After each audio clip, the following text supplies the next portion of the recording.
Imagine a brutal duel on a sacred stone arena, a circle where only the strong survive.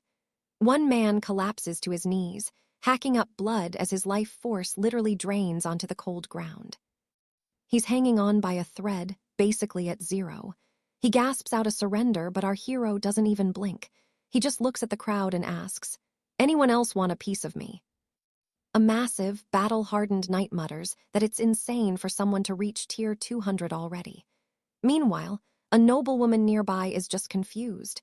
She's never even heard of this guy. Cut to the truth. This legendary hero is actually just a guy named Arthur, sitting in his messy room playing a fantasy RPG.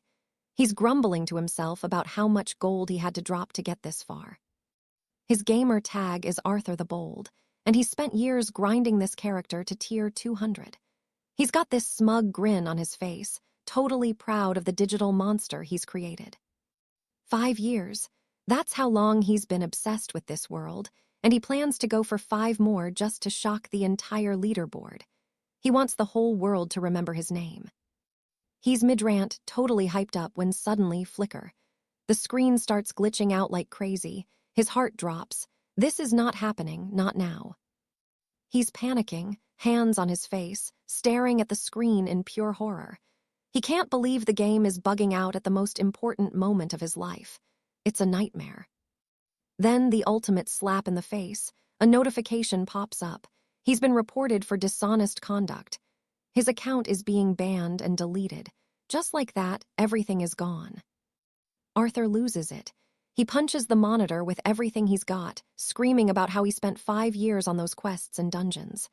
Hacking, him, absolutely ridiculous. But then reality hits back, literally. The punch triggers a massive electrical surge. A high-voltage shock rips through his arm, sending him flying backward into his chair. His body goes limp as the electricity fries his senses. He's out cold, slumped in his chair, completely unconscious. Everything goes black for a long, long time. He finally opens his eyes, but he's not in his room anymore. He's falling through the sky. He slams into a pile of rusted weapons, hitting the ground hard and spitting blood. It's a grim scene. He hears voices nearby, knights mocking him. One calls him noble trash, the useless son of the great lord. Another sneers that he's only alive because of his family name. A massive commander steps forward, his boots thundering against the earth. He looms over Arthur, barking a vicious order to get his pathetic self off the ground. The man is furious, screaming at him to stand up again and again. Arthur is trembling, his mind spinning. He's thinking, this has to be a dream, right? Just a very vivid, painful dream. He finally staggers to his feet, dust swirling around him like a cloak. The commander huffs, admitting he expected at least a little spark from the Lord's son, even if the boy is a total weakling. Beaten and bruised, Arthur mumbles to himself that he'd better not kill these guys in his dream, or he might feel bad. He's still trying to make sense of the pain. The scarred commander just laughs, surprised the brat has any fight left in him. He doesn't hesitate. He reaches for his blade, ready to finish this lesson the hard way. Suddenly, a blue-haired squire rushes in, shouting for the young master to stop this madness. He grabs Arthur's arm, frantic, and starts pulling him away from the confrontation. Arthur is completely dazed, wondering how a random kid could be this strong as he's dragged across the dirt. That's when the floodgates open. A rush of foreign memories hits him like a tidal wave. The mental agony is nearly blinding as 2 lives collide in his head. Meanwhile, the squire keeps sprinting, desperate to get his master back to the safety of the manor. The realization finally sinks in. The cold air, the smell of blood, this isn't a dream. Arthur is certain now. He's been transported into a completely different world. As the memories settle, he realizes this world is a dark mirror of his own. 10 years ago, a literal great inferno swept the globe, changing everything forever. That catastrophe ruined the planet, turning the majority of humanity into mindless, flesh-eating ghouls. But from the ashes, some survivors changed. They awakened a mysterious power. They call it the astral blessing, the power of the stars. Those lucky enough to possess it become 10, sometimes 100 times stronger than a normal human being. It's a world of super soldiers and monsters. In this new reality, his father is a Tier 5 astral lord, the undisputed ruler of the fortified city of Eastwind. At first, Arthur thinks he's hit the jackpot. Being the son of a powerful duke in a post-apocalyptic kingdom, that sounds like the easy life. But then, the catch. His frustration boils over as the truth hits him. He's the incompetent heir. In a world built on strength, he's the only one who can't channel a single drop of magic. Just then, his father, Duke James, strides into the room. He calls out for his son, Arthur, sounding weary but relieved to see him back from his latest disaster. Arthur stares at him, stunned. Is this really his father? For a Tier 5 astral lord, the man looks surprisingly ordinary, just a tired parent concerned for his kid. The Duke tells him to stop bothering the guards, explaining that he only wants Arthur to grow strong enough to survive. He's not angry, he's hopeful. Sitting on the edge of the bed, the Duke asks his son to try one more time. He's praying that, this time, Arthur will finally awaken his dormant astral blessing. He places his hands on Arthur's back, guiding him through the ancient instructions. "Focus," he whispers, trying to help the boy generate even a flicker of star power. Arthur knows it's useless. The old version of him tried 1,000 times. But seeing his father try so hard, so desperately, actually tugs at his heartstrings. He makes a silent vow. He's not the old, pathetic Arthur anymore. 2 hours pass as they sit in total silence, trying to force the energy to move. Nothing, not even a spark. Arthur feels the weight of failure and hangs his head. "I'm sorry, father," he mutters. "I'm just a disappointment." But the Duke just sighs and tells him not to worry. He tells Arthur not to lose heart, promising that as long as he's alive, he will protect his son from the world. He tells the boy to get some rest and walks out. Arthur's eyes well up. He's never felt protected like that before. But then, a familiar sound pings in his mind. A digital chime. The system notifies him that it's been activated. A floating window asks the golden question, "Do you wish to enter the game?" In an instant, his high-level avatar from his past life appears right in front of him. They're standing face to face, the gamer and the character staring at each other. Arthur realizes this is his Tier 200 account, the one that got him banned. His heart is pounding in his chest as he reaches toward the glowing notification. He's shaking with nerves, wondering what this will actually do to his body. But he doesn't hesitate for long. He slams his hand on the yes option. He's hoping to instantly become that godlike warrior again, but as the stats load, his jaw drops. His attributes are all reset. He's back to Tier 1. A flurry of windows erupts in his vision. The market, auctions, skills, and even an exit button. He starts analyzing everything carefully, realizing the game isn't over yet. Lord Julian stares at the screen, wondering if his third skill is his only real hope. He leans in, reading the fine print carefully. It says he can spot any target's weakness, but there is a catch. If they are 10 levels higher than him, it won't do a thing. He realizes the system only gave him a basic level 1 thief class. It's depressing. "Am I still just a waste of space?" he mutters. This isn't a game anymore, it's his life. He needs quests to level up, but where the hell is he supposed to find them? A voice breaks his thoughts. It's time for dinner. Julian snaps back at the servant, telling them he's not in the mood to eat. The maid doesn't back down. She marches in, lecturing him about how many peasants would kill for even a single crust of bread. Julian turns, ready to unleash his temper, but he stops cold. He is absolutely stunned by the woman standing in front of him. It's Sarah, and her stats, unreal. She is a martial knight with a physique and agility that put most soldiers to shame. Our boy is blushing hard. Does this house really have a beauty like this hiding in the wings? Sarah just looks confused. Suddenly, Julian reaches out and gives her a light slap. Mortified, she asks her young master what on earth he's doing. He just grins, claiming he had to check if she was actually real. Irritated, Sarah storms out, done with his nonsense. Julian tries to explain he was just checking her attributes, but the misunderstanding is already set in stone. Later that night, dinner is a silent affair. Julian sits with his father and Sarah, completely lost in his own head. He realizes he can see everyone's stats, but his father, nothing. The man's level is so high the system can't even read him. Julian grips his bowl, his mind drifting to the monsters outside the kingdom walls. He knows he's weak. He's barely stronger than a commoner. If he wants to survive the wilds and level up, he needs a serious defensive plan. His loyal guard, Leo, speaks up. He says Julian's path is already set, and he needs to focus on his nightly training. Julian ignores the advice. He stands up and asks if there are any weapons nearby he can use. Leo takes him to the castle's archery range. As they arrive, a mocking voice calls out from the shadows. It's Lord Cedric. Well, if it isn't the rare visitor, he sneers, asking Julian if he's finally decided to stop being lazy. Cedric laughs, asking if the young master has finally woken up to reality and decided to try becoming a warrior. He tells Julian he's just joking, but our protagonist doesn't flinch. You're right, Julian says. I'm here to practice. Cedric looks at the guards. He scoffs, saying that in this dying world, a marksman will never be as good as a knight.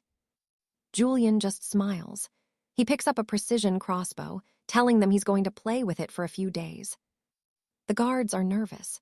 Julian isn't just taking the weapon, he's grabbing a massive stash of bolts too. Cedric just waves him off with a laugh. To him, Julian is still trash, so letting him play soldier doesn't matter. Sometime later, on a desolate road, Leo warns him. They are approaching the edge of the city, and things are getting dangerous. Leo only has one sword, and leaving the safety of the walls is suicide. But Julian tells him to relax. I just want to kill a few ghouls, Julian says. I need to see if I can actually gain some experience points. They stand before the Great Wall. This massive stone barrier is the only thing protecting them from a hell full of monsters. Suddenly, a figure shadows the sun from above. A warrior leaps down from the top of the wall, landing right in front of them. It's Sir Arthur, a third-tier martial knight. He glares at them. Who sent you two out here? Julian is actually happy to see his uncle. He explains they are here to help clear out the undead. Arthur isn't having it. He starts scolding the boy, telling him to get back inside the city gates this instant. But then, a scout yells from the ramparts. A group of ghouls is crossing the defensive line right now. Julian steps forward. He knows his uncle hates him, but he begs for one chance to show off his shooting skills. Arthur just stares, then watches as Julian readies his crossbow on top of the wall, aiming at the rotting monsters. Julian wonders if these things really count as monsters. If he can see their HP bars, he can definitely kill them. He pulls the trigger, thwack, but the bolt only grazes a ghoul's shoulder. Arthur sighs, calling him a failure again. Julian is frustrated, but he notices something. Even a shoulder hit took some of the monster's health. He needs to focus. He scans for the weak points and centers his sights on the lead ghoul's head. He fires, a perfect headshot. The ghoul drops and the system pings, 100 experience points earned. Julian is ecstatic. If he keeps this up, he can level up faster than anyone in the kingdom. The ghouls go into a frenzy when they see their friend die. Julian stays calm and lands another perfect headshot. He nails the last one right in the chest. 120 XP. The power is finally starting to flow. System alerts chime level up. Julian blinks, genuinely stunned. So this is what real power feels like, he whispers, a wide grin breaking across his face. Honestly, this rush beats a week in the castle's royal baths, he laughs. Sir Cedric nods. The kid's raw, but he's got undeniable knight potential. Julian realizes no one else saw that blinding flash of light. It's official. This world follows RPG rules, and he's the only one with a HUD. Time to spend those points. He dumps 3 into agility and 2 into strength. Instantly, his muscles tighten and his senses feel sharper than ever. Captain, we found a mana shard. A scout shouts from the trenches. Hearing the news, Julian and the squad scramble down from the ramparts. Do all ghouls carry these shards, uncle? Julian asks. Cedric shakes his head. Most are empty husks, Finding one is like striking gold in a graveyard. He explains the hierarchy. White is common, then blue, green, purple, orange, and red-white is the bottom, but even those have different tiers. Within the white category, you've got low, mid, and high-quality gems. Every bit of purity makes a massive difference in the shard's actual value. These crystals are worth more than royal gold. A tiny fragment of a low-grade white stone could feed a common family for an entire week. Julian hands the shard to Cedric. "Trade this for some fine tobacco for the men," he says coolly. "They've earned a decent smoke after today." It's his way of saying thanks. One of the hardened mercenaries scoffs, actually impressed. Who knew the young lord had a heart after all? 2 weeks fly by. Julian's been grinding hard, finally hitting level 4 in the rogue class. He's moving like a shadow now, silent and deadly. His stats are solid: strength 46, physique 81, and agility at 55. Over a bowl of stew, Cedric looks at him with deep concern. "Have you really given up on traditional knight training?" Cedric asks. Julian shrugs. "Doesn't matter how high your spirit is if a crossbow bolt kills you." Cedric grunts, correcting him. "That's only for weaklings. A level 6 knight doesn't fear even the most elite master archers in the realm." "Guess I'll have to find another path then," Julian quips. Cedric just sighs, amazed by the kid's weirdly positive mindset despite the world falling apart. Outside, chaos erupts. Julian's father, 𝑑𝒐𝒄𝒂𝒍𝒚𝒑𝒔, is on the back of a battered carriage, desperately hacking away at a swarm of encroaching ghouls. "Wait, is that the Duke's personal escort?" Julian's heart sinks. That carriage was supposed to be on a routine border patrol, not a damn suicide mission.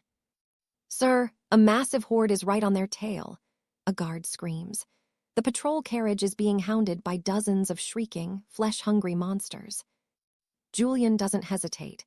He draws his flintlock and bang. In a blur of motion, he's landing perfect headshots, dropping ghouls before they can even lunge. Once the dust settles, the threat is gone. Alistair wipes his bloodied blade, looking impressed. "Not bad, son. Your marksmanship has definitely improved." "Where are the others?" Cedric asks urgently. Alistair's face darkens. "They ran into plague ghouls. Those toxic bastards have been hyper-aggressive lately." Julian watches his father closely. Something's off.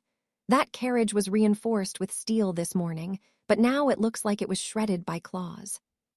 How does a rank 2 knight end up covered in scratches from mere mindless walkers? Alistair is definitely hiding a much more dangerous truth. They pile into the carriage, the silence heavy and suffocating. The 4 of them sit together, the smell of blood and damp earth lingering. "Father," Julian starts, needing answers, but Alistair cuts him off with a roar. "Stop the carriage, now!" The driver hauls on the reins instantly. Alistair glares at a wounded soldier. "You know the law. No one survives the plague ghoul's venom." The poor man breaks down, sobbing for mercy. Alistair levels his pistol at the man's forehead. "Forgive me, old friend. Find your peace." He pulls the trigger without a single blink. Julian watches, frozen in horror. In that brutal, cold moment, it finally sinks in this world. Life is the most fragile thing there is. Hours later, they're back at the manor, staring at their plates. Julian can't even look at the food, his mind still reeling from the execution. "You have to get used to the blood," Alistair growls. "If you can't make the hard calls, you'll never be fit to inherit this duchy." Julian slams his fist on the table. "He was your man, a loyal knight." Alistair doesn't flinch. "And for the kingdom to survive, sacrifices are necessary." "You're forbidden from leaving this house," Alistair snaps. He turns to the housekeeper, Mara. "Watch him. If he steps outside, I'll have your head." Morning comes, and Julian's already moving. He ties his bedsheets into a makeshift rope and slips out the window like a shadow in the night. Mara finds the note later, a simple plea for her to keep his secret. She sighs, knowing the young master's stubbornness is a recipe for disaster. "Young master, this is madness," his guard, Liam, whispers. "The Duke will kill us both, and these woods are crawling with high-level beasts." Julian just keeps walking. "Ghouls are trash XP. If I want to get strong, I need to hunt bigger game. I need to level up fast." Liam blocks his path, duty-bound to protect him. Julian sneers. You want me to stay a pampered, useless, noble son while the world burns? Move. Julian suddenly draws his weapon and aims right at Liam's head. He pulls the trigger. Click boom. The guard doesn't even have time to flinch. This is why I'm becoming strong, Julian says coldly. Behind Liam, a venomous shadow serpent falls from a branch, its head blown clean off by Julian's shot. It's a gray shadow viper, deadly, silent, and nearly invisible. Julian shivers, realizing he didn't even sense the predator until he actually fired. Julian's only mission is to safeguard him, but he can't help but wonder, does Landry actually want him to become some pampered, useless heir to the duchy? Right then, Julian draws his flintlock, levels it right at Landry's head, and pulls the trigger, explaining with ice-cold conviction that this is exactly why.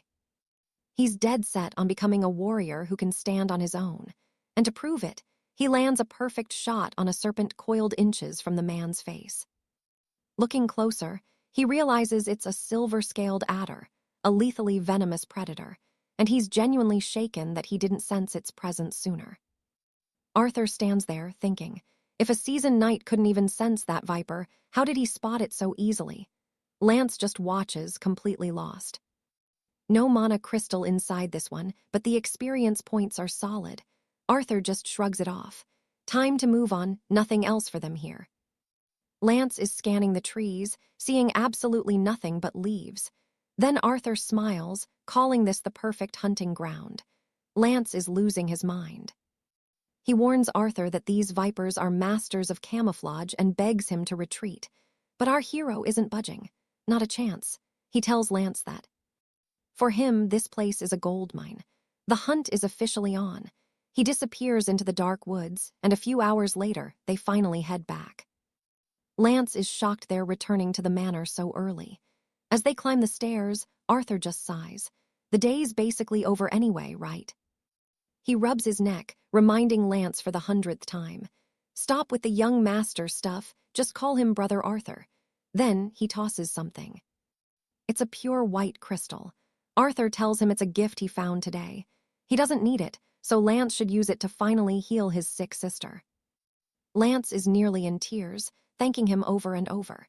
He's carrying a heavy sack now, asking if they're really bringing more food to the slums. Arthur just nods. For 2 weeks now, he's been giving away almost every scrap of meat and scales from his hunts. He's basically a one-man charity. Lance mentions that Arthur could be incredibly wealthy if he actually sold this stuff. But some things are more important than gold, apparently. They reach the gates, and a swarm of kids screams, "Brother Arthur." One little girl rushes out, hugging him tight. She beat everyone else to him. He picks her up, laughing, telling her to be careful before she trips. The girl doesn't care. She only has one thing on her mind: snake meat. Poor Lance. He's the one hauling the heavy sack, yet the kids won't even look at him. Heartless little brats, he mutters, though he's smiling. He starts handing out the rations, and that's when the adults show up. A local woman, Aunt Margaret, approaches the young noble with a worried look. She warns him that those forest vipers are lethal. Hunting them is suicide, but Lance just scoffs. He calls her an old worrier and makes a claim. Arthur is a divine marksman, a legend. Even if the Viper Queen herself showed up, she'd be dead before she even saw his face. Pure confidence. Later that night, things get tense at the dinner table. Arthur eats in silence while the Lord's housekeeper stands nervously nearby. Then his father speaks. The Lord mentions he gave strict orders for Arthur to stay inside the manor. Yet for 2 weeks, the boy hasn't even tried to hide his little trips. The housekeeper tries to take the fall, saying she couldn't stop him. But the Lord knows better. He waves her off. It's not her fault. He wipes his mouth, looking Arthur straight in the eye. So this divine marksman rumor, is it about my son? Did you really slay those vipers? Arthur just grins under the soft light. He calls it natural talent, nothing more. His father admits it's impressive, but then drops a cold warning. Stay away from those commoners, the Lord commands. Arthur freezes. He asks why, not understanding the sudden hostility toward the people he helps. His father's logic is brutal. If things ever go south, those people will only be a millstone around his neck. Arthur stays silent. The mood is ruined. Somewhere else in the city, the gossip is flying. Who's the better shot? The arrogant blonde noble, Cedric, or the young master Arthur?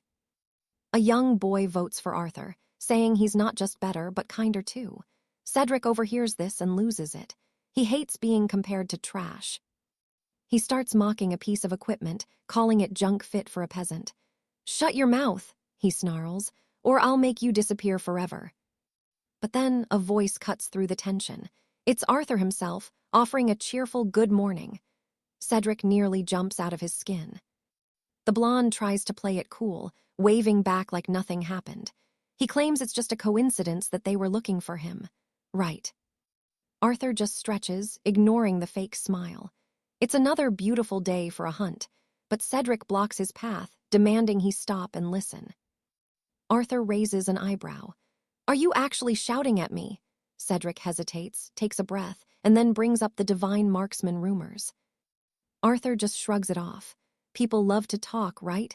They always exaggerate, but Cedric isn't done. He wants a real competition. To himself, Cedric is laughing. He thinks Arthur is a fraud and wants to show the world what a peak marksman actually looks like.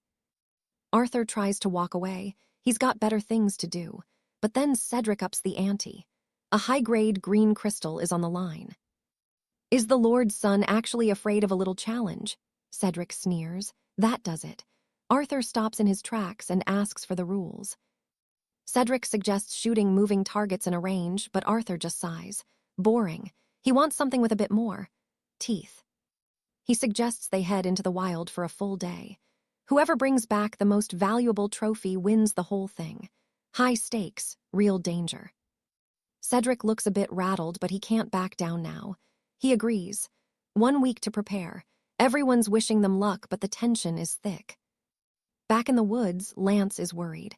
He tells Arthur that Cedric is a snake and shouldn't be trusted. Arthur just nods. He's seen his type before. Lance points out that a hunting duel outside the city walls is insanely risky. There are no guards out there to save them if things go wrong. Arthur doesn't care. He knows he has to leave the safety of the city eventually. He has to see the world. Suddenly, he spots something. He drops from a tree like a hawk, sword drawn. A giant forest fly. He lands a direct, brutal hit. But wait, it's already getting back up. Landry just smiles, noting that despite the danger, Julian didn't hesitate to accept the hunting trial outside the safety of 𝑦𝒑𝒘𝒆𝒓𝒔's massive stone walls. Our hero knows he can't stay sheltered forever. One day he'll have to leave the kingdom behind. And suddenly, he's leaping from a tree, blade ready for a giant carrion wasp. He cleaves right through the beast without breaking a sweat. But wait, this thing isn't staying down, and it's clear the fight is far from over. Julian is hanging on by a thread. With just a sliver of health left, the beast lunges, but he's too fast. A clean dodge, a final strike, and boom, 550 experience points in the pocket. Julian just scoffs. Arrogant pricks like Alistair need a serious reality check. Later, deep within the castle of Silverpeak, a scout informs his master of the latest gossip. It's official. Alistair has challenged young Lord Julian to a grand hunting competition. The Duke doesn't even flinch. He knows his son has a plan, so there's no need to panic just yet. Still, a father's gotta be careful. Upon second thought, the Duke decides to make a few secret preparations in advance, just in case things get messy tomorrow. Meanwhile, in a desolate, corpse-ridden wasteland, a twisted old man cackles. To him, this graveyard is beautiful, a rare masterpiece. He watches the undead shuffle and whispers, the game begins now. Julian returns from the woods, greeting the townsfolk as he passes. He's feeling good. Everyone's wishing him luck for the big hunt, and honestly, he's going to need it. Everyone's putting their gold on you, my lord, Owen says with a grin. Even Leon, his loyal guard, can't believe it. In just a few months, Julian has become a totally different man. He's become a local legend overnight. Elsewhere, a worried advisor suggests his master should just call the whole competition off. But the Lord isn't having any of it. He just takes a long drag of his cigarette and shakes his head. He knows exactly what he's doing. Besides, he still has that other delicate matter to attend to first. Julian stops in front of a dusty workshop. "I hope they've got the goods," he mutters. Inside, old Barnaby is sweating bullets as he bows to the young lord. "How can I serve the House of Sterling today?" the merchant stammers. Julian doesn't waste time. He wants a bow, not just any bow, the strongest one in the shop. Barnaby hesitates. He's got one, sure, but it's a monster. You need the strength of a giant, at least 300 kilograms of raw pull, just to fire a single arrow. He pulls out the massive weapon, noting that almost nobody can actually use it. "If you like it, my lord, consider it a gift," he offers, trying to stay on Julian's good side. Leon, the blue-haired knight, is skeptical. "Wouldn't a crossbow be more efficient?" he asks, but Julian's already testing the weight. He just looks back and grins. "Where's the fun in that? A bow is way cooler." To prove it, he notches an arrow and snaps it right through a falling leaf. A perfect, impossible hit. In his head, Julian knows the truth. If he wants to sharpen his eyes, his grip, and his deadly precision, nothing beats a longbow. It's the ultimate training tool. Leon is internally screaming. Julian isn't even a trained knight. How the hell is he swinging a heavy draw bow like it's a toy? It makes absolutely zero sense. Suddenly, a child nearby points at her grandmother's hair, looking confused. Julian just chuckles. "This is it," he thinks. "The exact feeling I was looking for." Leon suggests they take the training outside the city walls. An elderly woman nearby apologizes for the commotion, but Julian just waves it off. No big deal. The local kids start howling with laughter, pointing at their grandma. Apparently, an arrow, Julian's arrow, is stuck right in her hair bun, like a new hairpiece. Barnaby grabs one of the kids by the collar. "You little brat, don't play with that," he yells, but then he looks at the arrow. He realizes the insane skill involved. Out in the deep forest, Julian is at work. He spots a fly, one shot, direct hit, then another. He's pinning insects to trees like it's nothing at all. Leon is baffled. "How are you this accurate, my lord?" Julian doesn't answer. He's busy looking at his system.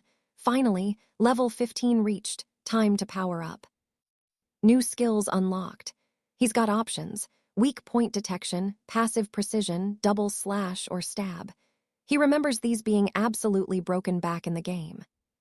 He wonders how they'll feel in the real world. Turning to Leon, he asks where the real monsters are hiding. Flies are boring. He wants a real fight. Leon's worried.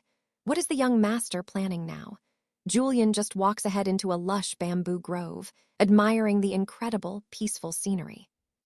Leon suggests they just take a peek and leave, but Julian senses something. A massive shadow bursts from the brush. It's a dire boar covered in razor-sharp quills. It charges like a runaway carriage. Julian barely rolls out of the way. It's a swordback boar, a nasty beast that loves to gore anything in its path. Leon jumps in front, screaming for Julian to run, but Julian just sighs. "Get out of the way, Leon. Hide, I've got this." Leon stands there, completely confused. Suddenly, Julian lunges forward. "Move it!" he yells. He triggers his new skill, double slash. His blades blur as they carve deep into the monster's thick hide. He doesn't stop there. He follows up with a brutal stab. The combination is lethal. The boar's health bar hits 0 instantly, and the massive beast collapses. It's over, just like that. Julian smiles. These skills are even better in real life than they were on a screen. They're total game changers. Leon is looking at him like he's seen a ghost. "My lord, I thought you weren't a practitioner." Julian just shrugs. "Clean up the body, will you? I'm hungry." That evening, the dire boar is the main course at dinner. Julian's father is speechless. First a venomous snake, now this. He doesn't know whether to be proud or terrified. Julian just keeps eating. He asks his father for some extra gold or mana crystals. He wants to place a massive bet on tomorrow's competition. He's that confident. At the royal training grounds, some squires watch their captain. "Why is he going so hard?" they whisper. "Is it really worth all this effort for a loser like Julian?" Inside the arena, Alistair is drenched in sweat, gasping for air. He's pushing himself to the absolute limit. He has to win. This isn't just a sport anymore. As a third-rank knight, his power is immense. "I'll show that trash the difference between a real genius and a fluke," he growls. The hatred is palpable. Time flies, and the morning of the great hunt finally arrives. The atmosphere is electric. Julian and the blonde-haired Alistair stand face to face, ready for blood. On one side, the crowds are already taking sides. The noble houses, the knights, the commoners, everyone is waiting for the hunt to begin. A squire in a cap watches the captain training like a madman. Is it really worth all this effort for someone like Julian? His companion isn't so sure. Inside the arena, Alistair is pushing himself to the point of collapse. He's breathless, but his eyes are full of rage. He won't lose, not today. "I'll win," he wheezes. This isn't just a hunt. As a third-rank knight, he needs to prove his absolute dominance over the competition. He unleashes a strike of pure power. Julian needs to see the gap between a true genius and a piece of trash. The day finally comes. The morning of the hunt arrives. Julian and Alistair stand face to face as the crowd gathers, with a group of nobles watching from the shadows. The crowd is losing their minds for Captain Alistair. Everyone's betting their gold on the champion, convinced he's absolutely untouchable. But on the other side, a group of orphans is shouting for Julian. "Lord Julian will win," they scream with wide smiles. The blonde knight, Sir Lionel, leans in, noting that Julian's fan club is, well, unique. Julian spots a young girl on the verge of tears. When he asks if she's placed her bet, she whispers that she's penniless. Without missing a beat, he hands her a shimmering silver shard. "Bet it on my victory," he tells her. Lionel is absolutely livid. "How can you encourage a child to gamble like that?" Julian just shrugs. "Relax, Lionel, this isn't a gamble. I'm betting on something I know I'll win." Pure confidence. Lionel's blood is boiling. Talk about arrogant. Julian reaches out to Captain Alistair, offering a hand and wishing him luck in the hunt. Alistair doesn't even look at him. "Save that luck for yourself," he snarls, turning his back. And just like that, it's time. The contestants climb into their armored carriages. The herald's voice booms across the square. The rules are simple. Hunt the beasts, use any method you want, and the highest total value takes the crown. The hunt is on. Julian stays ice cold, totally unbothered as the carriage lurches forward. Meanwhile, Alistair is already mentally writing Julian's obituary. "You're a dead man," he mutters. A complete newcomer to the blade trying to take on a third-tier knight. Alistair smiles. The cost of this lesson is going to be brutal. High atop the massive citadel walls, a subordinate turns to the great lord. "Sir, are we really not sending a single guard to watch over the young master?" The lord doesn't even blink. "Unnecessary. I can't shield him forever. He needs to grow up on his own." Deep in the ruins, among the moans of the cursed blighted, a magical transmitter crackles to life. A cold voice delivers a sudden mission. The target must die. The reward, a rare emerald core. An old man, Baron Thorn, flips open his ledger and spots the face of Julian. He smiles. For an emerald core, this is going to be a stroll in the park. He's a fifth-tier master, after all. To him, this isn't an assassination. It's just a leisurely walk. Elsewhere, a woman shadows the rooftops, moving like a ghost. She reaches a heavy door and notifies her master. The mission is live. The man inside scoffs. Killing a trash noble for a core isn't exactly high profit, but it's a start. They only need to do this once. If they ruin the right person's plans now, the real profit will flow back 10 times over. Deep in the darkwood, Julian unfolds a map. "Impressive," he mutters. "This thing is incredibly detailed." He zeroes in on the location of a third-tier dire wolf. He knows he has to play this smart. He hops out of the carriage, deciding a few dire wolves will make for a decent warm-up first. He finds them feeding. They're fast, though they notice an enemy nearby almost instantly. Boom, Julian drops right in front of them. These things are massive. A tiny rabbit watches from its burrow as the bloodbath begins. Julian carves through the giant dire wolves, but man, he's winded. 5 at once, he gasps. That seems to be my limit for now. He feels his power surge level 16. He's closing the gap on those third-tier knights. But then, a sharp, stabbing pain in his chest. He pulls out a small healing potion. Will this stuff actually work here? He wonders. He cracks it open with a knife. One sniff and, hey, it smells like a doctor's office. He rubs some on the wound. Nothing, not a single change. Wait, am I supposed to drink this instead? He stares at the potion. Is this actually a drink or just some weird chemical? No other choice. He takes a slow sip. Instantly, his skin starts to knit back together. His body recovers at a terrifying speed. He touches his chest in shock. This medicine is on a whole other level. This world has no idea what's coming. Meanwhile, on the forest edge, a young man asks his brother if he's placed any bets for the match. Are you crazy? The brother snaps. Why risk the gold we worked so hard to earn? Quiet, a third-tier female knight hisses. She senses something, someone is coming. Out of the shadows steps the old man, Baron Thorn. He looks relieved. Finally, he sighs, some living souls. The woman warns him not to step closer, but the old man just looks like a lost traveler. He pulls out Julian's portrait. Have you seen this boy today? The man blinks. Wait, isn't that Julian? His companion tries to shut him up, but it's too late. Thorn's smile turns predatory. Great news. That means I won't be killing the wrong person. In a flash, he rushes forward and strikes. The woman goes down instantly. Run, the men scream, but Thorn is a blur. He cuts down the red-haired man with surgical precision. Don't feel guilty, he tells the dying man. On the ground, the boy wheezes. Why? Why is this happening? Thorn reaches out, his eyes cold as ice. I can't leave a trail. Humans make for messy evidence. With a flick, he ends it. And somewhere, deep in the woods, Julian lets out a sudden sneeze. Julian shivers. Even with his rigorous training, the biting cold of these woods is reaching his bones until he spots something. A massive white wolf. It's the alpha, the king of the pack, but with Julian's rusted, beginner-tier gear. Taking that beast down is a straight-up death wish. He checks the sun. Early afternoon already. If he doesn't land a legendary prize soon, this hunt and his entire future is over. Snap, a branch breaks to his side. Julian freezes. Is he being watched? Someone, or something, is lurking in the thick shadows. He looks closer. A hidden status bar flickering with pure, unadulterated bloodlust.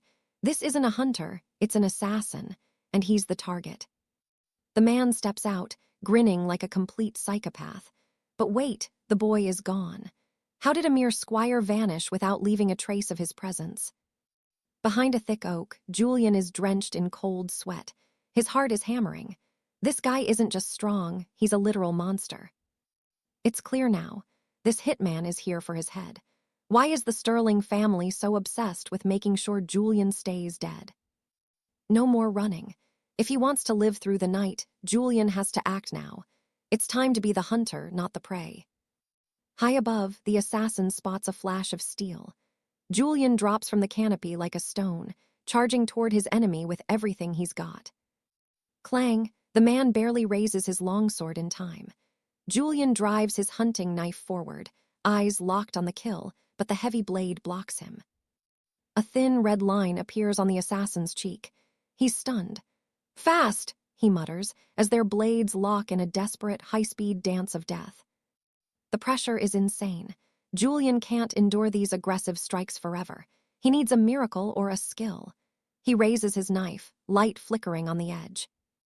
Double strike, 2 flashes of silver. The hitman recoils, blood spraying from a fresh gash on his shoulder as he retreats into the brush. He stares at the wound, baffled. He blocked that. He definitely blocked that. How did the boy's blade still find his flesh? Julian curses under his breath. Even that perfect hit barely scratched the man's health. This hitman, Thorn, is way out of his league. Thorn's eyes narrow as he reads Julian's stats. Apprentice, he spits. No way, they told me you were trash, they lied to me. He finally realizes Julian is far beyond a simple squire. A few more inches, and that knife would have ended his life right then and there. Did Duke Sterling send you? Julian demands. Thorn just smiles, his blade beginning to glow with a terrifying, dark, magical energy. "You're strong, kid. I'll give you that," Thorn growls. "But dead men don't need answers, enough talk, time to die." Boom, Thorn lunges, his enchanted sword cleaving a massive tree in half like it was made of paper. Julian barely rolls away in time. Direct combat is suicide. Julian vanishes back into the foliage. Thorn scoffs. "Hide all you want, brat. You won't escape me forever." Julian holds his breath, activating his weak point vision. There, a gap in Thorn's guard. He fires a bolt, but it whistles just past the mark. Mistake. Thorn pivots instantly, unleashing a wave of force that shatters the timber hiding Julian. The boy is forced to flee once again. Thorn sneers. Julian clearly doesn't understand the gap between them. A knight of the Sixth Circle can track and dodge projectiles with his eyes closed. A low, guttural growl echoes from the trees above. Julian looks up. This might actually be the help he needs. He leaps from the branch, crossbow firing rapidly. Thorn just laughs, batting the bolts away. "Scared? You're just wasting ammo now, boy." "Keep running, little rabbit," Thorn shouts, closing the distance with ease. "There's nowhere left to hide in this forest. Give it up." Julian doesn't stop. He sprints toward the edge, and without a second thought, he hurls himself off the massive canyon cliff. "Not so fast," Thorn screams, following him down. He readies a mid-air strike, determined to finish Julian before they even hit the ground. They land in a chaotic den of fur and fangs. Julian is already moving, using his skills to weave through a swarm of snarling shadow wolves. Thorn lands right in the middle of the trap. "You brat!" he roars as a wolf sinks its teeth into his boot. He explodes with energy. "Let's see who dies first," Thorn bellows. But then the earth shakes. The great white alpha finally opens its icy, irritated eyes. The Wolf King rises. It lets out a piercing howl that chills the very soul, commanding every black wolf in the valley to attention. It's a titan of white fur and pure malice. Even the lesser wolves freeze in awe as the king locks its gaze onto the intruders. Julian scans the perimeter. The shadows are thinner to the north. That's his exit route. He just needs one more distraction to break free. Thorn scoffs. "You think these mutts can stop me? I can walk out of here whenever I want." He's still too arrogant for his own good. Julian pulls a pouch of alchemist's fire. "Let's turn up the difficulty then." He tosses the grenades right at Thorn's feet with a grin. Explosions rock the clearing. Thorn conjures a mana shield, coughing through the thick, acrid smoke. "Cowardly little rat." The smoke clears. Julian has vanished. But in his place, a massive, furry paw looms over Thorn, slamming down with the weight of a mountain. He narrowly escapes the crush.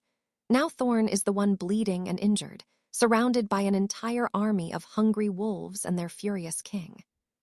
High in the branches, Julian watches with a cold smile. "The stage is set," he whispers. "Hope you enjoy the show, Thorn." Silence falls over the valley. After what feels like hours, the sounds of snarling and screaming finally fade into the cold wind.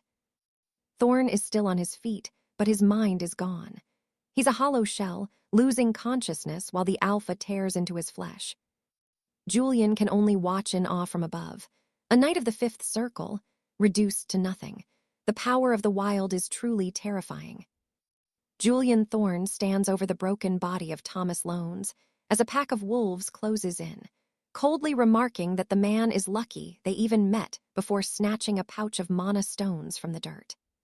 Standing near the corpse, Julian tosses the pouch open to find it stuffed with various high-value gems, noting just how filthy rich Thomas must have been to carry such a haul. He pulls out another strange device from the pouch, wondering what its purpose could be, when he notices that the white wolf from the pack is actually still clinging to life nearby. Deciding to end its misery with one final, decisive blow, Julian vows to finish its suffering.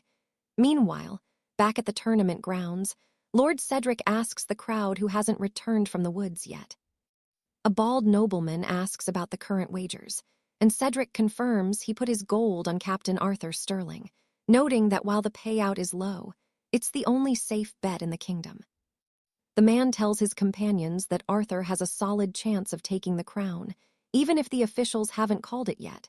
Elsewhere, Sarah asks if there's any trouble regarding the young master's delay. Duke Lancaster assures her that he has total faith in Julian's hidden abilities, while Julian's father remains standing in the background, watching the horizon in stony silence. Suddenly, a carriage rattles into the arena, and Captain Arthur Sterling steps out, looking smug as he waves to the cheering fans like a conquering hero. When one of the men asks if he's all right, Arthur scoffs, responding that he only brought back some trash for the judges and jokes that the entire hunt was basically child's play. He suggests they start reviewing the tallies immediately, but advises the officials to wait for Julian to crawl back before they officially crown the winner. At that exact moment, the crowd notices that Master Julian has finally arrived in his own carriage. Inside the vehicle, Julian thinks to himself that he barely made the deadline. He realizes that if it weren't for this enchanted ride, he never would have made it back to the arena grounds in time for the final count. Facing him directly, Baron Alistair mocks Julian for returning so quickly, joking that he thought the boy might have stopped for a nap, but Julian just tells Arthur he can rest after the results are read. Raising his arms to the crowd, Julian suggests they calculate the monster values one by one, but Arthur asks if Julian is just looking to humiliate himself in front of the nobility. Julian just smiles, saying he's fine with whatever they decide, which leads Alistair to laugh and propose they tally Arthur's catch first to save the best for last. The Baron sarcastically warns Julian to enjoy that smile while it lasts, and with the plan set, the tournament organizers move to evaluate Captain Arthur's hunt. They rip the heavy tarp off the back of the cargo wagon, revealing the massive pile of beasts Arthur managed to slaughter during the competition. Everyone in the stands is floored by the sight, and Alistair taunts Julian again, asking who the boy thinks will actually win this lopsided battle. As the judges start counting the haul, one of them stammers, asking if their eyes are failing them, while another wonders if Arthur really hunted all of these monsters alone. They start by valuing a rank 2 tusked charger, but the Baron interrupts, demanding they verify if the beasts contain internal mana stones to be added to the total. He argues that a rank 3 monster is no ordinary creature, and its inner core should definitely boost its worth. One of the organizers starts getting visibly nervous. The official notes that this rule wasn't part of the original tournament guidelines, but Julian just stays calm and unbothered by the sudden change. Julian agrees to the new terms, stating he has no objections as long as they count quickly, because he's covered in grime and desperately needs a bath. The men find a medium-grade white mana stone inside the boar's carcass, concluding that the combined value of the stone and the beast equals 1 greater white mana stone. In the background, Julian mutters that Arthur's luck is surprisingly good, prompting a retort from Alistair that geniuses don't need luck, only weaklings rely on that. The Baron scoffs at Julian's confidence, asking why the boy doesn't just hand over his extra shards if he thinks he's so special. With a grin, Julian says that's fine and actually thanks him for the suggestion, while Arthur internally laughs at how the boy has absolutely no shame. Arthur thinks to himself that Julian is just tying a noose around his own neck and clearly lacks any sense of knightly pride. Smirking at the crowd, Arthur declares that the tusked charger was just a small appetizer, and now it is finally time for the main event to be revealed. One of the evaluators suddenly turns pale as he realizes the wagon contains rank 3 gloom weaver spiders, leaving the entire arena paralyzed with shock. An older man comments that Julian, or rather, Arthur, was reckless since even rank 4 knights try to avoid dealing with those venomous creatures. The tally reveals there are 3 gloom weaver spiders in the pile, each worth a greater white mana stone, bringing the total value to 3 high-tier stones. Upon hearing this massive score, the stadium erupts into total chaos and celebration. The crowd has completely lost its mind. One of the more excitable women in the stands even screams that she wants to have Arthur's children, while his fans start crying because they knew their bets were safe.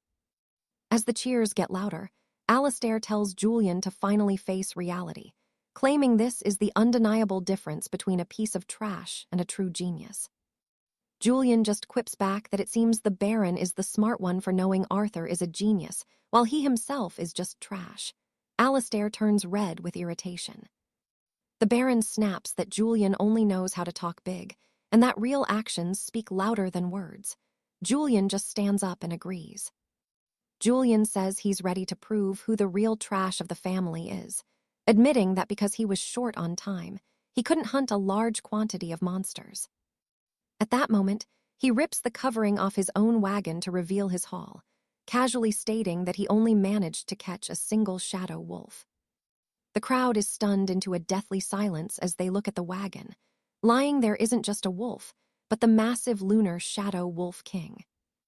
Alastair is in complete disbelief, stuttering as he asks if that's truly the legendary king of the pack, while Julian's father wonders if it's really the rank 4 leader. Sarah remarks that the young master is now hunting monsters of an entirely different caliber, while one of the evaluators begins to frantically calculate the worth. He stammers out that this single creature is equivalent in value to a low-grade azure mana stone, a treasure of immense power. Another official notes that a single low-grade azure stone is worth exactly 100 greater white mana stones, completely crushing Arthur's score. As the realization hits the crowd, a child sitting on an old man's shoulders begins to cheer wildly for the new champion. The crowd erupts. Sir Julian has done it, and his victory is nothing short of absolute. But Alaric, the blonde noble, just can't take it. He's shaking, screaming that it's impossible. Not even a 5th Circle knight would dare challenge the Night Stalker king like that. Julian just smiles. He looks at Alaric and gives all the credit to him. Without Alaric's help, none of this would have happened. Then comes the burn. Julian mockingly thanks him for hiring a 5th Circle assassin. Man, Alaric must be loaded. Alaric is absolutely floored. Slander, he yells. He claims Julian is trying to frame him. But then Julian's father, Duke Sterling, steps in with a cold stare. Shut your mouth, Sterling commands. He calls Alaric a fool and promises to teach the boy a lesson for his petty, jealous ways. Julian just watches, thinking Alaric is a pathetic excuse for a man. Suddenly, Alaric's father tries to jump in to save face. He tries to play it cool, saying Sterling is being way too harsh over what he calls a simple, childish disagreement. He dismisses Julian's win as pure luck, but our boy hits back fast. Luck is just another form of power, after all. Elsewhere, things are getting dark. A mysterious old man slams a woman against a wall, fuming that trash like Julian is still breathing. He's losing it. He curses the assassins for being useless failures and decides he can't wait.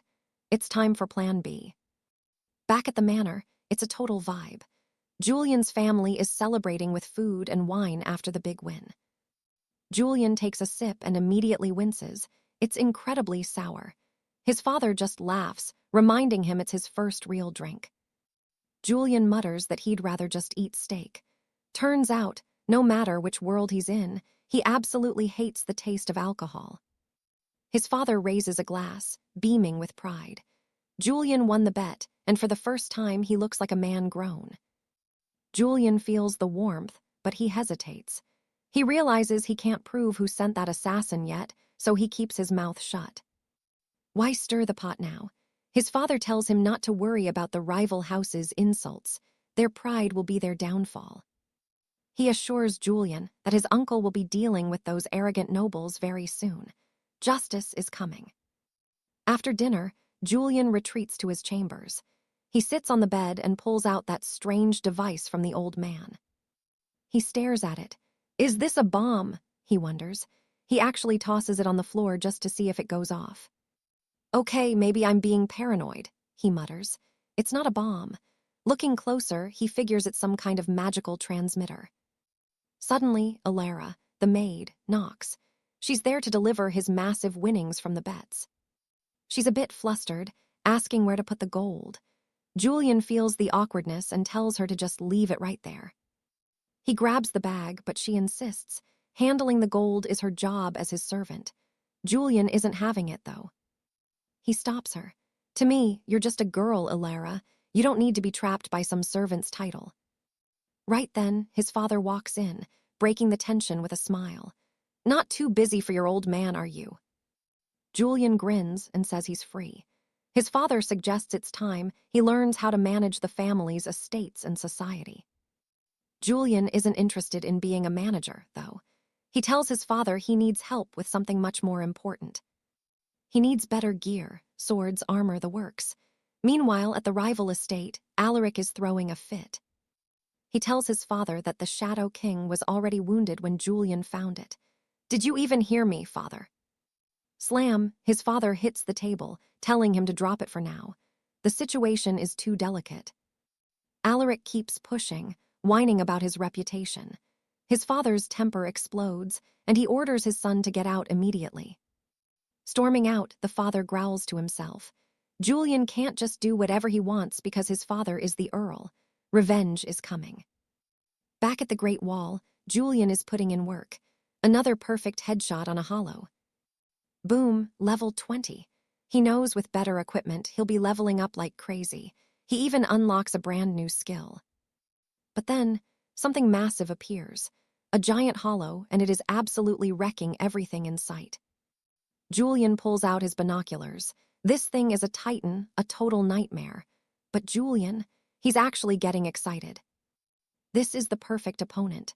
High above, a strange arcane drone starts hovering, clearly tracking the beast's movements.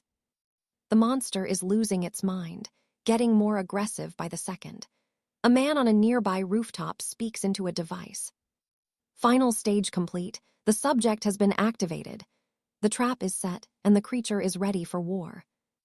From his perch, Julian watches the monster's every move, analyzing its weak spots.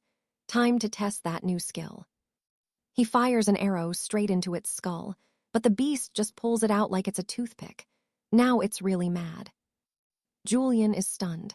A headshot did 0 damage. This has to be an elite hollow. The game just got much harder. The monster grabs a heavy pillar and smashes the ground in a blind rage. Julian grinds his teeth. This thing is pure aggression. It's tearing up the earth for no reason now. Julian takes a breath, leaps from his position, and prepares to strike. With a thunderous leap, Arthur strikes the undead beast, a scene straight out of a knight's legend. He immediately pushes off again, closing the distance for a follow-up. He drives his blade home with a brutal, piercing strike. This hit is massive, tearing away a huge chunk of the creature's vitality as black blood sprays everywhere. The monster roars in a blind fury, forcing Arthur to fall back as the city around them crawls with the walking dead. Nearby, a mysterious swordsman watches it all from the shadows. He's chillingly calm, dissecting the chaos. He notes the eerie silence of the city but wonders why the dead are moving so much. To him, the more chaotic things get, the better. Back to the fight, Arthur finally brings the massive titan down, crashing into the dirt. As the beast dissipates, he spots a glowing blue crystal left in the wreckage. He picks it up, a small smirk playing on his lips. Today's hunt, an absolute success, but the peace doesn't last long. A bit later, Arthur is racing his high-speed steed toward the massive walls of Havenstone. A guard blocks his path, demanding he identify himself, until he sees the face. It's the young master. The guard immediately bows in respect. Arthur doesn't waste time, demanding to know why the city is under a full defensive lockdown today. The guard is visibly shaking. He admits they don't have the full story, but reports are coming in that the blight walkers from the nearby ruins have turned hyper-aggressive. Arthur's eyes narrow at the mention of the blight walkers. It's no shock to him. The number of undead has been skyrocketing lately, and it was only a matter of time. He clears the gates and rushes into the manor, calling out for his father, Duke Alistair. Inside, a group of stern-faced men are already gathered around a map. The Duke looks up, telling Arthur he's arrived just in time. He gestures for his son to come closer and listen, because the situation is much worse than they thought. Arthur greets the gathered lords, but the Duke cuts to the chase. They've confirmed a massive legion of blight walkers is marching straight for the kingdom. They'll hit the city walls by the afternoon. And the worst part, A Colossus-class undead is leading the charge, and that thing is a nightmare on 2 legs. One of the lords slams the table. Defending against that beast is going to be a suicide mission. He argues they need to strike first, before the horde reaches their gates. Lord Vane agrees. In 15 days, they'll be forced to scavenge for food, and as the supply manager, he refuses to let the city starve while fighting off a siege. He asks if the commoners have heard the news. Sir Sterling, the Duke's advisor, tells him not to worry. Even if the people suspect a threat, the truth is still hidden. The Duke sighs, then his voice booms. He orders the troops to be ready to march out tomorrow at dawn to meet the enemy in the field. He declares that Sterling and Vane will hold the city's flanks. But when they get close to the target, Arthur and his father will take the vanguard position. And remember, the Duke adds, looking at the lords, my son's orders are to be followed exactly as if they were my own. Arthur's heart skips a beat. He's stunned. Is his father seriously putting him in command of the entire front line? Later that night, they meet in private. The Duke tells his son that he'll be gone for a while, and Havenstone's safety will rest entirely on Arthur's shoulders. Arthur isn't buying it. He tells his father this plan feels far too dangerous and they need to rethink the whole strategy. But the Duke just shakes his head. He reminds Arthur that he's a level 5 knight, a literal powerhouse. They're just going to push the horde back. There's zero danger to his life. As the Duke turns to leave, Arthur makes him promise one thing, that he will come back alive, no matter what happens out there. Once Arthur leaves, the Duke looks at a portrait of his son and smiles. Arthur has grown so much. He whispers a prayer, hoping his son can finally live a peaceful life. A few days pass in a blur of tension. Suddenly, Captain Sterling receives word. The patrol team has returned, but something is very wrong. One of the scouts screams for Master Arthur. Something terrible has happened to the Duke. The news hits Arthur like a physical blow to the chest. Shortly after, an armored carriage rolls through the gates. Arthur sits inside, arms crossed, his face a mask of stone. He asks Lord Vane if this is all some sick joke. Vane claims he doesn't know the details, but he confirms the man they found is definitely from the Duke's personal patrol. Arthur's mind is racing, though. Something feels off. They traveled the entire way back and didn't see a single sign of a struggle or a blight walker in sight. It's too quiet. The carriage dives deeper into the shadows of the abandoned sector. Arthur turns to his companion, asking where they are actually going. Just hold on, the man replies coldly. We're almost there. In Arthur's mind, the alarm bells are screaming. His instincts are on red alert. This is a trap. They pull up to a group of men waiting in the ruins. The carriage stops dead. A man with a jagged scar across his face grins, mocking them for being late. Another man, clutching a wound on his stomach, tells them to get to work. That's when the driver looks back at Arthur with a twisted smile and says he isn't leaving. Vane demands to know what's going on, but then a blonde man steps out of the shadows. It's exactly what you think it is, he sneers. He laughs like a maniac, telling them all to prepare to die right here. One of Arthur's loyalists, a blue-haired warrior, shouts at the traitor Silas for betraying the Duke. Silas doesn't even hesitate. He kicks the man hard, calling him a pathetic dog and asking who gave him the right to speak to his betters. Arthur moves like lightning, catching his subordinate before he hits the ground. His expression is terrifyingly calm as he stares at the traitors. So, Arthur says, his voice cold as ice, this entire zombie outbreak, was it your doing? The blonde man casually lights a cigarette. He sees no point in lying since they're all dead anyway. He admits the Duke was too smart, so they had to get creative. They spent months setting up tricks and elaborate lures, just to get his father out of the city and away from his guards. Arthur's eyes darken. And what exactly do you plan to do now? He takes a step forward, the air around him beginning to crackle with power. The blonde man laughs. We're going to kill you, obviously. He looks around at the ruins, his grin widening. Havenstone has had the same lord for far too long. It's time for a change in management, don't you think? Sion surveys the battlefield, his eyes narrowing as Sir Landon whispers that even the weakest among these thugs is a rank 2 knight. Landon offers to sacrifice himself so his master can flee, but a voice cuts through the tension. Julian, the blonde noble, sneers that they're both as good as dead. Sion doesn't skip a beat. He draws his blade, cold as ice, and tells them nobody is leaving this place alive. Then, shink, he slits a throat before they can even blink. The chaos begins. Sion tears through the crowd, his movements so fast their vitality levels drop to 0 instantly. The rebels are screaming about foul play and cowardly sneak attacks, but Sion doesn't care about their twisted sense of honor. He's a ghost in the fray, picking them off one by one without leaving a single trace. Julian is shaking now, tears welling up because this weak, young master is moving with the grace of a god. One rebel gasps, wondering how someone who isn't even a knight became this strong, right before Sion ends him too. "Who said you need a rank to kill a man?" Sion's voice is hauntingly calm. Someone fires a shot, boom. Sion dodges the bullet with a casual tilt of his head. The attackers are convinced he's on some high-grade enhancement drugs, telling each other to just hold out until the overdose kills him. Fatal mistake. Sion lunges with pure murderous intent, dodging every shot like it's child's play, and lands a bone-shattering kick right to Julian's face. Julian is in total disbelief. He's a rank 3 knight, for heaven's sake. But Sion just smiles that maniacal grin, mocking the boy for relying on a mere number. Julian tries one last desperate threat. His father has seized the citadel, and killing him means the sovereign dies too. Sion isn't intimidated by the bluff. He demands to know exactly where his father is being held, and the coward points toward the East Wing Gardens.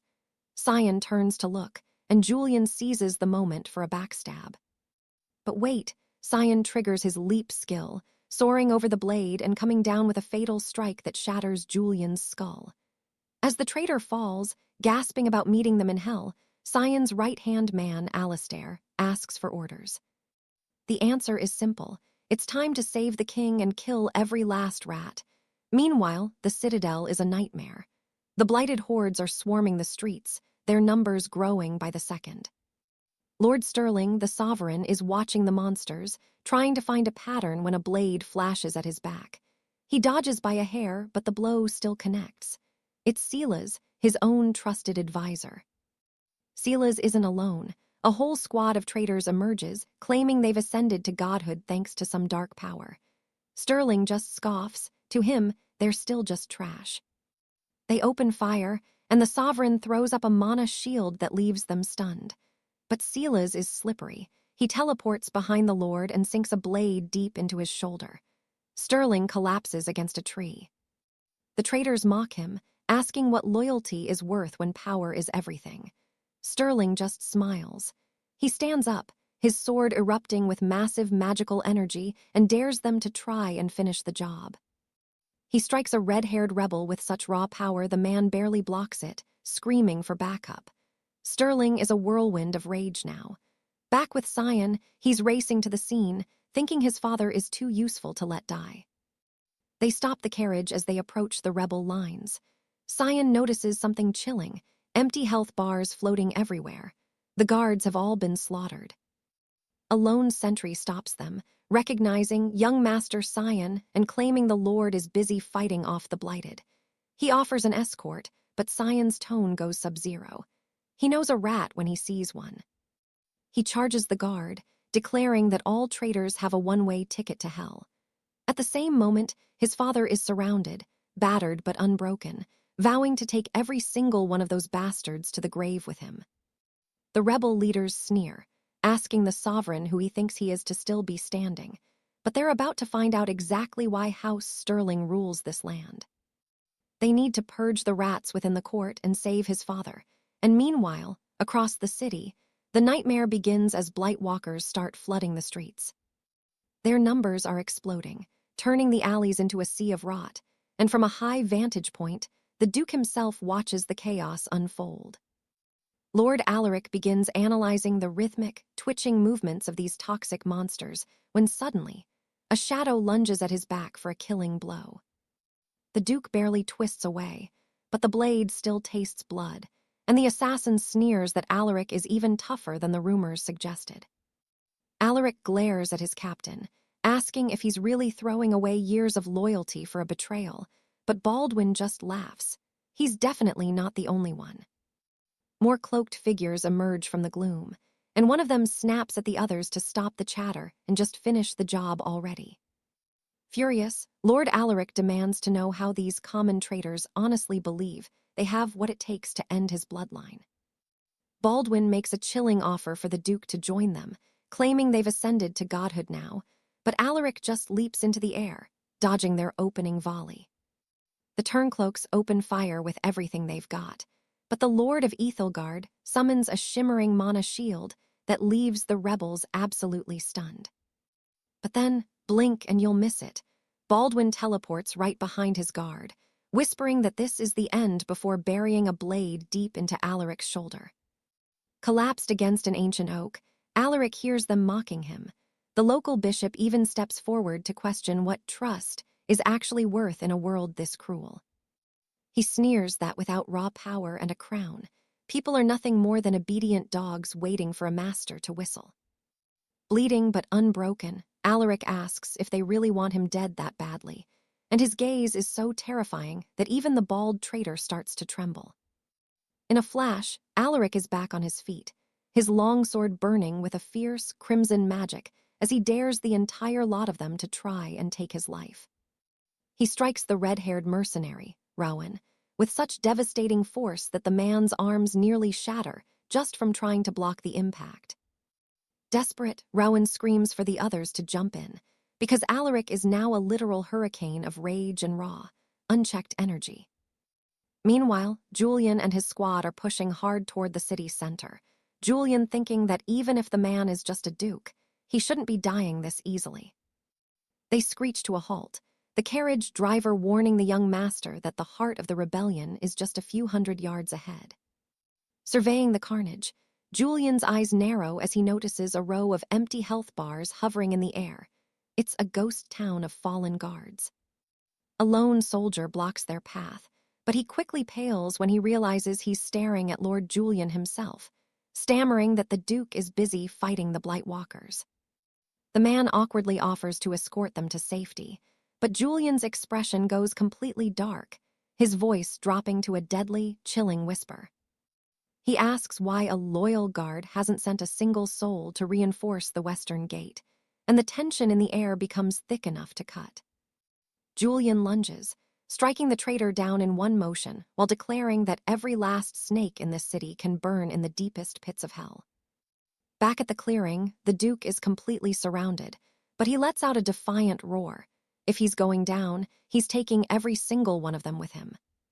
Cut to a different scene, and things look a bit more peaceful at the Sterling Inn, where Landry remarks that the place is surprisingly grand for this district. Look at the state of him, quit acting so high and mighty. In the back, Lord Alistair, already bleeding, tells the snakes to stop stalling. He throws a few more blades their way, demanding they just end this. He's done with the games and ready for the finish.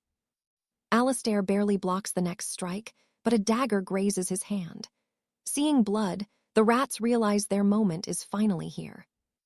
They charge the Duke with everything they've got. No hesitation. The bald brute, Burrows, screams for the Lord to meet his end. Burrows lunges with a knife, putting every ounce of strength into the killing blow. But wait, Alistair was hiding a blade of his own. The red-haired snake, Cedric, sees it and feels the chill of death. He backs away, suddenly paralyzed by pure terror. Silas, the manager, sneers. He tells Alistair he knows exactly what he's thinking, but if Silas dies, this whole city spirals into chaos. He actually smiles. Hold on, my lord, I need you to watch your world crumble first. Then, he charges his superior. Getting ready to strike his own master, he whispers a final goodbye. The blade closes in on Alistair's neck as he seemingly gives up. But then thwack, an arrow screams through the air, hitting the traitor's sword with massive force. Silas is left blinking in utter confusion. All the traitors spin around toward the rooftops, wondering who the hell just interfered with their perfect execution. High above stands young Master Arthur, bow in hand and eyes full of murder. You really think you can kill him? The traitors are absolutely floored. One stammers nervously, "How could a useless piece of trash like you possibly stop our attack?" Alistair starts laughing, actual belly-shaking laughter. He says people always called his son a waste, but look who the real trash is now. The Lord turns to Arthur. "Help me take down Cedric, son. Let's sweep up these 2 pieces of garbage once and for all." Arthur just smiles. "Relax, Dad." He tosses a health potion over. "Drink up, I've got this handled." Arthur stalks toward 𝑬𝒗𝒆𝒓𝒔. "I already gave your son a lesson he'll never forget. Now, it's your turn to learn." The red-haired man's eyes go wide. "What did you do to my boy?" Arthur scoffed. "Imagine being bold enough to ask that after betraying us." Desperate, the traitor hurls magic discs, screaming for Arthur to die. "But our boy," he dodges them like it's nothing. Arthur mocks him.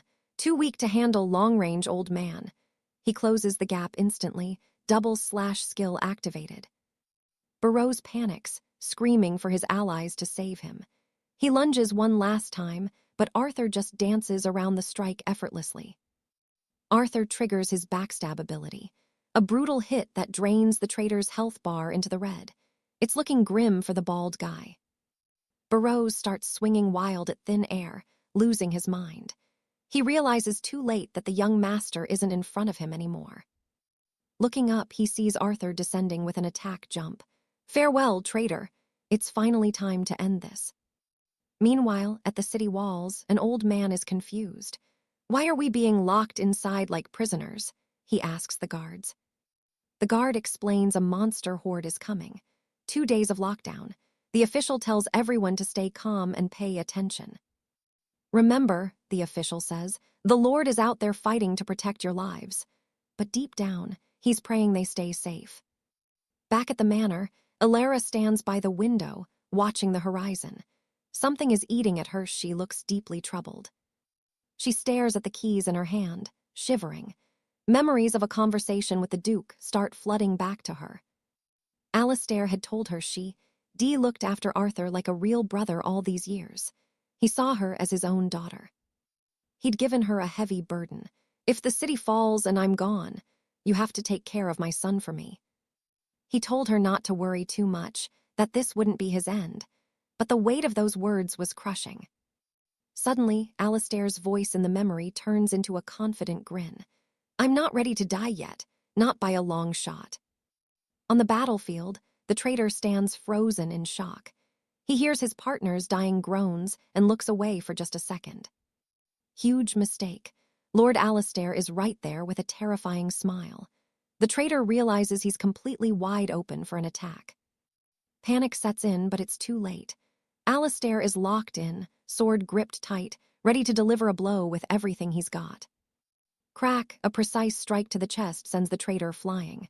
The last thing he sees, his lord's cold, unyielding stare. Alistair stands over him.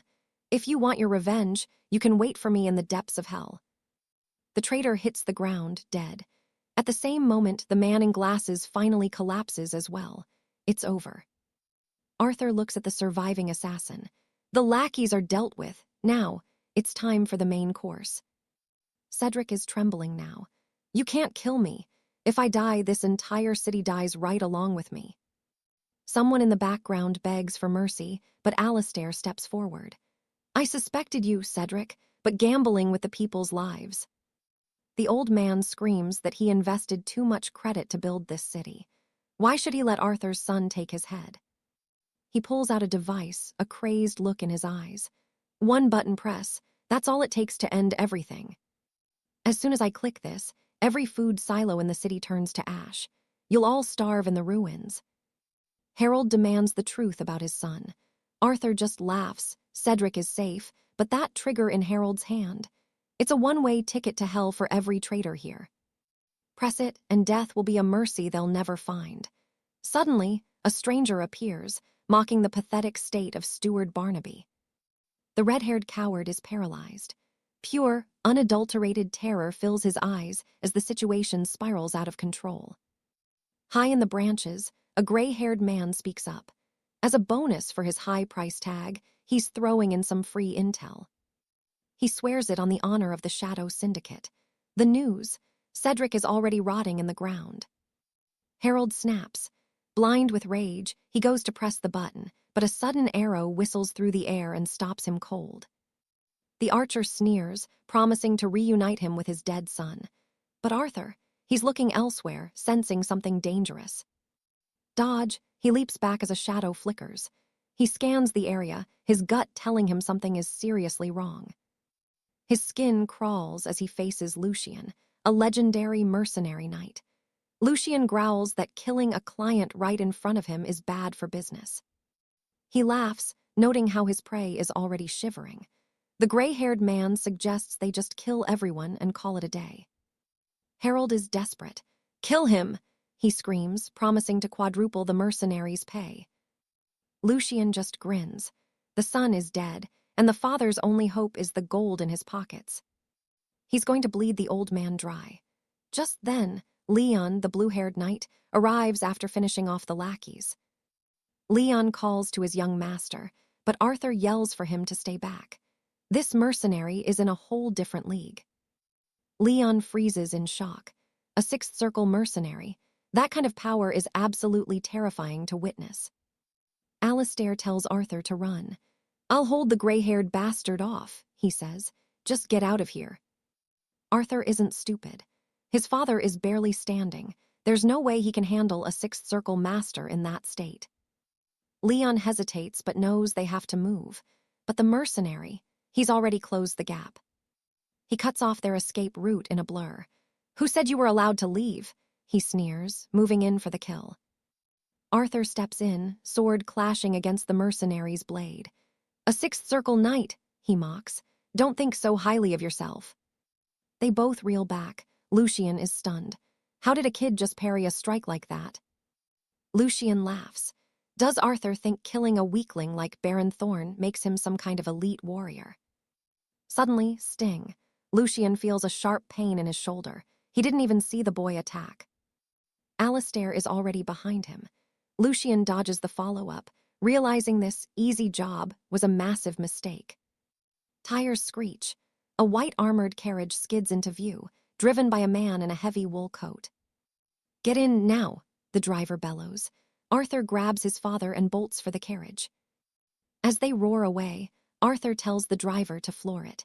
He hurls 2 explosive runes out the back for good measure. The runes fly straight for Lucien, but the mercenary's expression doesn't even flicker. One clean slice. The runes explode in a massive fireball, buying our heroes the time they need to escape. Lucien sits in the dirt, grumbling about trash fighters. Then he looks over at Harold. The old man is smiling and reaching for the button. Lucien realizes what's happening and lunges. His sword skewers Harold's chest. "Go be with your son," he snarls. "Know your place, old man." Harold goes silent, but then a sound starts to bubble up, a laugh. Pure, unhinged madness. Tears streaming down his face, the traitor slams the button down with his last breath. A few seconds later, it's over. The traitor collapses, blood pooling around his lifeless body. Boom, a massive blast rocks the city. The granary guard falls to his knees, watching their food supply burn. The fire is massive. A scout races to Commander Sterling, gasping that the entire storage has been wiped out. Sterling is paralyzed with shock. If the granary is gone, what does that mean for the Lord and his people? He looks toward the city walls, and his face pales. "The swarm," a soldier screams. The undead horde has finally arrived at their doorstep. Repeating crossbows start to roar. Sterling screams for the civilians to run, while the soldiers hold the line at all costs. It's a suicide mission. Sterling sees his men being dragged down, screaming for help as the undead pour in. One soldier is completely overwhelmed. Sterling tries to fight his way over, but he's surrounded. He turns, and another monster is mid-leap, claws reaching for his throat. He braces for the impact, but crack. A single bolt shatters the creature's skull. He's been saved. Our hero finally arrives, and Sir Alistair is practically glowing with relief. The Duke and the young heir are finally home. Reports flood in. The commoners are safe within the walls. The order is given. Retreat. Lock the gates and hold the line. Looking down from the battlements, the Duke is reeling. He never dreamed this entire nightmare was orchestrated by Baron Thorn. It gets worse. The granaries have been torched, and the city's finest knights are either bleeding out or already gone. The Duke knows the truth. Even with a full legion, these 5 raiding houses are too much to handle. This is bad. Arthur steps up.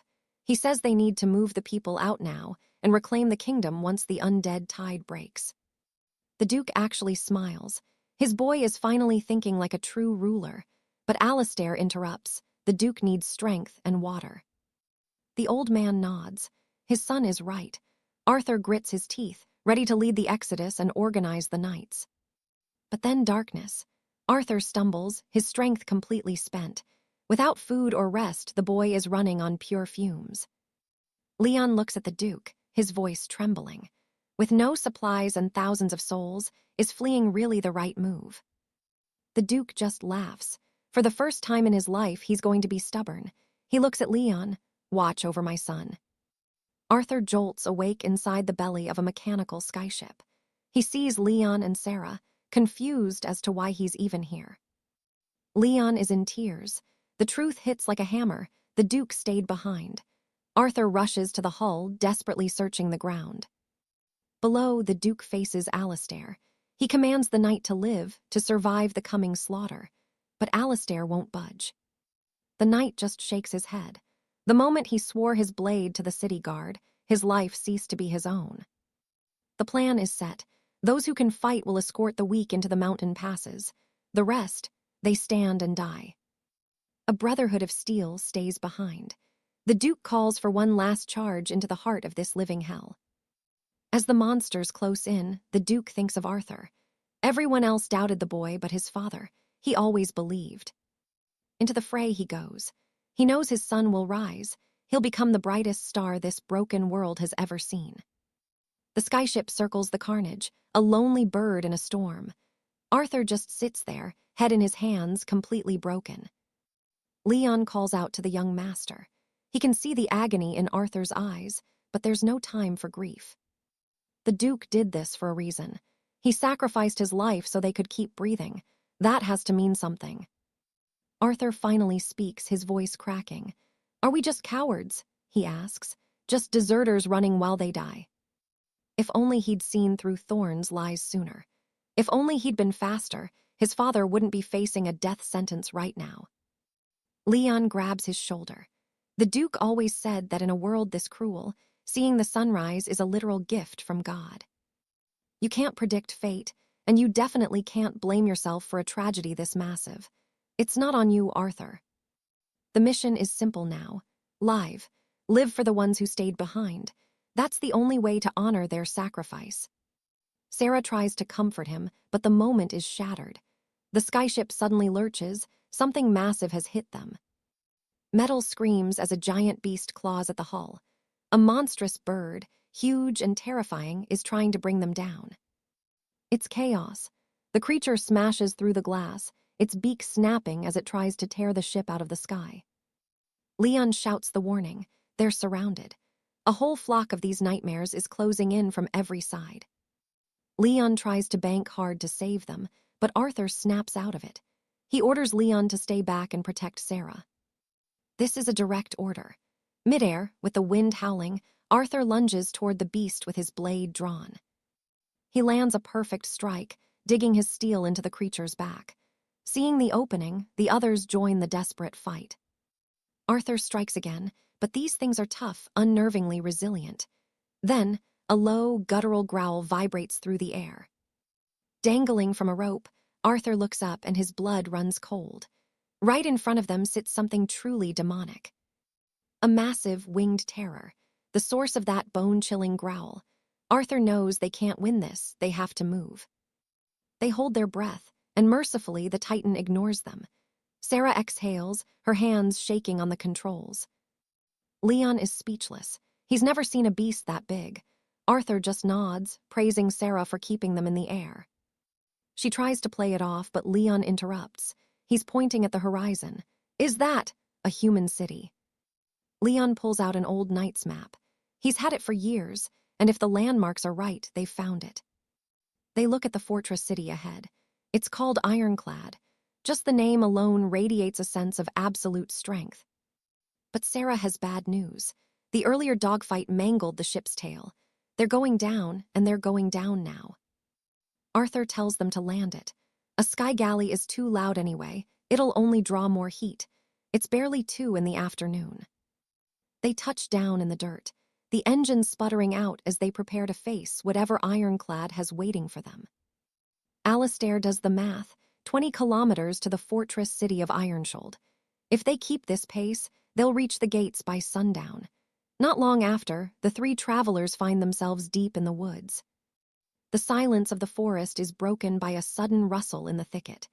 Lady Alara flinches, and Arthur, ever the guardian, draws his steel in a flash, ready to strike anything that moves.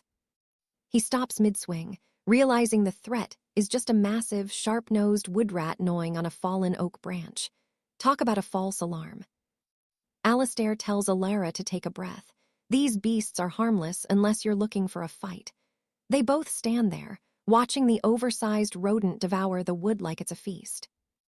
Our hero can't help but smirk, teasing Alara about being so jumpy. It's clearly her first time stepping foot outside the high walls of her home. Alara blushes, admitting she might have overreacted just a little bit. Alistair notes that even small beasts like this indicate they're finally nearing a human settlement. Arthur watches the rat scurry off and suggests following it toward the city. But then everything changes. He spots a heavy carriage approaching. Steel meets the air once more. Someone is coming. Arthur steps forward, shielding the others, his eyes narrowing as the sound of wheels grows louder. Alistair doesn't hesitate. He readies his longbow, an arrow notched and ready to fly. Both men are locked in, prepared for the worst. A rugged transport pulls up, loaded with mercenaries. A man with a mohawk and a face full of piercings stares them down with pure malice. The thug looks right past the boys, his eyes landing on Alara. He lets out a low whistle, commenting that she's quite the prize. Disgusting. Alistair's expression goes cold.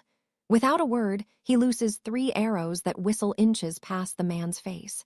It looks like a miss, but he wasn't aiming for the man. 3 venomous vipers, hidden in the shadows behind them, are pinned to the wood. Inside the carriage, a man smoking a pipe nods. That was one hell of a shot. Alistair gives them a stern warning. Move along, because these woods are crawling with things far worse than snakes. The Mohawk mercenary bristles, reaching for his sword. But his companion stops him. They've got actual business to attend to and can't waste time on a roadside brawl. With a final glare, the mercenaries roll away. Arthur is fuming. If a fight had broken out, he was ready to give his life to take them all down. He's not playing around when it comes to Alara's safety. Alara tries to apologize, but Alistair shuts that down fast. None of this is her fault. He tells Arthur they aren't strong enough yet. They need to keep training and honing their mana. To avoid more unwanted attention, Alara intentionally smears dirt on her face and clothes. She asks if she looks plain enough now to stop attracting trouble. It's a smart move. The trio continues down the dirt road, keeping their heads low as the city of Ironsheld looms in the distance. Back in the carriage, the mercenaries ask their boss why they let the girl go. The leader just scoffs, knowing better than to underestimate them. That boy with the bow, he's dangerous. They have a mission in Ironsheld, and a pointless fight would only slow them down. A little while later, they reach the outskirts. A rank 2 sylvan steed is grazing nearby, a majestic sight that leaves Alistair completely floored. An old coachman appears out of nowhere, offering the youngsters a lift. He explains that walking the rest of the way is a nightmare, but he'll give them a friendly discount. Alistair confirms they're headed for Ironsheld and asks for the price. The old man smiles, but behind that grin, he's thinking he's found 3 fresh sheep ready to be sheared. Just as he's about to overcharge them, other drivers swarm in, offering faster rides for half the price. The old man's face falls, talk about fierce competition. Realizing his easy payday is slipping away, the old man sighs. He's not going to make a fortune today, but a deal is a deal. He offers to take all 3 of them for the price of a single low-rank white mana crystal. It's a steal, so they hop in. Inside the carriage, Alara is curious. She asks if the old man captured the magical horse himself. He laughs, saying he's not that brave. He bought the beast from a high-level beastmaster for a median-rank blue crystal. Alistair's ears perk up at the mention of beastmasters. The driver explains that beastmasters are elite martial artists who specialize in taming and training monstrous creatures for war or trade. He glances at the group, noticing they look like outsiders. He asks if they're refugees coming to seek sanctuary with House Rel. The carriage goes dead silent. The man quickly catches the vibe and apologizes for prying into personal business. Some questions are better left unasked in these times. Alara whispers to Alistair, telling him not to let the old man's words get to him.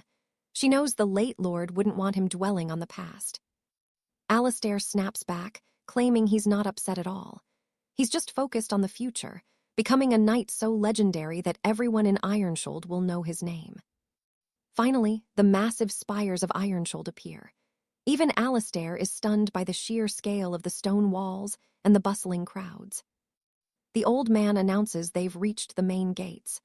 Alistair notes that in a city this grand, even stepping through the entrance costs a handful of coin. They make it to the heart of the 5th district, deep within the outer city. Now comes the hard part, finding a place to sleep that isn't a total rat hole.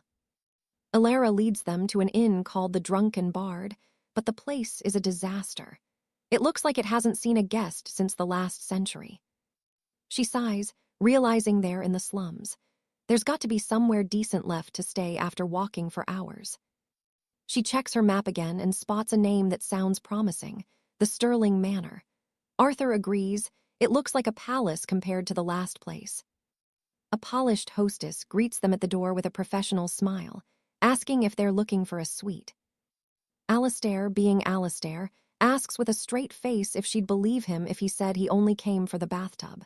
The woman can't help but laugh. The kid's got spirit. A hostess greets them with a warm smile, asking if the young lords are looking for a suite to spend the night in. Julian can't help himself and jokingly asks if she'd believe he's only here because he heard they have the best bathtubs in the kingdom. The woman laughs, charmed by his wit, just as a wealthy merchant appears to haggle over the price of a rare prism shard Julian is carrying. After a few cold formalities, the innkeeper drops a bombshell. A single room, that'll be 2 silver shards a night. 2 silver shards, for one night, everyone's floored, but Alaric, he doesn't even blink. "We're staying," he says, leaving them speechless. It's expensive, sure, but the place is solid, not some rundown shack. Inside the room, Alaric stares at the ceiling, thinking of his father. He assures himself they're safe, for now. Suddenly, a knock breaks the silence.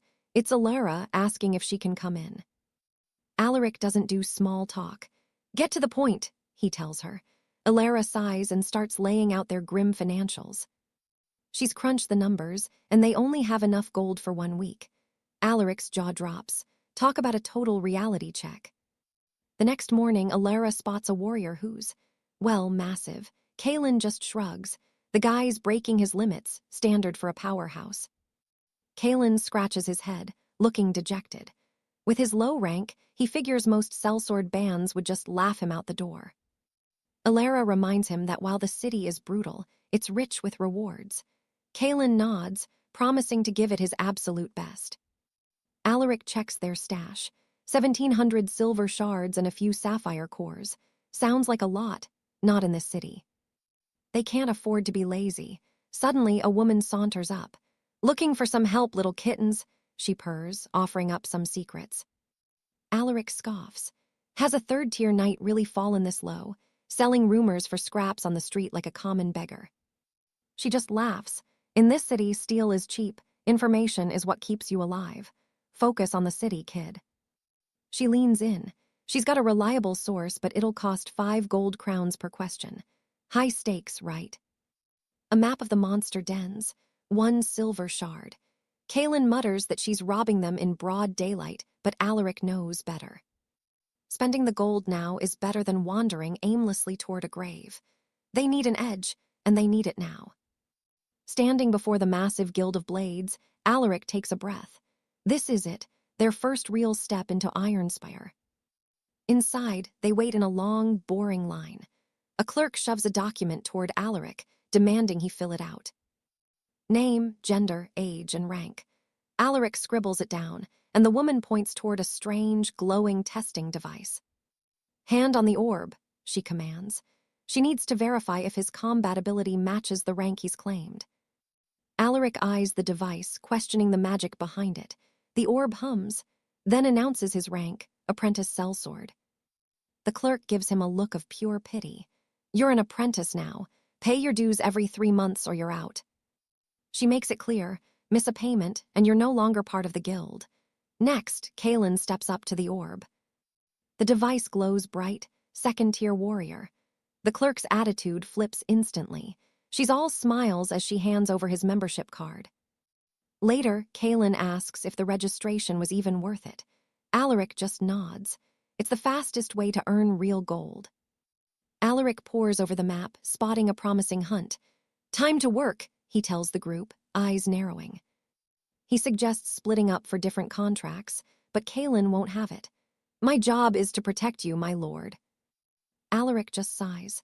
You've been by my side this whole time, Kaylin. Do I really look like I need a babysitter?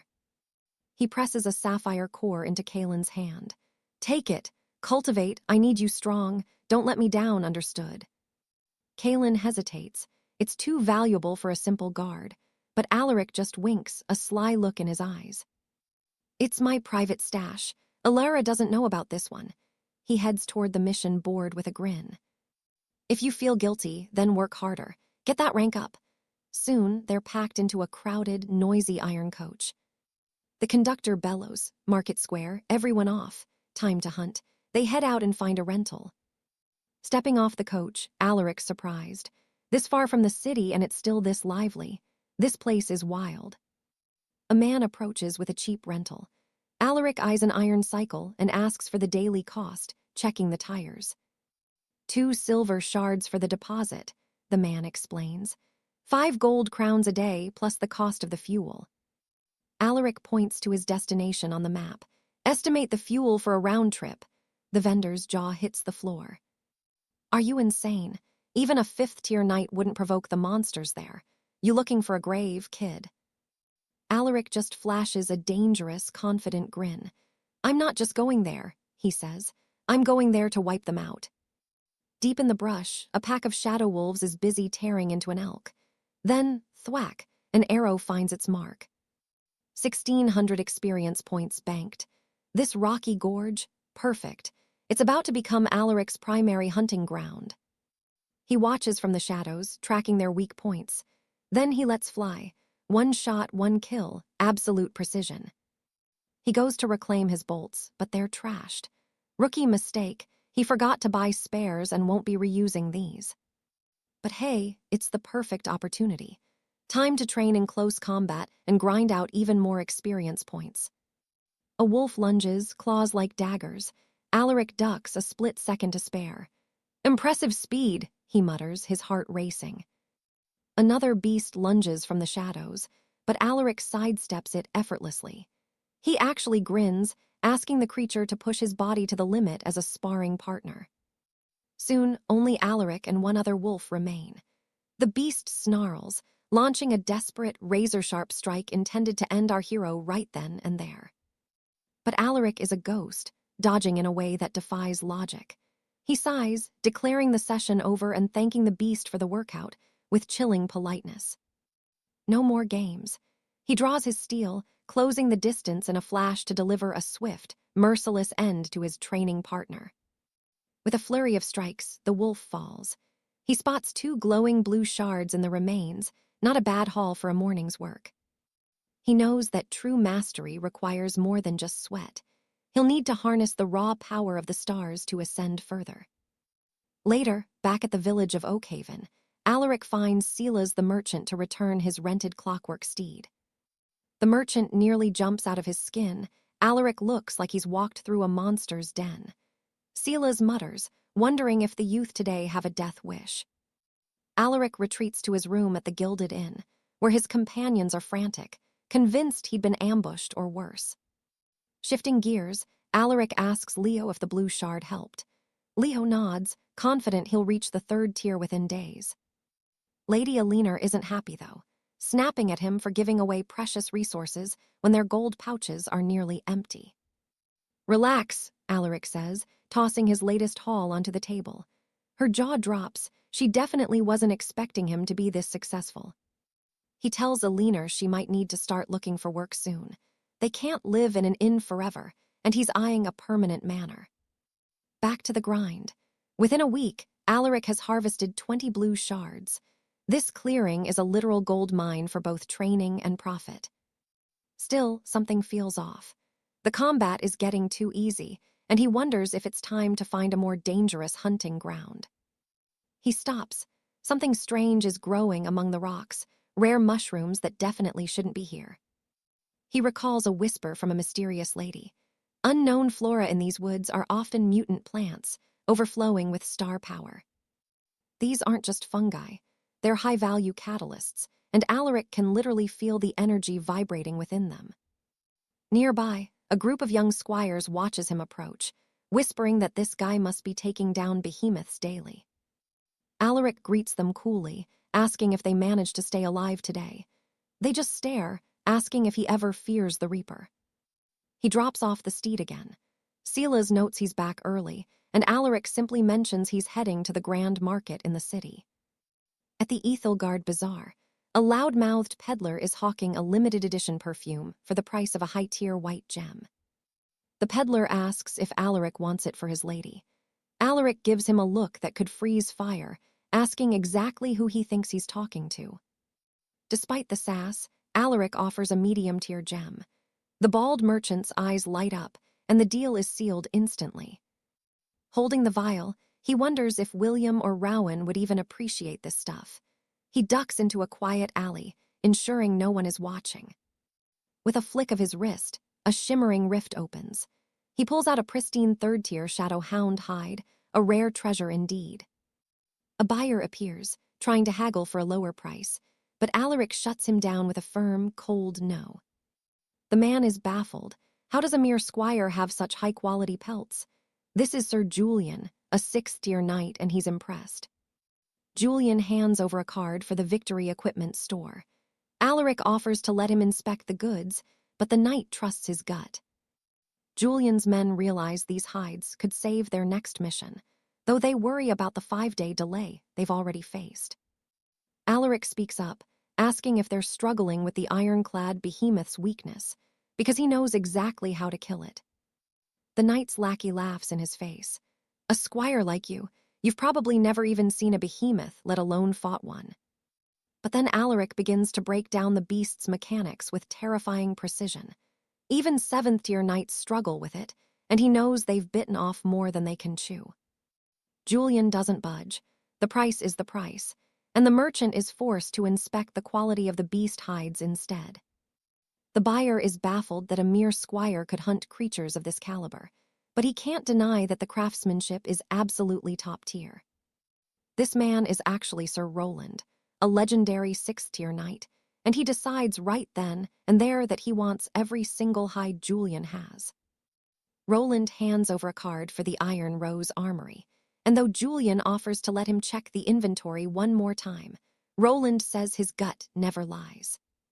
As they part ways, Roland tells the boy to visit his shop if he ever needs real steel, leaving Julian thinking about his next big move. One of Roland's men suggests that using these warg hides could seriously boost their success rate on high-level contracts. But another subordinate complains that they've already wasted 5 days and wonders if they're about to break their contract with the guild. Eavesdropping, Julian interjects, asking if they're struggling with the steel-clad behemoth because he knows exactly where its armor is weakest.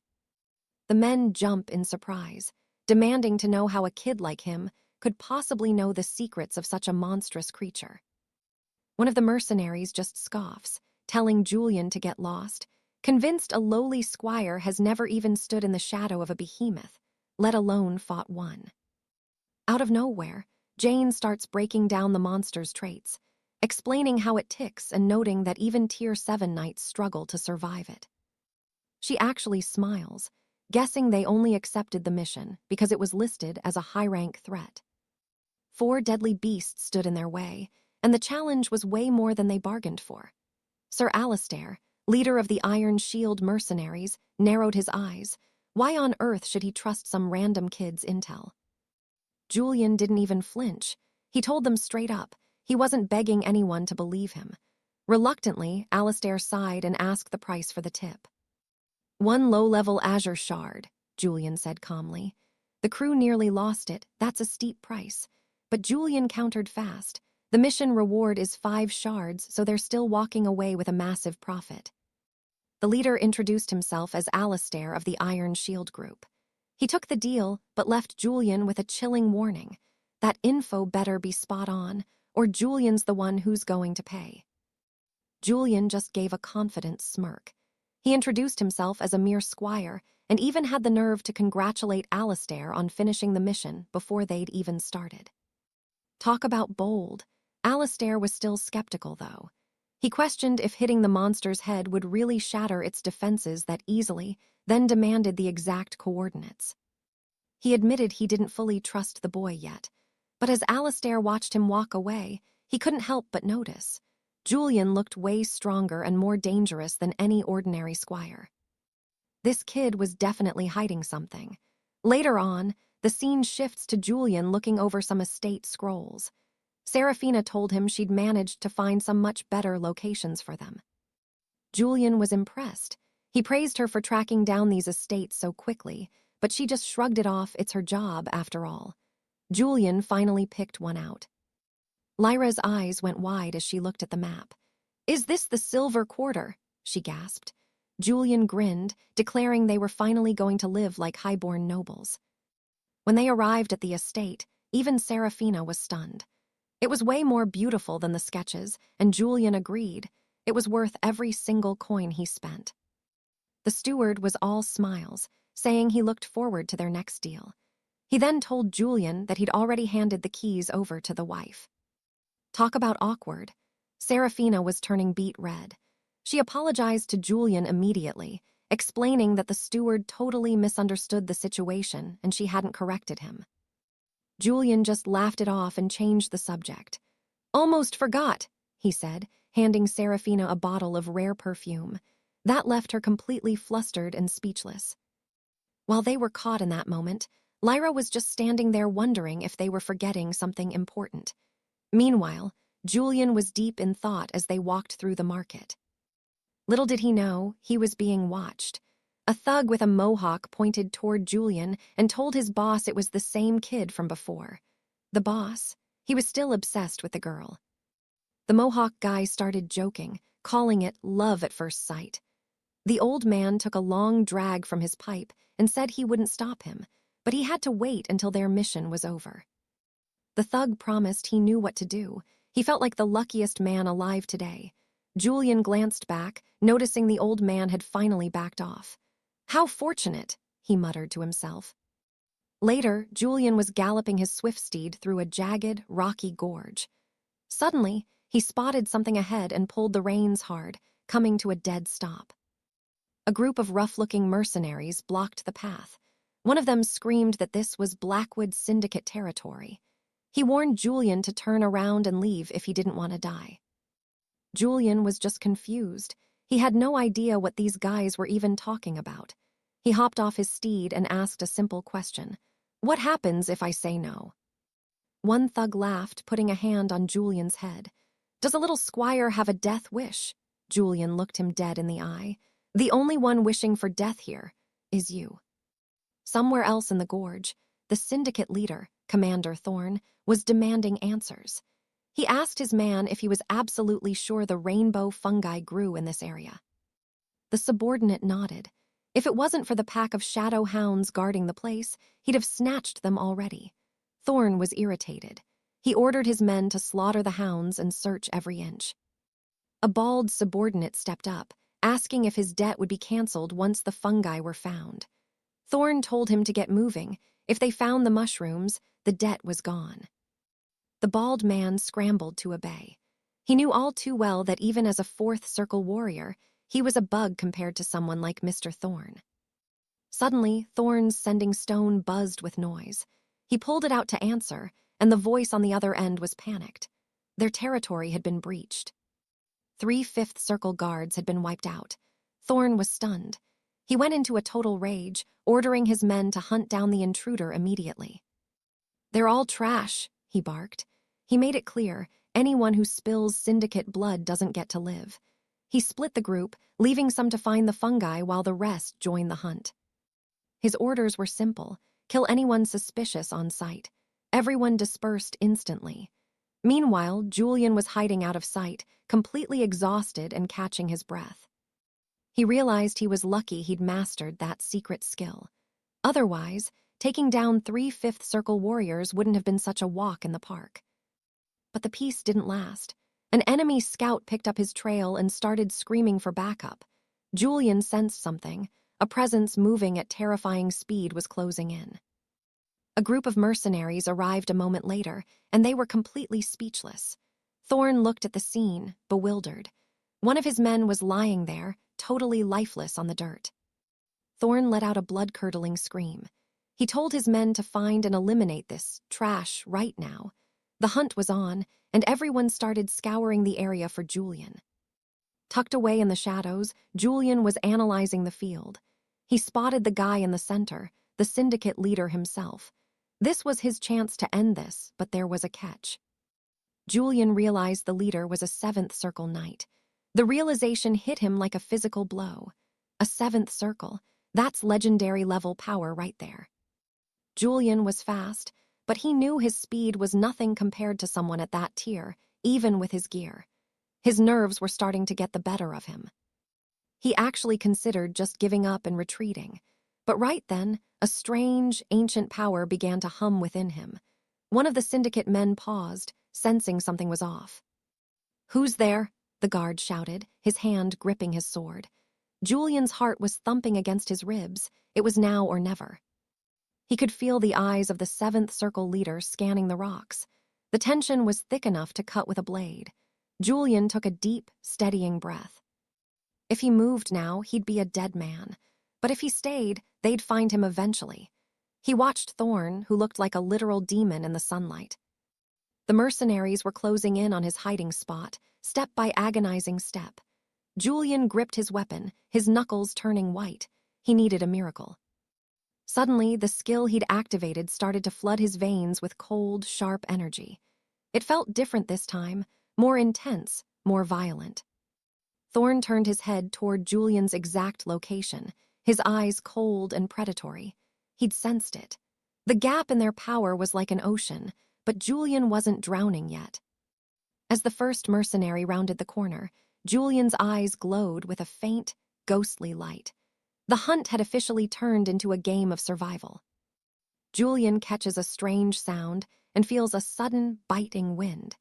He doesn't wait around, he bolts while the distraction holds. Later, he's sulking over a flask of water. Those idiots completely ruined his mana refinement plans, and he's fuming about it. He looks back and realizes he's totally alone. Then, something catches his eye, a bizarre, ancient-looking bone lying in the dirt. He picks it up, wondering what it is, but then he looks ahead. It's a total nightmare.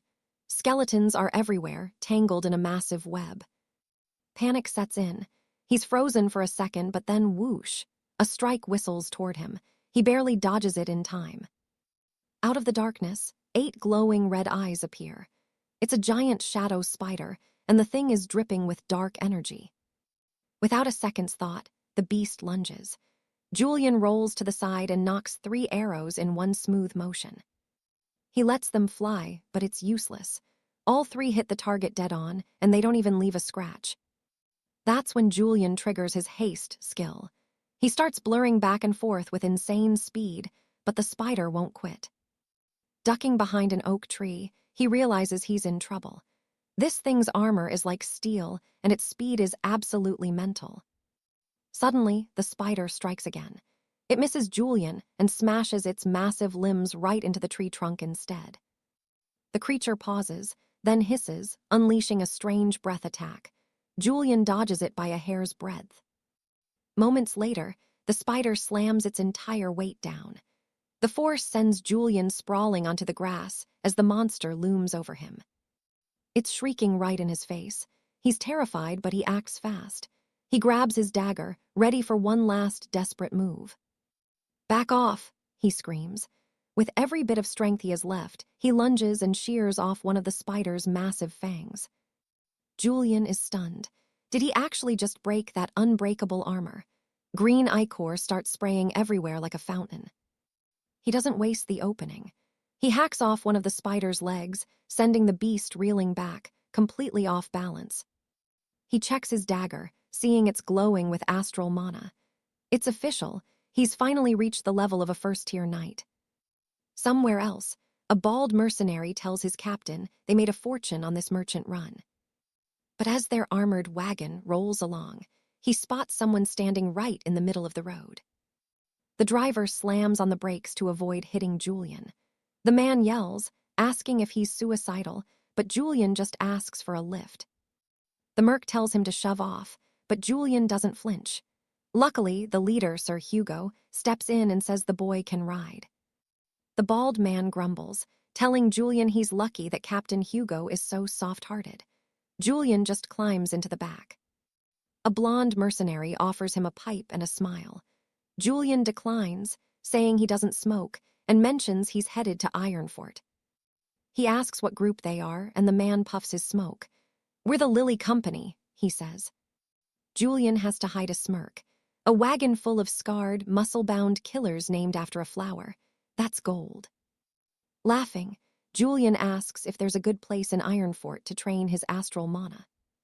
The man isn't sure about the knightly academies in the 3rd district, but he warns Julian that they're definitely not cheap. Eventually, they reach the outskirts of the capital. Julian hops off, thanks them for the ride, and says he owes them one. Heading back to his cottage, Julian reflects on his progress. He's a real knight now, but he needs to sharpen his skills. His young squire, Leo, runs out to tell him the big news. He's finally been promoted to a 3rd-tier knight. Leo gives him a massive hug, thanking him for the mana shards. Julian smiles, realizing they've both leveled up. Their maid, Sarah, starts crying with pure pride. Julian sits them down and says their lives are about to change for the better. He proposes a toast to their new future, and the 3 of them raise their glasses together. "To health," they shout. The next day, Julian and Leo head straight for the Royal Training Center. Leo asks if it'll be too expensive. Julian just tells him that if it makes him stronger, no price is too high. They see 4th and 6th-tier knights walking around, and Julian realizes the levels here are off the charts. It's a good thing he auctioned off that shadow spider silk for a massive price, or he wouldn't have the gold to be here. A woman approaches and asks if they're there to train. She tells them to follow her and asks what level they want. Julian tells her they'll start with level 3 for Leo. She explains that level 3 requires a mana shard and a ticket. Oh, and they have to sign a life and death waiver first. Leo promises not to disappoint him and heads in. Then, Julian tells the woman he wants a level 5 room for himself. She stops in her tracks. "Did I hear you right? You actually want to enter a level 5 chamber?" Julian confirms it, insisting she open the door. She warns him this isn't some spiritual meditation, it's actual combat with monsters. Julian just nods. He knows exactly what he's getting into. "Open it," he says. Arthur points right at the Tier 5 berserker behemoth, picking it as his prey. The desk clerk just stares, convinced he has finally lost his mind. She warns him that this monster has the raw power of a Tier 6 beast. Does he have a secret death wish, or is he just that arrogant? A squire leads Arthur to the combat chamber, handing over the activation key.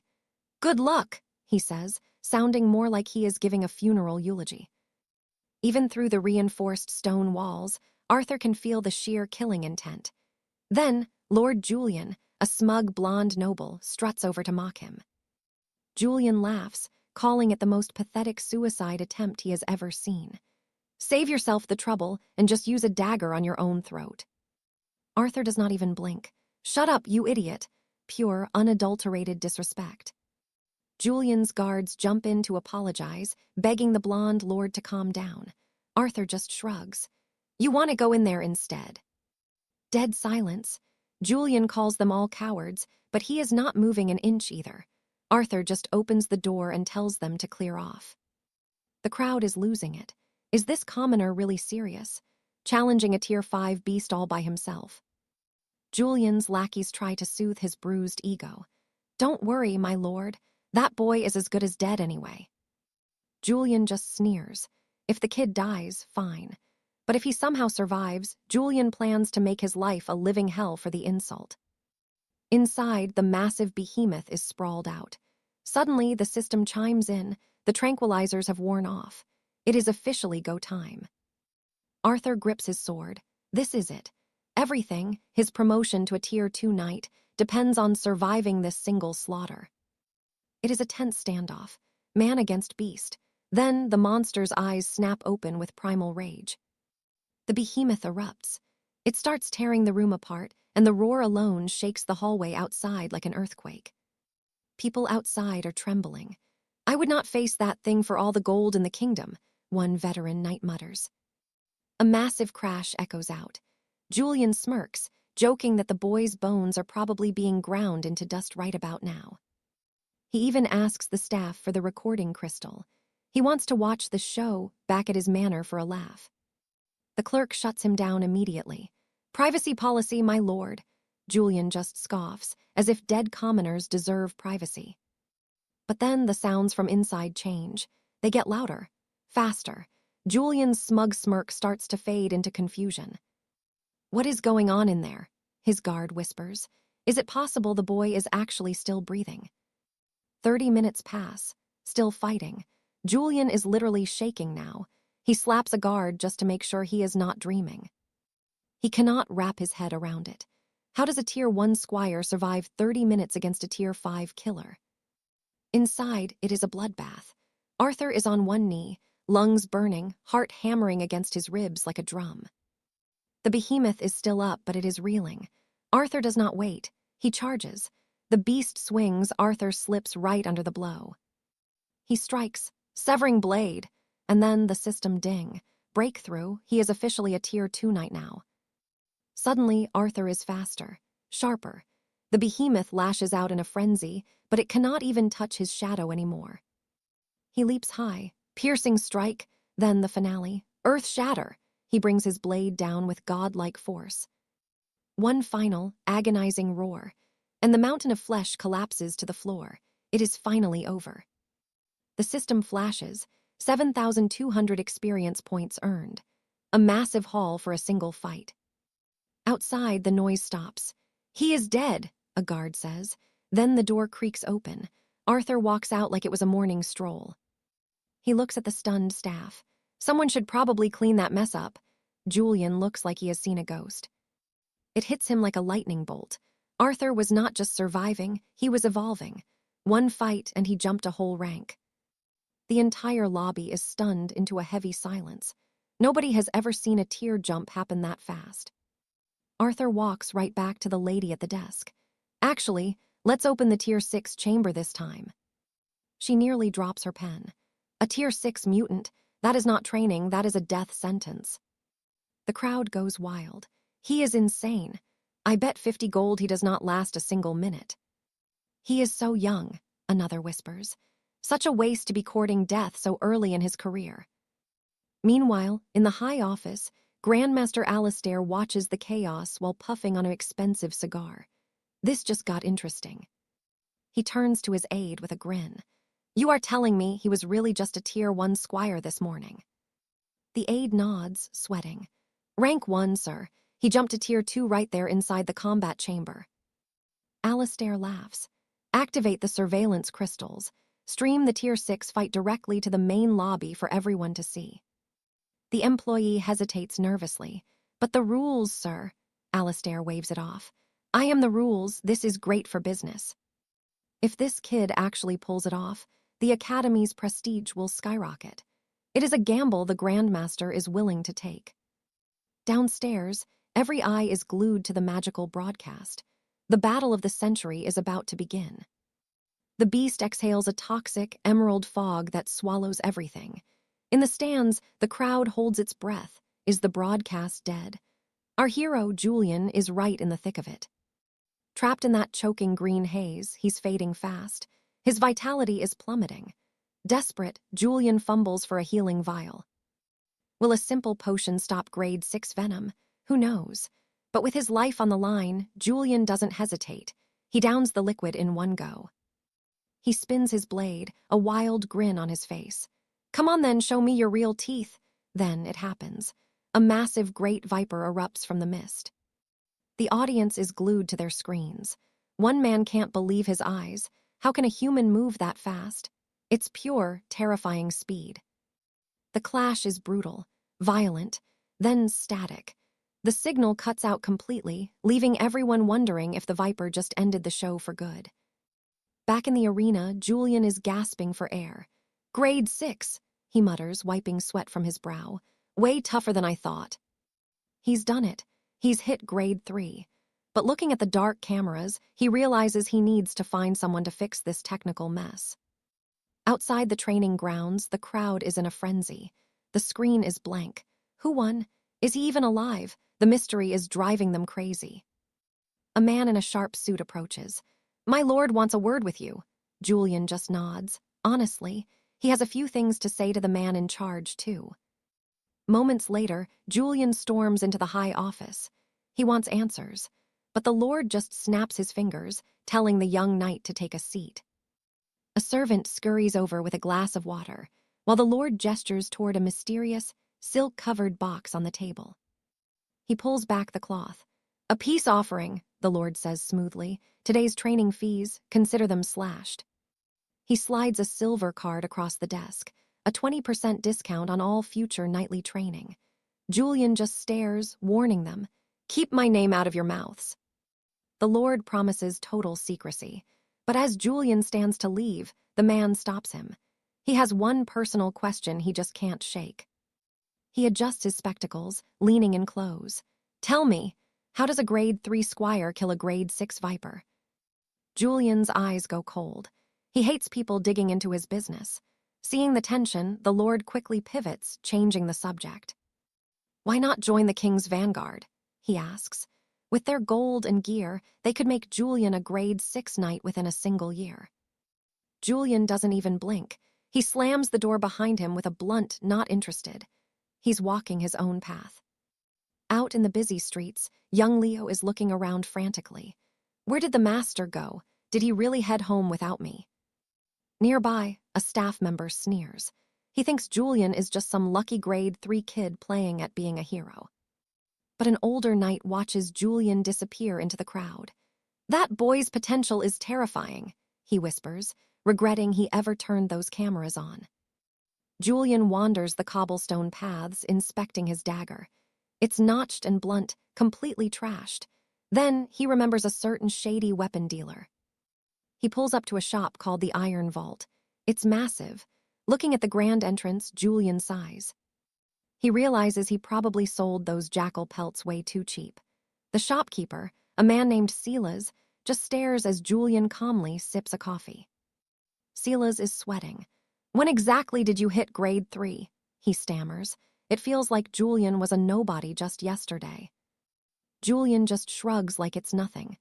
I just worked a bit harder than the other guys, he says, totally deadpan. Silas nearly chokes. Look, if you're going to lie to me, at least make it sound believable. Julian sets his cup down with a clink.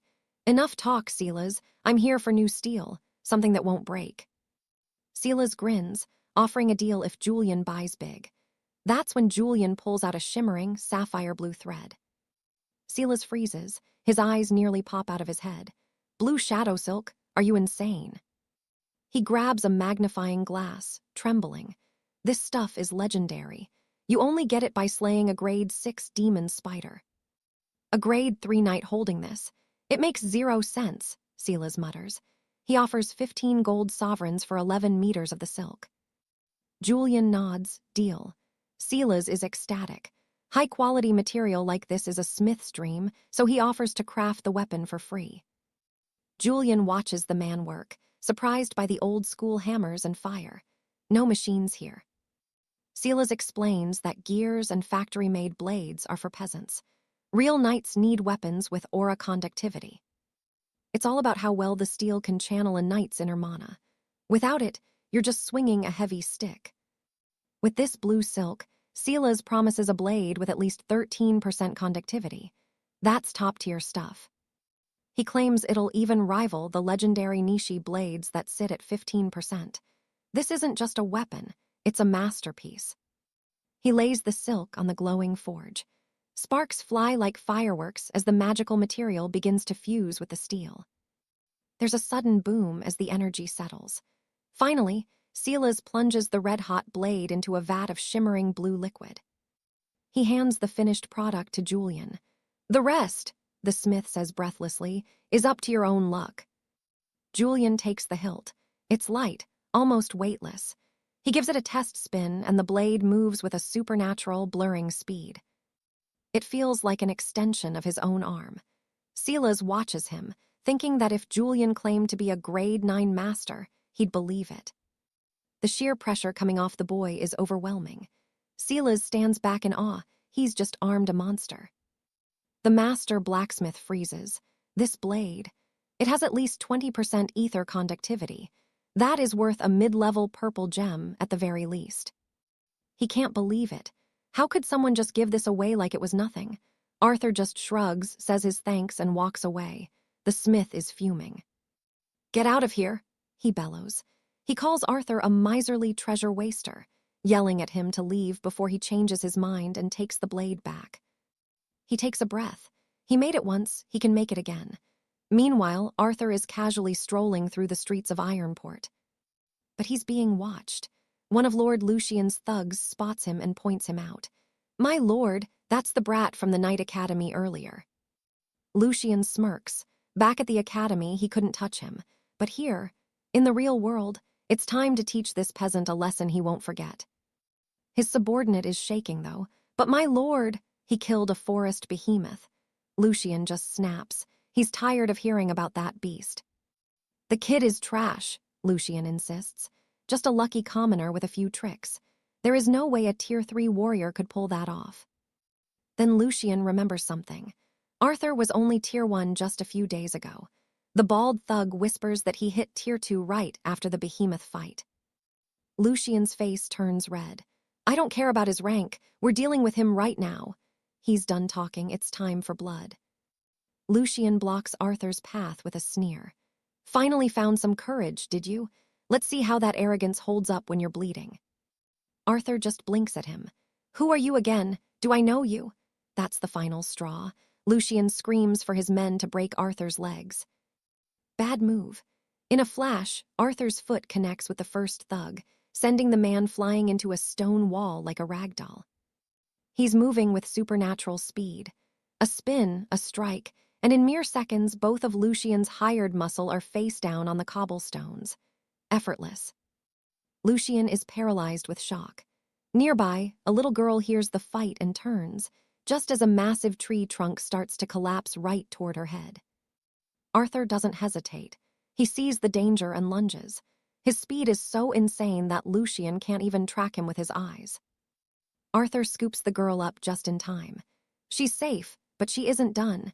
She kicks out at Lucian, sending the noble tumbling right into the falling trunk. Arthur kneels to check on the girl. She's fine, but Lucian, he's pinned under the wood, screaming that Arthur provoked him first. Arthur doesn't blink. "Who cares who you are?" Lucian is hysterical now, laughing like a madman and telling Arthur to kneel and beg for his life. "My family will show you a fate worse than death," the noble screams. He really thinks his name is going to save him here. That was his last mistake. Arthur vanishes, appearing instantly beside Lucian to deliver a bone-shattering kick to his ankle. One clean snap. Lucian collapses, wailing in pure agony. Arthur stands over him, cold as ice. "I really hate being threatened," he mutters. The proud noble is reduced to a crying mess, begging for mercy. The onlookers are whispering, "Is this kid crazy? Does he know who House Blackwood is?" They watched Lucian act like a king for years, but seeing him fall like this, It's pitiful. Arthur just looks at the crowd, thinking about the truth of this world. The strong live, the weak die. It's that simple. As for House Blackwood, if this is the start of a war, then so be it. Back at the Blackwood estate, Lucien is bedridden with a shattered leg. A doctor is working on him while the Duke looks on with cold eyes. The news is grim. The bone is fractured beyond simple healing. The doctor warns the Duke that there will be lasting effects for the young master. The bald thug asks the question everyone's thinking. Will he be weaker? The doctor nods. Lucien's mana channels, his meridians, are completely trashed. The Duke is in total denial. This can't be happening. His son a cripple, it has to be a lie.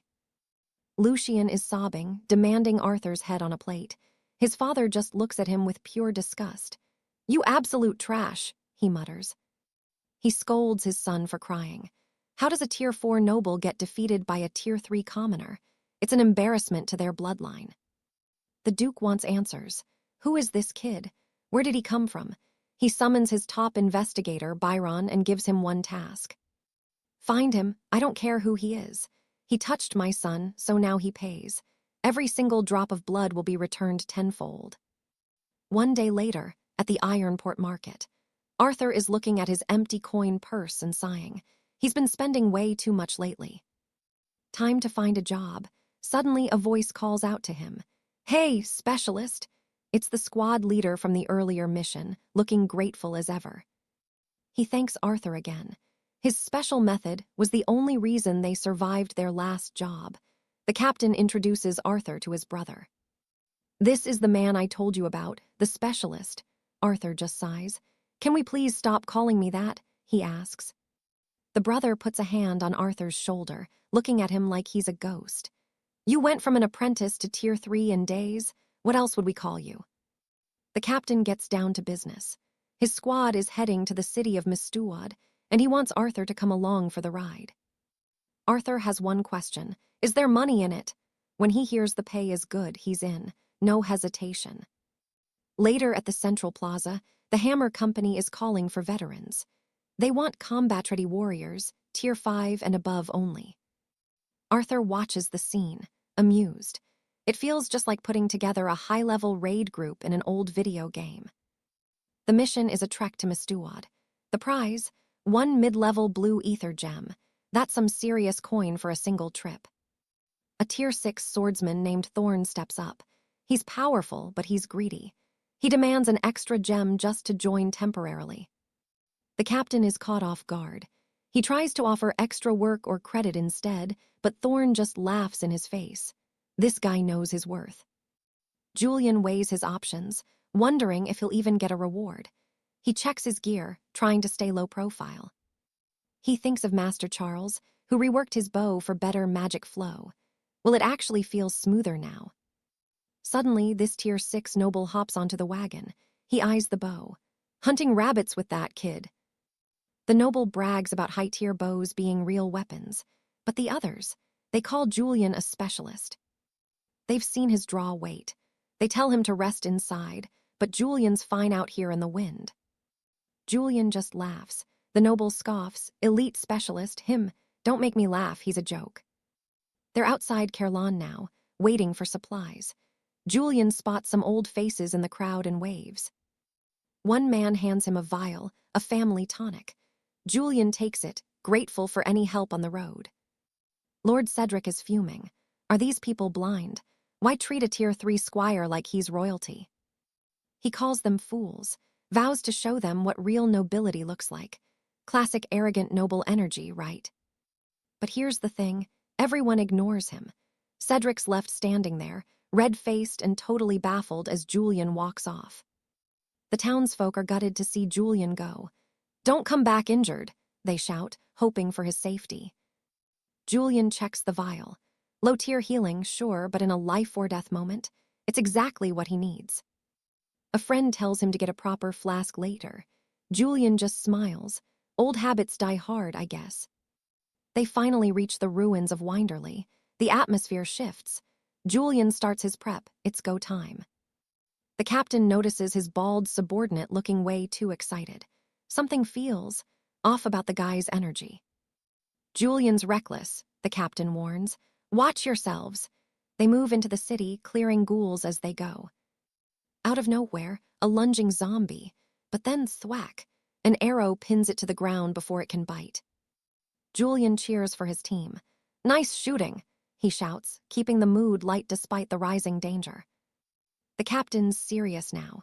5 minutes to reach the street, or the venomous swarms will overwhelm them all. They tease the arrogant noble. All yours, specialist.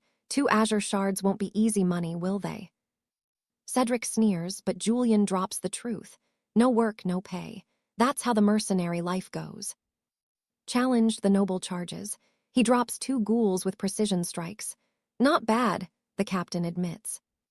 The others agree, paying for a tier 6 was worth it. But then, the real trouble shows up. A swarm of level 30 blighted. Every ghoul in this district is a mutant. This isn't a game. Too dangerous, someone warns. 1 wrong move and we're dead. But Cedric, he's feeling lucky today.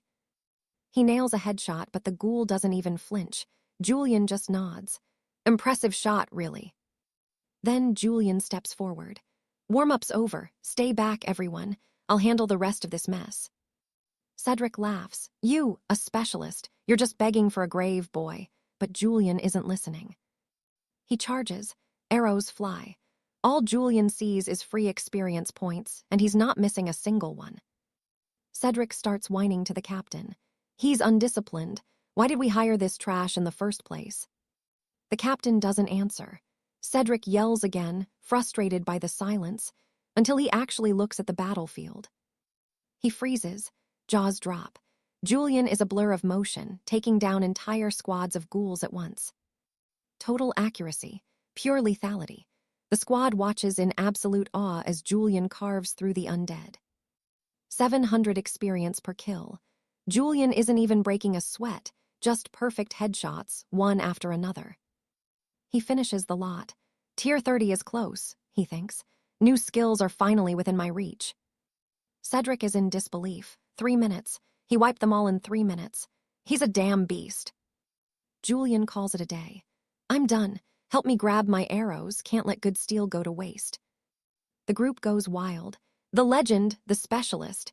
They've never seen strength like this from a squire. He was hiding his power all along, one shouts. Another just declares themselves Julian's biggest fan. They start scavenging the corpses. Julian spots a fallen ghoul, and then he sees it. An azure shard, right there on the ground, pure luck. The others can't believe his first try find. Julian remembers Charles's advice about the arrows and gets back to work. Focus on the task. Even Cedric is forced to help. Imagine a tier 6 noble picking up arrows for a tier 3. The humiliation is real, but the job continues. Next stop, the captain shouts, pointing down the road. The group halts at the old market square, their primary hunting grounds for the day, and Sir Julian warns his knights that the heavy armored carriages will make far too much noise and draw in the blighted. 1 wrong move, and they'll be swarmed by venomous undead. So Julian calls for both elite sentinels to step forward and prepare for a real fight. Arms crossed, the arrogant Lord Cedric looks visibly annoyed, but the undead are already clawing their way across the cobblestones, and by the look of them, they're just low-level rotters. Julian hands his longbow to a nearby squire, and turning to the rank 6 knight, he proposes a little wager, a duel to see who can clear the path first. Lord Cedric, the blue-bearded veteran, isn't one to back down from a challenge and agrees instantly, thinking this'll be an easy win. But then, blink and you'll miss it. Julian vanishes, showcasing superhuman speed as he moves like lightning, landing precise, skull-shattering blows on the monsters before they even know he's there. He's everywhere at once, seamlessly shifting his stance to deliver a fatal strike to another undead before the first one even hits the ground. It's absolute madness. Julian marvels at how incredible this system power feels when he combines it with his own high-level martial arts.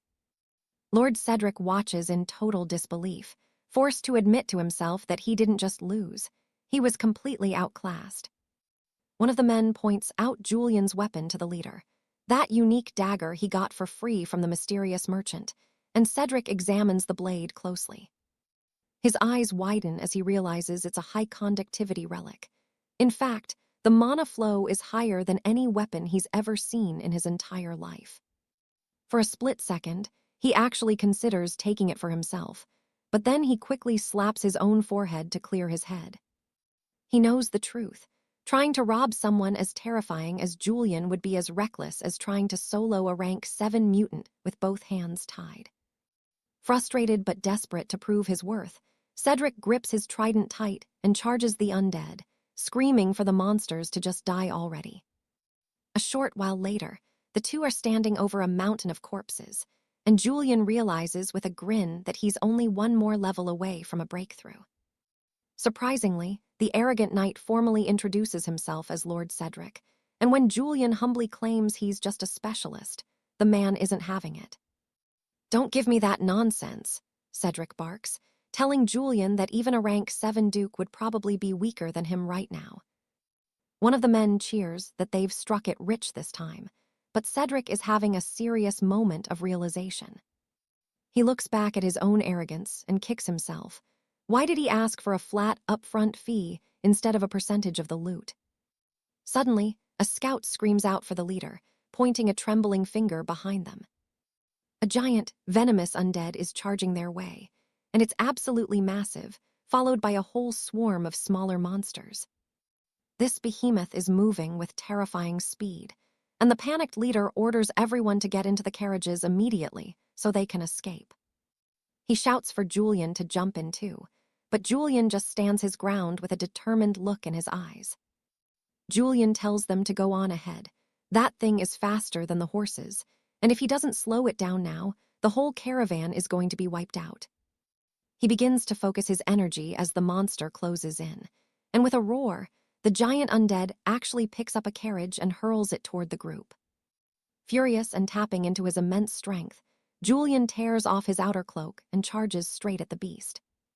He yells for the others to clear out because they're only going to be a burden, and Cedric finally realizes he's been underestimating Julian's true combat power this whole time. Looking back one last time, Cedric nods and tells Julian they'll wait for him further down the road.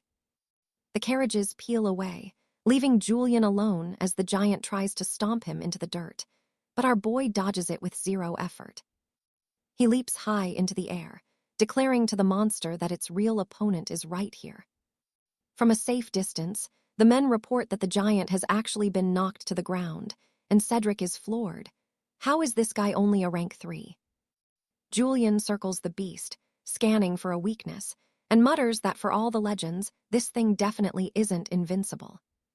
The monster tries to grab a pillar to smash him, but Julian is like a ghost. He vanishes and reappears right behind it. He activates his stab skill, and the fight rages on for 10 grueling minutes until the dust finally begins to settle. Back at the road, the men are getting nervous, wondering if their specialist has finally met his match since he hasn't returned yet. But Cedric, the former ego tripper, tells them to relax. Someone with Julian's skills isn't going to die that easily. Suddenly, a scout with a spyglass shouts that he sees him. Julian is coming back. Our hero walks up and hands over a glowing azure mana core, reminding them that as a team, everyone shares the spoils of war. Cedric looks at the core, realizing Julian could have easily kept it for himself, and his respect for the boy's courage hits an all-time high. He tells Julian that from this day forward, in the entire kingdom of Kellington, he has nothing but absolute admiration for him. The rest of the men join in the praise, but the moment is ruined by the loud blare of horns as 2 rival carriages pull up to the scene. A bald mercenary clutching a heavy mace hops out and comments on the great haul they've managed to collect. Cedric doesn't miss a beat, snapping back that they aren't like those weaklings who ran away at the first sign of trouble. The air goes cold as the bald man turns red with rage, realizing he's being insulted. Julian just sighs, thinking he can't even get a minute of rest, while Cedric steps forward to ask these newcomers exactly what they think they're doing. They want to fight. One of the thugs is trembling, warning his bald captain that the target actually hired a tier 6 knight to guard them. Absolutely terrified, the captain orders a retreat right then and there. Cowards. Meanwhile, our main man, Julian, realizes that in this kingdom, your rank is your only real identity. 3 days have passed since that little skirmish. Julian has been grinding nonstop, finally hitting level 30 after taking down a horde of massive beasts. He's feeling himself now, analyzing his new skills while his giant spirit cat looks on. He's got to keep pushing. Advancement is right within his grasp. But things are moving back at the estate. A scout informs Lord Alistair that they've located Julian's home. Alistair's eyes turn dark. He's planning something sick, promising to show Julian that there are fates far worse than a simple death. He's coming for everything Julian loves. Oblivious to the danger at home, Julian is still in the wilds, harvesting mana crystals from fallen monsters. He grabs a rare blue core, but then he senses something. High-tier energy. He spots a Tier 7 knight, a legend from the capital of Ironhold, absolutely struggling against a pack of monsters. The knight is seconds away from being ripped apart when Julian strikes. A flash of light cuts through the trees as he emerges from the shadows like a savior. The Tier 7 knight is stunned and begs for Julian's help, promising a massive reward. Julian doesn't say a word, he just moves. He draws his custom-forged dagger, a weapon of pure destruction, and tells the knight he'll handle the biggest one while they take the rest. The dust settles. The knight is breathing hard, asking Julian who he is and how a Tier 3 warrior just slaughtered 2 mutant apes like they were nothing. Julian just shrugs. "I'm Julian, now about that reward." The knight laughs, asking if Julian isn't afraid of being killed for his insolence. Julian doesn't flinch. He knows this guy can't touch him. The knight feels it too, a dangerous aura coming off Julian that's scarier than any high-tier lord. Laughing off the tension, the knight pulls out a bottle of rare monkey wine, a treasure from the Monkey King itself. Julian just hit the jackpot. Julian notes that if he hadn't stepped in, the knight would be monster food right now, so they're even. The knight is impressed, genuinely. He tells Julian that in Ironhold, there are barely 10 people worth his respect, and Julian just became one of them. He offers a guild mission, and Julian accepts. Later, Julian is riding his steed back home, thinking the day's haul was actually decent. He's even planning to buy Alara a shop so she isn't bored at the house. But back at the house, it's a nightmare. Alistair's men are kicking in the doors, screaming for them to tear the place apart. They grab Alara, dragging her out in shock. Julian's friend, Arthur, tries to play the hero, charging in and telling the bastards to let her go. Bad move. Alistair calls them trash and orders his men to break him. It's brutal. The neighbors are watching, whispering about how cruel House Sterling is. No one dared to help. When Julian finally arrives, he finds the place trashed and his friend Arthur collapsed in the dirt, coughing up blood. Julian's world shatters. He's desperate, heart racing as they rush Arthur to the healers. The surgery is a long, agonizing wait. The healer finally emerges. Arthur will live, but his legs, they might never fully recover. He's crippled. Julian is vibrating with pure, silent rage. He sits by his friend's bed, remembering the insults he heard the crowd whispering about House Sterling, especially that blonde brat, Alistair. It's time. Julian stalks toward the Sterling Manor, watching from the shadows. He's wondering if they're ready for the hell he's about to unleash. Inside, Alistair is laughing like a demon. He's got Alara bound to a cross, unconscious and helpless. He thinks he's already won. One of his men asks if they should start the torture. Alistair just smiles, telling the guard to get lost so he can have some private time with his prize. He throws a bucket of ice water on Alara to wake her up, mocking her beauty. He tells her Julian is going to regret every breath he ever took. He pulls out a knife, frustrated that he can't reach her legs from his wheelchair. He's a pathetic, twisted mess, asking who tied her up so high.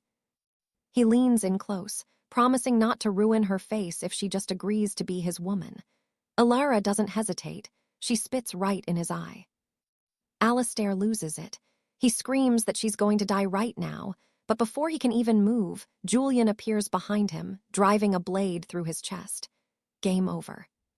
Time passes. The surgery finally ends. The doctor delivers the news. He'll live, but his limbs, they might never fully recover.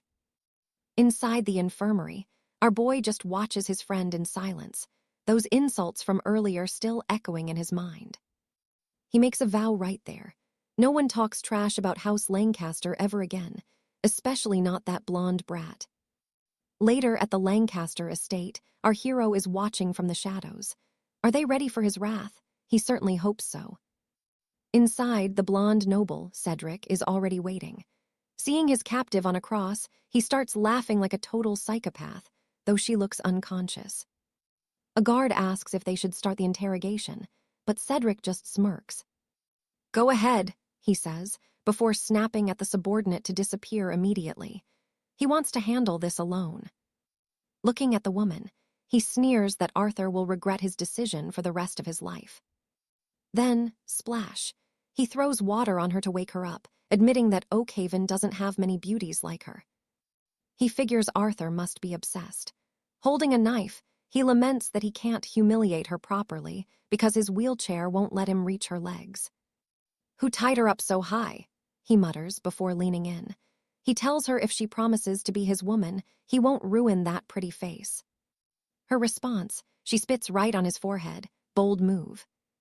Cedric goes ballistic, screaming she's dead. But suddenly our boy is right behind him, blade in hand, declaring that he's finished.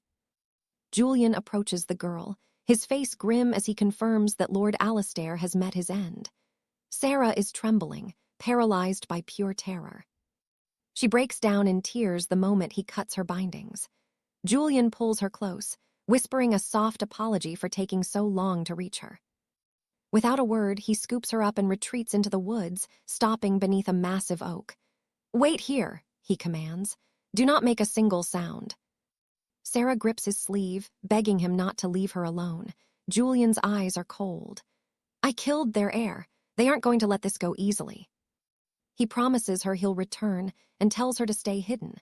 Meanwhile, Lord Stirling asks his knight if Thomas caught the intruder today. The knight shakes his head. "No luck, my lord. He missed the target but brought back some commoner girl instead." The old lord scoffs in irritation. "That brat, wasting his days thinking about women while our enemies circle us." His man offers to discipline the young master, but Stirling waves him off. Suddenly, he freezes. He hears a faint rustle in the shadows. "Who is there?" the guard barks. Stirling smirks. "Impressive stealth, but your mana signature, far too low to be a threat." Julian slowly steps into the light. The old man narrows his eyes at him. "So, you are the little trickster Julian." Julian realizes he is facing a rank 8 knight, a monster who even sent spies to the guild just to hunt him down. Still seated, Stirling gives a lazy wave to his subordinate. "Kill him!" The guard charges Julian with a roar, giving it everything. Julian dances back, activating his piercing skill to dodge. Stirling just sits there, puffing on his pipe like it is a boring show. "He is fast," the lord admits. "But using a toothpick like that against Bingley, you might as well be tickling him." Bingley grins as he recovers, feeling invincible. But then he looks back. His reinforced leather armor has been torn wide open. Julian realizes the system's force damage ignored the defense completely. Thick skin, plate mail, does not matter one bit. Suddenly, a guard lunges at Julian's back. Stirling's smug grin starts to fade as he senses something is very wrong. Julian drops the guard in one fluid motion and turns his gaze toward the lord. "Your turn now, old man." Stirling snarls, his aura exploding outward. "Strange tricks, boy, but your arrogance will be your downfall." Outside, the manor guards feel the sudden pressure. "Red alert! Get inside now!" Up in the tree, Sarah is praying Julian makes it out alive. Stirling laughs. "I have 30 rank 4 knights in this fortress. You are never leaving this room." Julian just smiles. "Who said I was planning to leave?" The room goes deathly silent as the gravity of his words sinks in. The doors burst open. Panicked guards rush in with terrible news. Stirling's heart drops. "What about my son? Where is Thomas?" Julian's grin is chilling. "Do not get upset, but your son was slaughtered on the road. I finished him myself." The lord is paralyzed with rage. His guard confirms the nightmare. The young master is indeed dead. Sterling loses it. He roars that he will tear Julian limb from limb, but the boy is already moving, catching the old man in his grief. Julian triggers a flash attack, closing the distance in a heartbeat. But the rank 8 defense is like stone. It barely leaves a scratch. "Die!" the bald lord screams, swinging a fist backed by pure killing intent. Julian barely twists out of the way. The old man does not stop, unleashing a barrage of energy strikes that shatter the floor. Julian is dodging by a hair's breadth every time. He is counting down the seconds in his head. The opening appears. He lunges forward with everything he has left. Flash is off cooldown. He drives his dagger deep into the lord's stomach with a burst of concentrated energy. The blade sinks in. Sterling sneers. "Is that all? That would not even tickle a real knight." He counterattacks with a brutal strike that pierces Julian's chest. Julian staggers back, coughing blood, his eyes wide with shock. Sterling kicks him against the stone wall, laughing. "You really thought you could win this, foolish boy." Julian pulls out a healing potion, wiping blood from his chin. "My father told me, trust yourself, and the win is yours." He holds the lord's gaze. "The moment my blade touched you, it was over." Sterling's eyes go wide.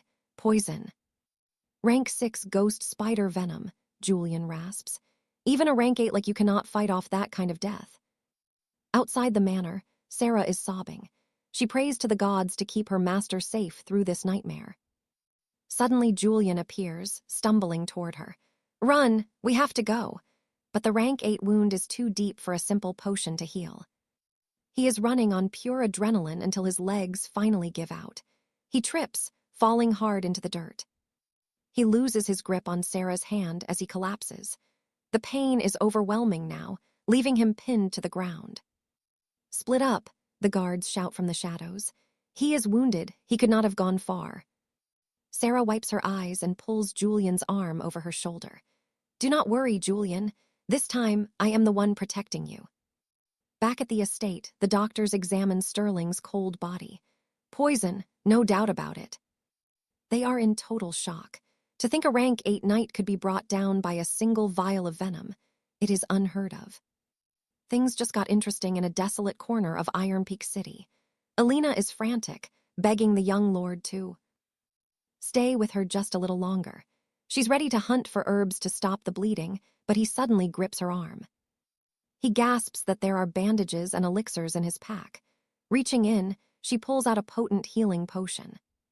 She pours the glowing liquid directly onto the wound. Cedric knows it's bad. The gash is too deep for a basic elixir to mend it instantly. But once the special salve is applied, the searing pain finally starts to ebb away. Alina asks the young master how he's holding up. The hero realizes he's pushed his limit. He needs to recover. Deep in the woods, time slips by. Both fall into a heavy sleep, with the boy resting his head on her lap. When she finally stirs, she whispers for him, asking if he's finally awake. He stands, testing his strength, and asks if the wounds have closed. She nods, credits the remedy, but he smiles. It's because she was there. Her face turns bright crimson from the praise. Then, her stomach lets out a massive growl. Cedric laughs, promising her a proper feast in the town of 𝑬𝒑𝒐𝒄𝒂𝒍𝒚𝒑𝒔. They find a tavern for breakfast, where the air is thick with rumors. People are whispering that Baron Malcolm and his heir are dead. One man says the news has paralyzed the entire Imperial Guard. Another notes the capital hasn't seen a bloodbath like this in a decade. While Cedric eats, he listens closely to every mention of the guard. Somewhere in the city, a man sits in a cloud of smoke, scanning a file. It's everything they have on Cedric. A subordinate enters, reporting that the witnesses have been squeezed dry. He drops a photo on the desk. The connection is clear. The man stares at Cedric's face, baffled. How could a third-tier knight do this? Is it even possible? Meanwhile, at the infirmary, they visit Arthur. He tells Alara to stop worrying. It wasn't her fault. He's drowning in guilt, calling himself weak and useless for failing them. Cedric feels the weight of it. He promises Arthur he'll find a way to fix him. Alara is sobbing now, telling the young master he doesn't owe them this much. Just then, the door kicks open. Men in heavy armor are demanding to see Lord Cedric. Fearless as ever, the boy steps up. "That's me!" A guard claims he's a person of interest, so Cedric leads them outside. Arthur is panicked, asking what's wrong, but Alara forces a smile. She tells him the young master has it under control. Arthur isn't convinced, but she quickly changes the subject to keep his heart rate down. Cedric bids them a calm farewell, telling the guards he's more than happy to cooperate with their little investigation. As they walk away, a guard hisses to the captain. "All the evidence points to the kid. Why haven't they shackled him?" The captain is pragmatic. A third-tier brat taking down an eighth-tier monster. Nobody would believe that fairy tale. Besides, Malcolm is already cold. Why pick a fight with a terrifying genius over a dead man? It's bad business. The man asks how to file the official report. The leader doesn't even blink. Malcolm ate a poisonous root and died. Simple. Later, at the Merchant Guild, Barnaby is inspecting the loot. He peers through a glass at the skin of a sixth-tier serpent. It's in pristine condition, absolutely flawless. This serpent's skin is exactly what Barnaby needed to settle a massive contract. He tells his men to fetch the gold and pay his brother the highest premium price. Cedric has one more request. He needs the best healer in the capital. Barnaby tenses up instantly, asking if the boy is wounded. Cedric says no, but a friend had his limbs shattered in a brutal beating. Barnaby is livid. He wants to know which lowlife did it so he can teach them a lesson. Cedric tells him the trash is already cleared. But the injuries are beyond normal care. Barnaby thinks the only choice in the city is the Grand Physician. At the Grand Physician's hospital, the crowd is massive. Cedric's friend managed to get them in, but it was a struggle. He points out a man named Julian, the Grand Physician's top student, a master of both alchemy and surgery. Julian looks at the boy with cold eyes. Cedric explains the situation and asks for an audience with Master Alistair. Julian scoffs. His master's time isn't something you can just buy with gold. He tells the lowly knight to turn around and leave. A third-tier fighter has zero chance of finding the herb they need. He's shocked when he realizes the kid is actually considering the deal. The task is simple but deadly. The herb is hidden deep in the level 5 forbidden silent woods. Does the boy really think he can survive? Barnaby is worried, whispering that they can find other healers, but Cedric cuts him off. He tells Barnaby he just wants to go for a stroll, and just like that, the hunt is on. Arthur decides to handle things solo. Shaking hands, Master Alistair tells him to reach out if he ever needs a favor. Standing by the stone wall, Arthur realizes he's found the infirmary's private garden. Without a second thought, he starts sprinting. He clears the high garden wall in one smooth leap, landing perfectly. Nearby, he spots someone tending to the roses. It is Alistair himself, a Tier 8 Grand Knight. Arthur is floored. Who knew a legendary alchemist could be such a powerhouse? The old man grumbles about his age, complaining that he can barely bend down without his back screaming in pain.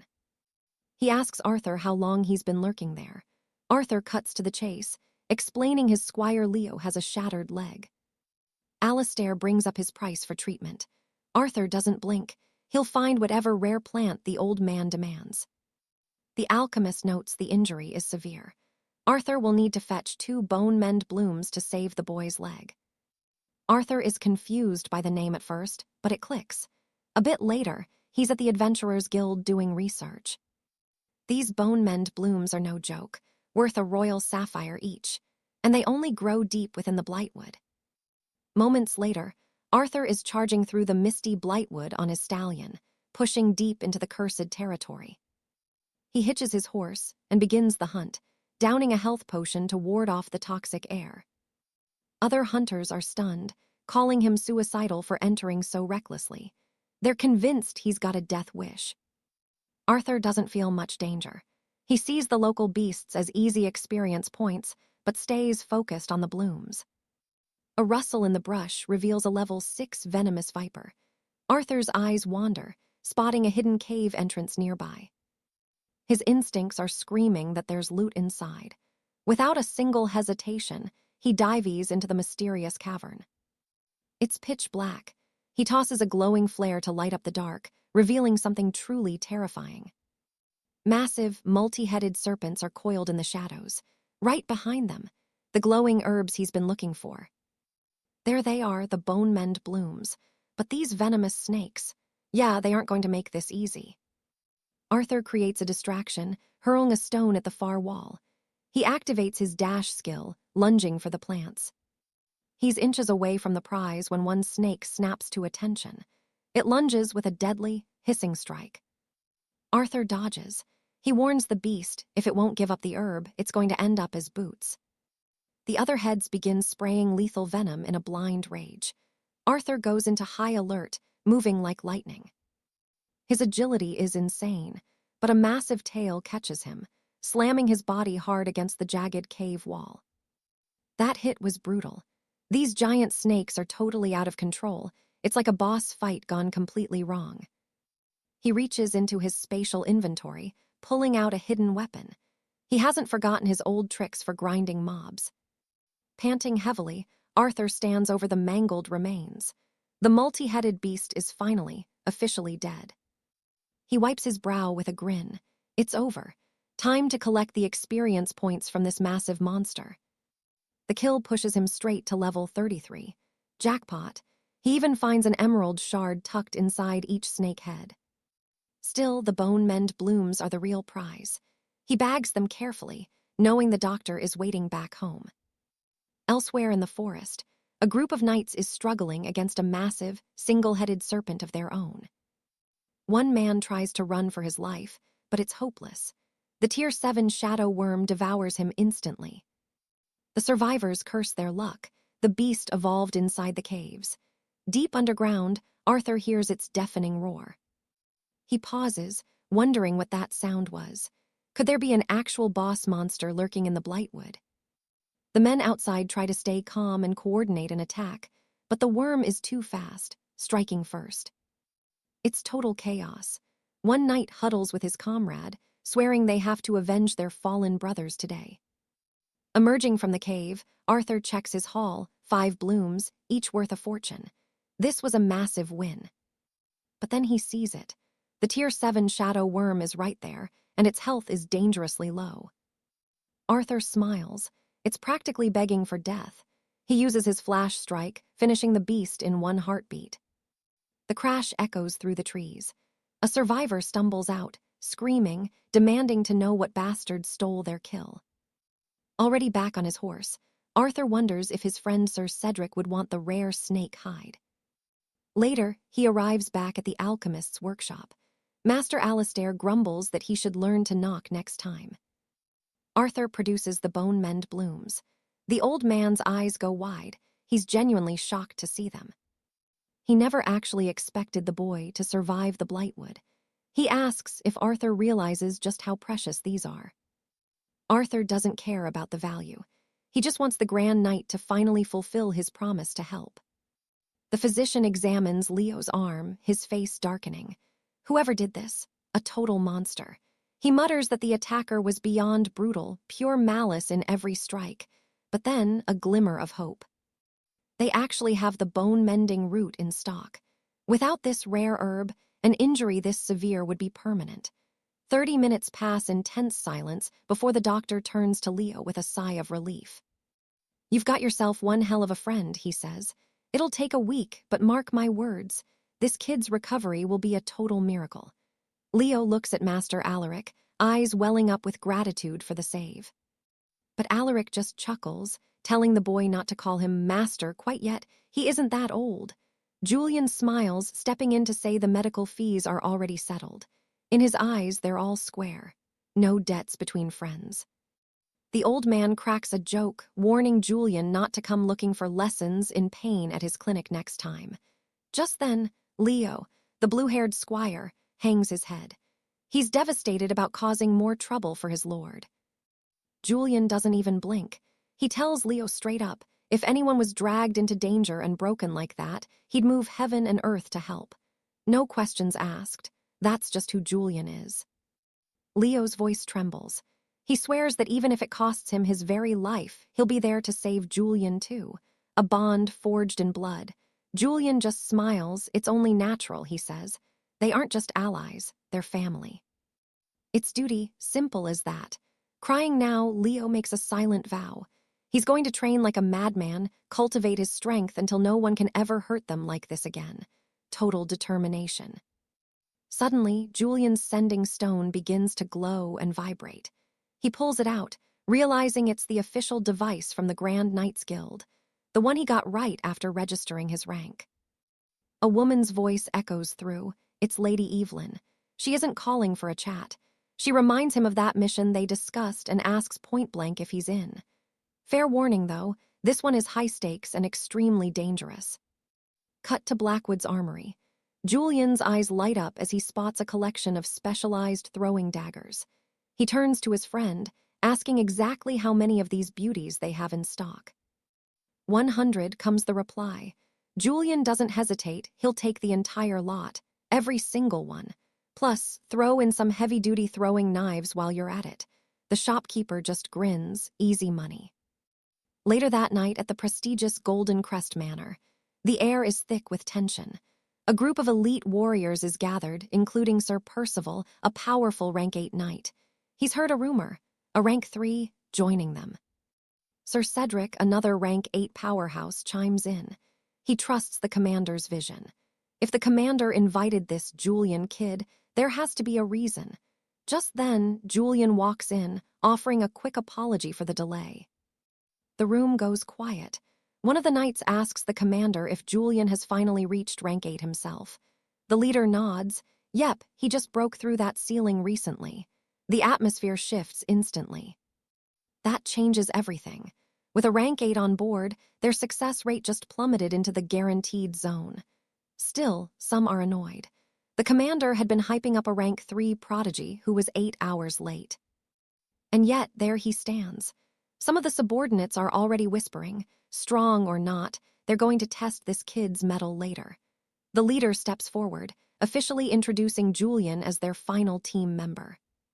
Julian introduces himself as Julian Blackwood. Another man, Sir Alistair, steps up, saying he's heard some interesting things about the boy. But Julian, he just looks right through him. Complete silence. Alistair is fuming. He wonders if this brat is actually looking down on him. Julian finally speaks. It's not disrespect, he claims. He's just honestly afraid that if they shake hands, Alistair's fragile bones might actually snap. Shots fired.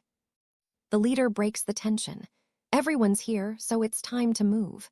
They head to the grand chamber on the top floor to map out the next phase of the operation. The room is massive, opulent beyond belief. Julian can't help it. He's visibly impressed by the luxury. Seeing his reaction, one knight sneers, calling him a total country bumpkin. Real high society arrogance on display here. Inside, another member is kicking back with a frosted cider. He calls the place refreshing, but the insults keep coming. Another country bumpkin comment gets tossed Julian's way. The disrespect is real. The leader gets serious. The reward for this mission is legendary, unheard of. But the risk, it's a death trap. He gives everyone one last chance to walk away. No one moves, they're all in. Here's the deal. The loot gets split. 10% base pay for everyone, and the remaining 40% goes to whoever contributes the most. Standard mercenary rules, right? Well, not everyone agrees. One knight starts complaining immediately. Unfair. He's fine with 10% for himself, but why does the new kid, Julian, get the same base pay? He thinks the protagonist hasn't earned his seat at the table. The leader doesn't argue. He just asks for a better suggestion. The complainer stammers. He doesn't actually have one. Then someone else speaks up. How about 5% base for everyone and 70% based on merit? Julian actually smiles at that. Perfect. He thinks that's more than fair and has 0 objections. The others are stunned. They expected a fight, but Julian is totally cool with it. They quickly fall in line. The leader double-checks. Is Julian really okay with this? But the boy isn't even listening anymore. He's too busy marveling at how insanely soft the manor's sofa is. He's literally bouncing on the cushions. The elite rank 8 knights just stare. They think he's either a moron or incredibly greedy if he thinks he'll outturn them on merit. Little do they know. The leader claps his hands. It's settled then. And now, a bonus. The leader announces a gift for the team. They can all head to the Citadel Armory and pick out any gear they want, up to the value of a mid-tier emerald core. His treat. Julian asks about the shop, and the leader explains it's an exclusive guild store. Only rank 7 knights and above can even walk through the front door. Julian's face falls. Is he even allowed inside? The leader shakes his head. Physically? No, but he can use the magical terminal in the manor to shop online. Julian logs on and realizes it's just like the magical markets he's used before, only way more expensive. He scrolls through the inventory, eyes wide. The sheer amount of high-level gear is staggering. It's a literal gold mine of weapons and armor, and he's got a blank check to spend. This is where the fun begins. Cut to the reward meeting. One guy is complaining, says it's totally unfair. He's fine with 10%, but why does the newcomer get the same? The leader asks for a better idea, but the guy admits he hasn't actually thought of an alternative yet. Another guy suggests a flat 5% for everyone, with the remaining 70% distributed based on actual contribution. Our hero just smiles. Fair enough, no objections from me. Everyone's shocked. They didn't expect him to fold so easily. The leader double-checks if he's actually okay with this. But our boy, he's totally checked out, just marveling at how insanely soft the sofa is. The others wonder if he's delusional. Does he really think he can outturn Tier 8 warriors? Clap, decision made. The leader announces a gift for everyone. They can visit the Royal Armory and pick out gear worth up to a mid-tier emerald core, and he's paying. Our hero asks about the shop, and the leader explains it's a guild-only center for Tier 7 knights and above. Is he qualified? Not exactly, the leader admits. But he can still shop the digital catalog at the Royal Crest Inn. Checking the screen, our boy realizes it's just like buying loot online. Except everything is 10 times more expensive. But the inventory, absolutely massive, he's impressed. Ironhold is far more treacherous than he imagined. Julian eyes a Sylvari greatbow, 90% magic conductivity, priced at 2. Noble amethyst shards, he scoffed. Even if he liquidated his entire estate, he couldn't afford it, hopefully. This contract pays out at least 2 amethysts. For now, he settles for the Highland Ember boots. They'll suffice. The merchant finalizes the gold transfer, confirms the shipment, and bows deeply, thanking him for the patronage. Back in the torchlit hall, the knights are hyped to unbox their new gear. One veteran laughs, the kid's already winning. He hasn't even crossed the border, and he's already pocketed a mid-tier emerald essence. Pure profit. Lord Alistair just smirks, arms crossed. That elixir he gave the boy only cost him a few amethysts anyway. But the others are floored. Who spends an entire emerald essence on just a pair of boots? Julian tests them out. 1 emerald essence, totally worth it. He feels faster, stronger. That bow is next on his list. And just like that, they're in the carriage, racing toward the frontier.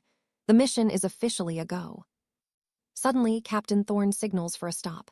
Julian out. The veteran knight stares him down. Time for a trial. Alistair trusts his gut, but the rest of the squad needs to see the boys steal firsthand. Alistair gestures toward the brush. Deal with those pests. Thorne hesitates. Is a rank 3 versus 2 Dunehounds too much? Another knight shrugs. If he can't handle this small fry, he's dead weight in the Forbidden Wastes.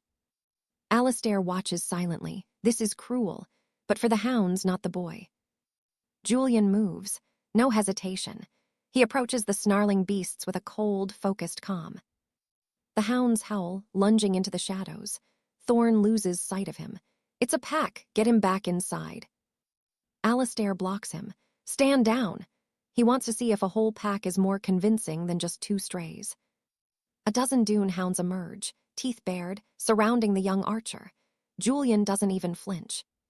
Cold eyes, steady hands. Julian draws his bow, finding his center amidst the growing circle of death. Alistair leans in, eyes wide. Now, Let's see what the kid is really made of. The pack charges. Thwip, Julian's arrows fly one shot, one kill every single time. Not rusty yet, he mutters. Total silence. The squad is absolutely floored. Only Alistair expected this kind of lethal precision. Thorn is reeling. How did he get this strong? Guys like him make everyone else look like amateurs. Time passes as the carriage rolls deeper into the unknown. The air feels heavy, dangerous. We've hit the outer rim of the red zone, Alistair warns. Eyes open, weapons ready. A shadow looms. They scramble to the roof, mounting the heavy ballista. Time to work. Bolts fly. A massive skyrock shrieks, turning tail and fleeing. Alistair snaps. Stay alert, we're entering the cursed marches. They ditch the carriages at the forest edge. Alistair checks his map. The target is 50 kilometers out. Stay sharp, the marches don't forgive. Julian stops. Wait, something's here, close. The others laugh, sensing Ghost's kid, but Julian is dead serious. Prepare for a fight now. He looses an arrow into the canopy, startling the whole group. Then, pure chaos. A rankate sylvan shadowclaw bursts from the brush. Steady, Alistair bellows. Don't break formation. This cat isn't hunting for fun. It's here to kill. It lunges with terrifying, supernatural speed. Sir Galahad meets it head-on, shield up. You want them. You go through me first, you beast. The squad rallies. Steel bites into fur as they land a flurry of devastating blows on the beast. The shadowclaw roars in agony, but it's not down. It's just getting more aggressive. It snaps, lunging for Galahad's throat. Inches away from a killing bite. It's over, or is it? Alistair intervenes, forcing the beast back. Sir Cedric follows up, his spear flashing like lightning. A direct hit to the chest. The massive predator crashes into the dirt, pinned and bleeding. Galahad seizes the opening. An eye for an eye, one final strike, and the beast goes still. Julian watches carefully. Perfect coordination. That's rankate teamwork for you, total efficiency. Not bad, Julian notes. First encounter and we've already scored an emerald essence. A knight asks Lord Alistair if they should harvest the rest of the beast. Leave it, Alistair replies. It reeks and it's heavy. That blood will only bring more monsters. Jack decides to harvest the loot himself, figuring the organs of a level 8 beast will fetch a king's ransom at the market.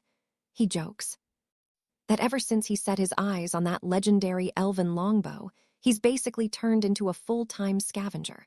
A little later, the squad pushes deeper into the Great North Woods. The captain warns them that there are still 7 deadly layers ahead, and they've got to stay sharp.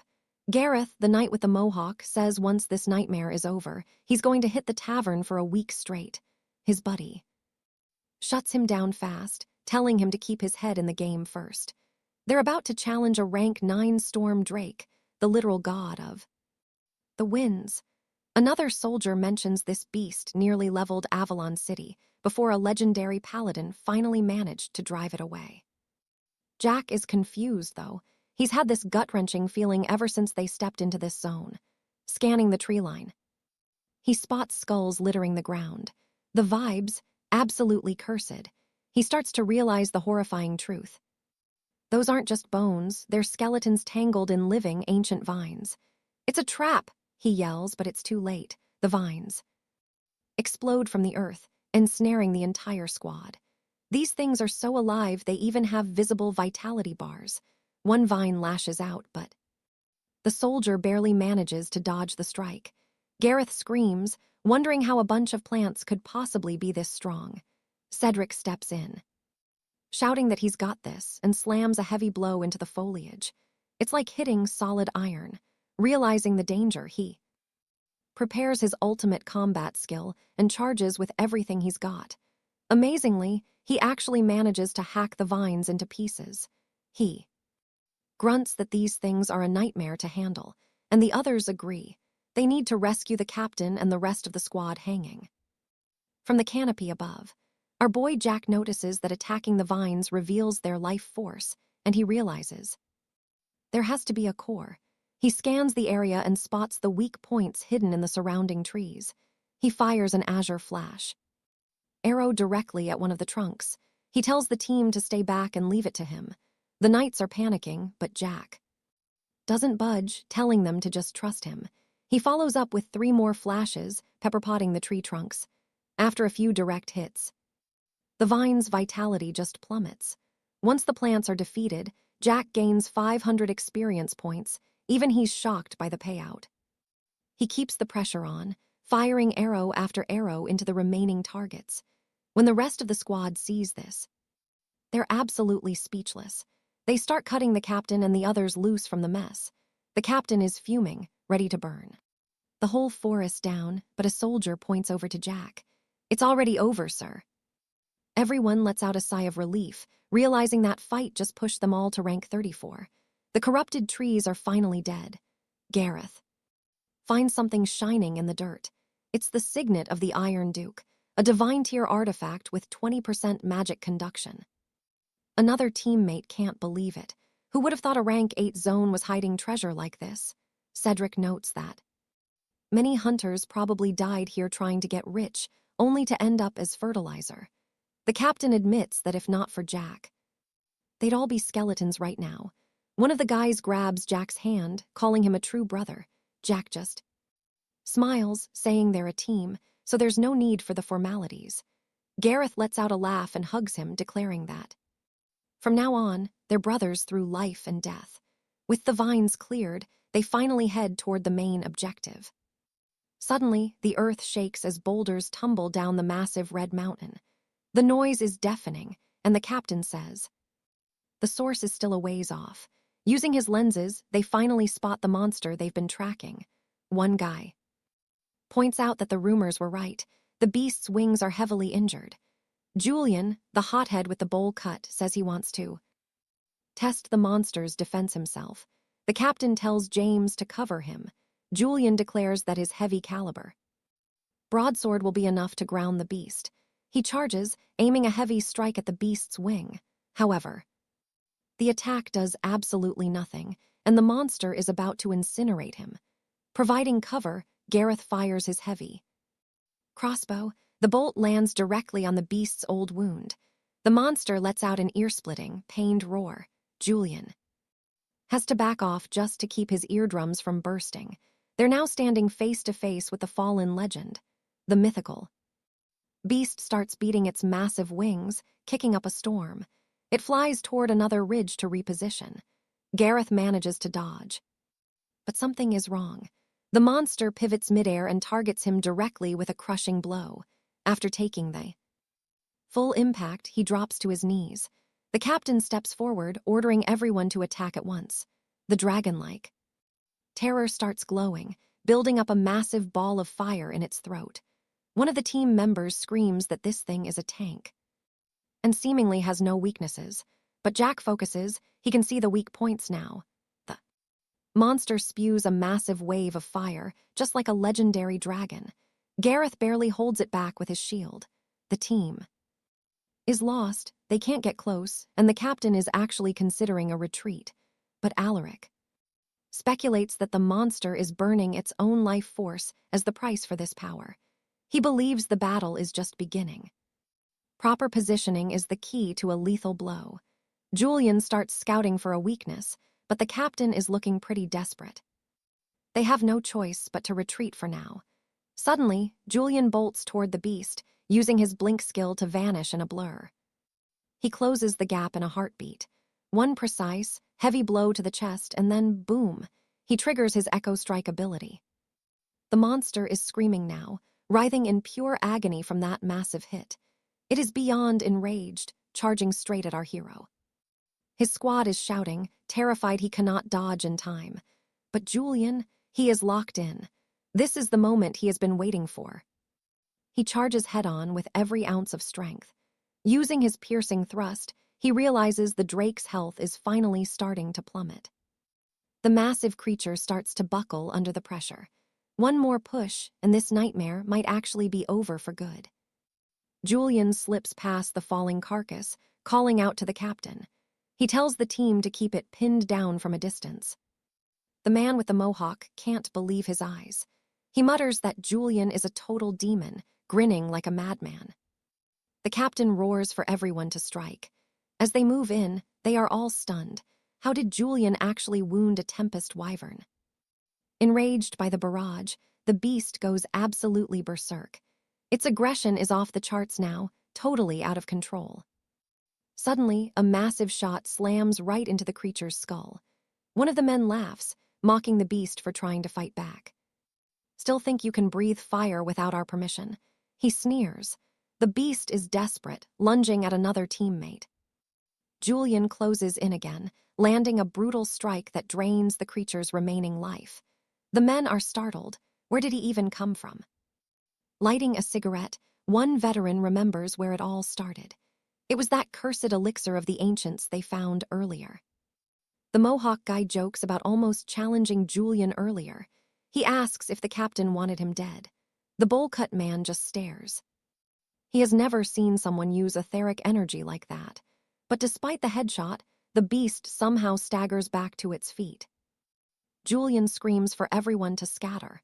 The drake is entering its chase phase, and it is moving like lightning. Flames erupt everywhere as the creature vents its rage. But Julian stays calm. It is bleeding out from the inside. It is over. 30 minutes pass. Exactly as Julian predicted, the monster finally crashes to the earth, its life force completely drained. Level up. Julian hits level 35.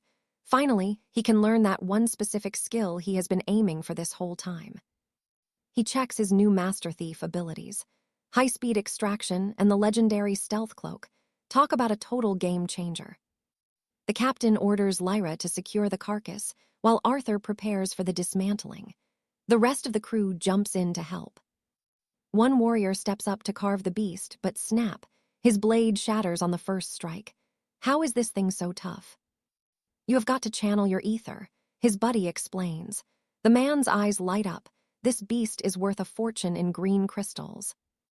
He nearly forgot that a kill like this is a massive payday. But another warrior laughs. Green crystals are nothing compared to this purple one. The captain just shakes his head. If he had not seen it, he would never believe a rank 3 knight could take down a wyvern. Julian just laughs it off, saying it was mostly luck. But the team, they are not buying that humble act for a second. "Luck, you are a literal demon," one man shouts. Even with all the luck in the world, they could not have pulled this off. Back at the Golden Lion Inn, the captain declares the hunt a success.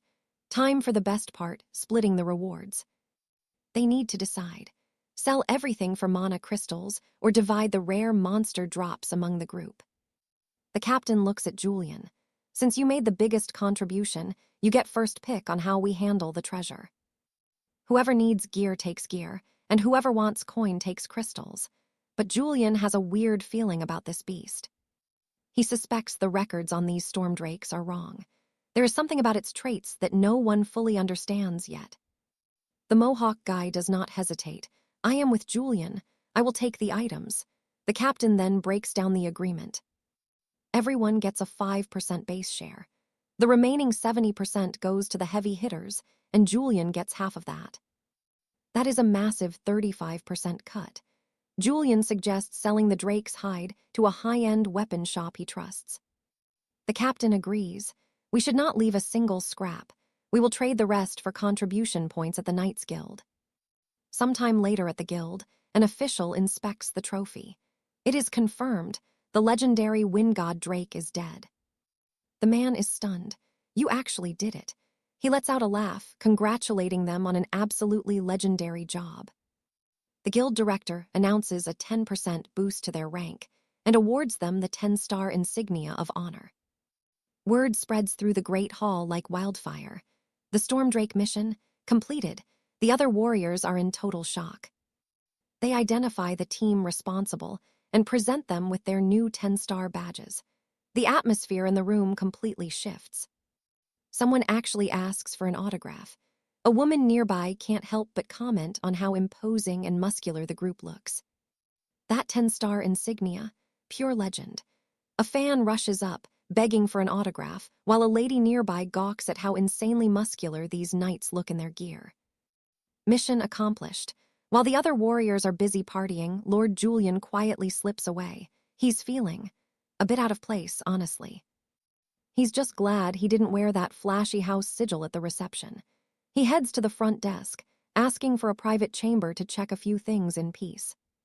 The receptionist recognizes him instantly. "Lord Julian!" They bow low and ask him to wait just a moment while they process his request. That's when it hits him. This sigil grants him way more power and influence than he ever imagined back at the estate. Meanwhile, at Villa Number 5 in Ironhold City, a man is laughing like a villain. He's finally getting his hands on the ultimate conductive weapon. He bragged about following every rule and risking his life for years just to save up enough gold for this one goal. He's all set to buy the legendary elven bow, but then disaster. Someone buys it a second before him, and the sold-out sign flashes. He's absolutely stunned. Which bastard stole my bow? Just then, a courier arrives at Julian's door with a package. Julian opens the box and finds the stunning elven bow inside. It's perfect, exactly the kind of high-conductivity weapon he expected. And get this, it only cost him 2 high-grade star shards. Talk about a total steal. A bit later, Julian drops by the Victory Forge. He sees Master Alistair and asks how many days it's been since the man actually slept. Alistair just laughs it off. He's been on a total crafting binge, using all those rare materials Julian sent his way. He mentions a massive auction coming up and tells Julian he should definitely attend if he's got the time. Julian likes the idea. In fact, he's got some loot that could take Alistair's equipment to a legendary level. Alistair asks if it's more rare ores, but Julian reveals he has wyvern hide. The master smith is absolutely floored. Out in the Silvercrest Forest, a veteran knight is boasting about spotting a rare tusked boar first. His companions grumble, saying they would have been killed by the beast ages ago if it wasn't for his help. One of them gets annoyed, snapping back that they didn't ask for help and could have handled it themselves. The veteran knight gets pissed until he reveals he's a 6th circle master. The others immediately backpedal, claiming it was all a joke. He just crosses his arms, satisfied with their fear. But then, a voice laughs from the shadows behind him. It's Julian. He calls out the man for being a big shot who only bullies lower-level knights. It's pretty awkward, honestly. The man admits he was just bored and taking a stroll. Julian gives him a stern look, and the guy actually apologizes. He promises not to steal any more kills. Then, he tells Julian that their Grand Commander actually wants a private meeting. Julian hands over his contact info before heading out. As he walks away, the other knights are left in total shock. They realize Julian is a 3rd Circle Knight Commander. They're convinced he must be a high-ranking noble or a royal official. Suddenly, a massive boar appears, but Julian spots something else approaching through the brush. It's Julian himself, and he hits the beast head-on. He realizes that if he can hold his breath and still his aura, he's practically invisible. He checks his map, still a few miles until he reaches the Shadow Ape territory. He spots a group called the Crimson Shield Mercenaries moving through the area and warns them to stay alert. For a second, he thinks he's lost, but a quick check of his scroll confirms he's exactly where he needs to be, deeper in. He triggers his Veil ability, slipping past everyone like a ghost. Suddenly, giant apes swarm the path. The mercenaries are scrambling, trying to beat back the hairy monsters. Julian watches from the shadows, realizing the Shadow Ape territory is right in front of him. This Crimson Shield group is actually quite powerful, but Julian notices something chilling about the apes. They're fighting with military precision. That means an ape king is definitely nearby, orchestrating the whole thing. 2 hours pass. Julian has finally mastered his new stealth art. Now, it's time to push for the 4th circle. The forest is full of noise, but one sound stands out, a roar that shakes the very trees. He creeps closer using his veil, and there he is, the Ape King in the flesh. The place is crawling with guards. Taking down the king is going to be a nightmare, but then Julian notices something weird. He realizes why these apes are fighting so hard to keep humans away from this specific spot. The king is eating something special. Julian smiles and starts moving through the pack, completely undetected. But then, things get tense. An enraged ape charges right toward his position. It misses him by an inch, but Julian narrows his eyes as the beast senses his presence and attacks. It finds nothing, leaving the pack confused. Julian realizes he's close and decides to take the ultimate risk. He pours everything into his speed to dash for the tree, but one of the apes catches his scent because Arthur hits a tree by mistake, but wait, he spots something. He starts climbing, eyes gleaming as he begins his count. Seven of these beauties. That's never work again money right there.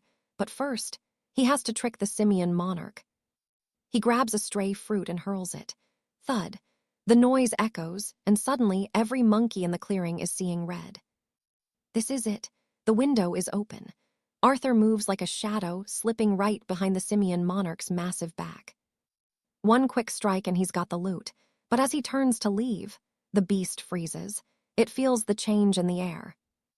Jaws drop, every precious item, gone, vanished. The great simian goes into a total meltdown, literally thrashing itself in pure rage. Then boom, a sonic wave erupts from the monster, a wall of sound so intense it nearly knocks Arthur off his feet.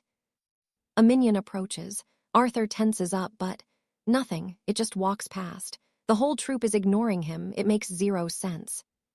But the monarch isn't confused. It bellows out a command. Arthur doesn't wait around, it's time to go. Now. He hits his stride, activating his flight ability.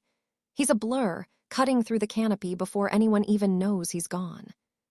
Behind him, the forest ignites. The monarch unleashes a pillar of flame, screaming for blood. It wants revenge, and it wants it now. The beast corners him. Hand to hand, no backing down. Arthur hears voices nearby, knights. He shouts a warning about the beast's roar. The sun's up, someone shouts. The nightmare is retreating. The simian monarch senses the dawn and starts backing off. It tears through everything in its path as it flees. Arthur collapses, lungs burning. He's alive. Barely. Sorry for the chaos, guys, he mutters. But as he stands up, something feels different, powerful. Rank 4. He actually hit rank 4. While the other men scramble into their carriages, Arthur can't help but grin. He slips back into the tree line. Those high-tier knights are keeping the big ape busy, giving him the perfect exit. He hitches a ride on a departing carriage. Smooth. Just another day in the life, right? He waves to the crowd. Good luck, everyone, I'm out of here. Talk about a clean getaway. But back in the shadows, trouble. That's him, a man growls, looking at a photo. The brat who stole the crimson lotus. The carriage matches. The description matches. Lord Julian is absolutely livid. He wants Arthur's head on a silver platter.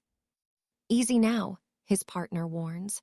The boy's a member of the Order of 7 Stars now. He's not just some nobody. He survived the wyvern hunt, too, taking him down. That's going to be a massive headache for anyone brave enough to try. Julian loses it. He scatters the photos, his voice trembling with rage. So what? My brother died for nothing. I have friends, the partner whispers. Professionals. He pulls out a set of black iron shadow blades. This isn't over. Meanwhile, Arthur's admiring his haul. The heart of life. Muscle regeneration so strong it's practically magic. To make it work, he needs an alchemist.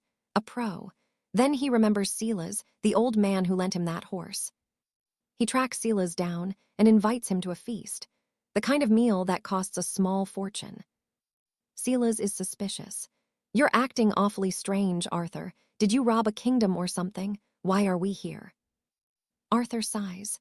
Look, we've known each other forever and I still don't know your real name. It's bothering me. The old man laughs. Silas vain, but hey, keep calling me old man, it suits me better. Arthur doesn't play around. He pulls out the crimson blossom. Silas's eyes practically pop out of his head. Is that a real crimson blossom? He stammers. He's trembling as he touches the petals. It's the real deal. Put that away now, Silas hisses. Knights kill for less than this. You're walking around with a target on your back. He remembers the old days. Before the fall, he was the head of a massive medical guild. He knew the value of every herb. But now, he's just a low-tier grunt. Someone like him shouldn't even be in the same room as a treasure like this. Arthur takes a sip of wine. I didn't bring this here to show off, 𝒑𝒐𝒄𝒂𝒍𝒚𝒑𝒔, and I'm definitely not selling it. I want to build something. You know, the secrets of alchemy. With this blossom, we could rule the market. 𝒑𝒐𝒄𝒂𝒍𝒚𝒑𝒔 looks him in the eye. Do you have the steel to protect a secret this big? People will come for us, Arthur. Keeping a shop like this running, it takes more than just luck. Arthur just smiles. Don't worry about the protection or the money. I've got both covered. They clink their glasses. It's a deal. Back at the house, Elena is freaking out. A shop owner, me? Arthur, I don't know the first thing about business. 𝒑𝒐𝒄𝒂𝒍𝒚𝒑𝒔, now looking like a proper steward, just chuckles. You'll learn, and don't worry, I'll be guarding the door. Arthur watches them, his mind racing. A pharmacy, a storefront, it's a huge gamble. We've made our choice, he mutters to himself. Now, let's make sure this is the best damn shop in the empire. 5 days fly by quickly. Lord Arthur asks Lady Elena if this is her new boutique. Alistair is the manager, apparently. Cedric is on security, but Arthur thinks Julian's personal guard might actually be enough. He worries the boy is still too young. Noble carriages pull up. Sir Thorne asks if they're late, but Julian just smiles. Right on time. Arthur watches while sipping tea. They're strong, sure, but Arthur knows it is not enough to protect the Crimson Rose. Meanwhile, spies are lurking in the shadows. Thugs are waiting to demand protection money. Wait for the nobles to leave, they say. But then, pure shock, a duke arrives. Duke Julian cannot believe it. Rank 8 knights? Here, this is insane. He calls our boy a complete madman and incredibly naive. The grand opening begins. Everyone is cheering for Lord Alaric. But from a nearby tower, 2 assassins are watching him like hawks. He is just a level 4 knight, they sneer. Is he even worth the effort? One brother growls, looking for a bloody fight. He let him slip away once before, but now, he's going to kill that bastard with his own 2 hands today. Inside a carriage, the leader wonders if they can kill the Forest King. They heard it is wounded. Easy win, they think. They reach the lair. Someone got here first, but the beast is still breathing. And man, it is absolutely furious right now. It lunges. Sir Julian tries to dodge, but bam, he is slammed into a tree. The beast moves in for the final kill. Kill the others first. The leader yells. They are the Crimson Fox mercenaries. Julian is impressed by their teamwork and their timing. More mercenaries arrive. The Iron Vanguard. They see the foxes are exhausted and think it is the perfect timing for a feast. The Crimson Foxes ask for a hand, but the Vanguard, they are not here for a stroll. It is a total, brutal betrayal. The Red Knight warns his partner not to make enemies, but the Purple Assassin does not care. They are all dying today. Wipe them out, he orders. The Crimson Foxes are marked for death. Our hero, Julian, watches the absolute chaos unfold before him. Time to act. Julian looks over, sees the opening, and dives in. No psychological burden, just cold, hard efficiency and pure speed. He strikes from the shadows. The Forest King lashes out. In the confusion, Julian takes down a mercenary before he can blink. His allies are absolutely terrified. Our boy just unleashed his hidden power without a single second of hesitation or any fear. Boom, frontal strikes land, and the beast hits the dirt. He snatches the mana crystals requested by the Mages Guild right away. The Purple Assassin sees it and starts losing his mind. One person robbed 3 of you. He is livid and totally shocked. The leader is stunned. Julian's speed is just on another level. Our hero knows he cannot leave any witnesses behind today. Not again. Everyone who saw him today has to go. The pursuit begins as they try to track his impossible, ghost-like movement. The hunters are confused. He is fast, silent, and already took down rank 6 knights. This guy is no ordinary soldier. A level 4 knight doing all this? Impossible. The leader tells them to shut up. He hears something nearby. How is he fast? Suddenly, death from above. Julian drops down, shattering a spine. 1 hit, 1 kill. No hesitation at all in his cold eyes.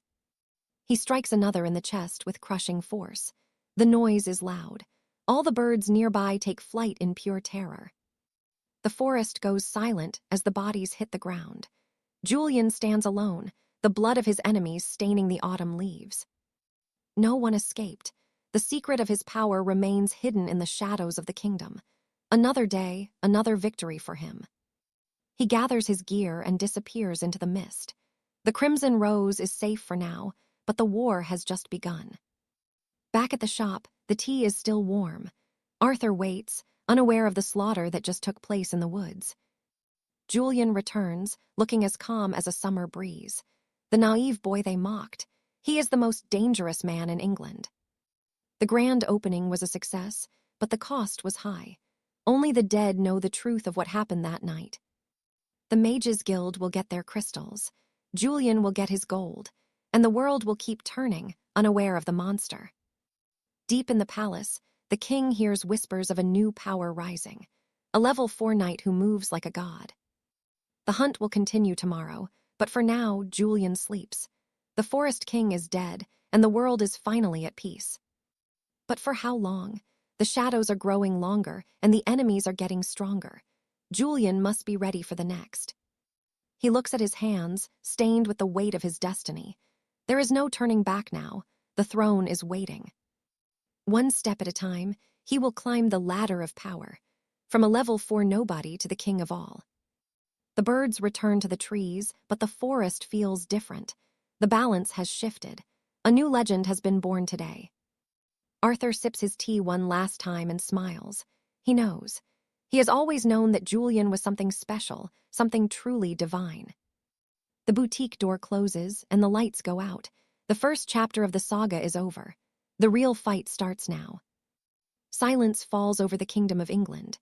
But in the darkness, a pair of eyes glow with the fire of 1,000. He is coming for them all, and God help anyone who stands in his way.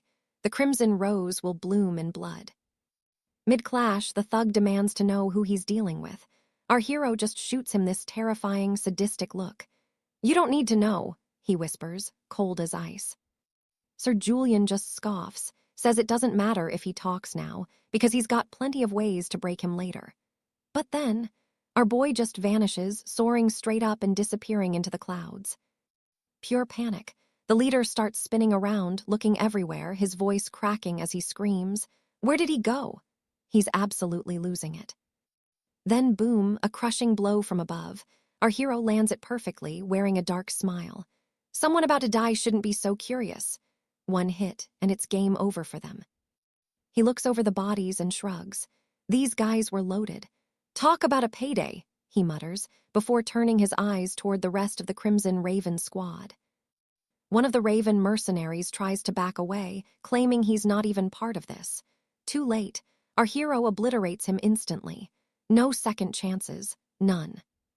The leader watches his elite Crimson Ravens get wiped out in seconds. He's shaking. Then he notices our hero has already circled back, looking completely unfazed.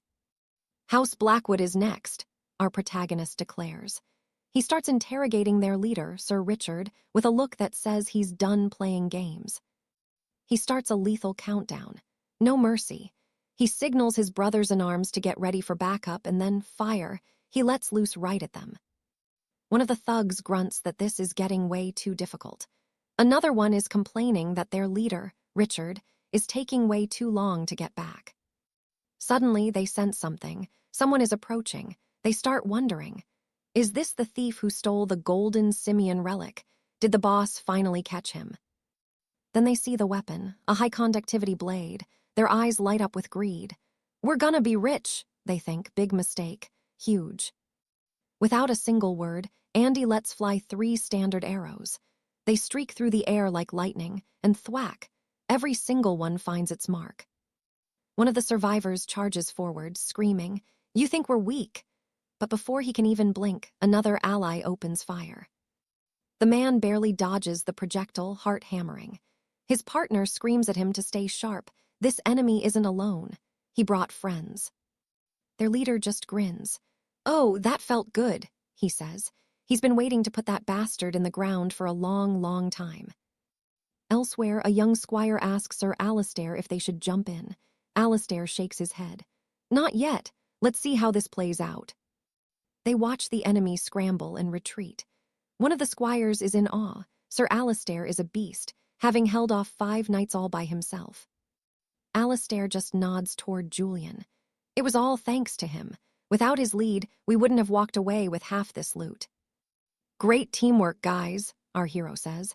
But then he pauses. Something is off. He senses a disturbance and activates his special ability. He lunges forward, pulling the leader out of the way just as a lethal bolt streaks past. "Stay down," he hisses. "Someone's hunting us." Way off in the distance, the sniper is losing his mind. How did he dodge that? Meanwhile, Alistair is just watching the boy, impressed. "Stay hidden," the protagonist commands. "I'm going in."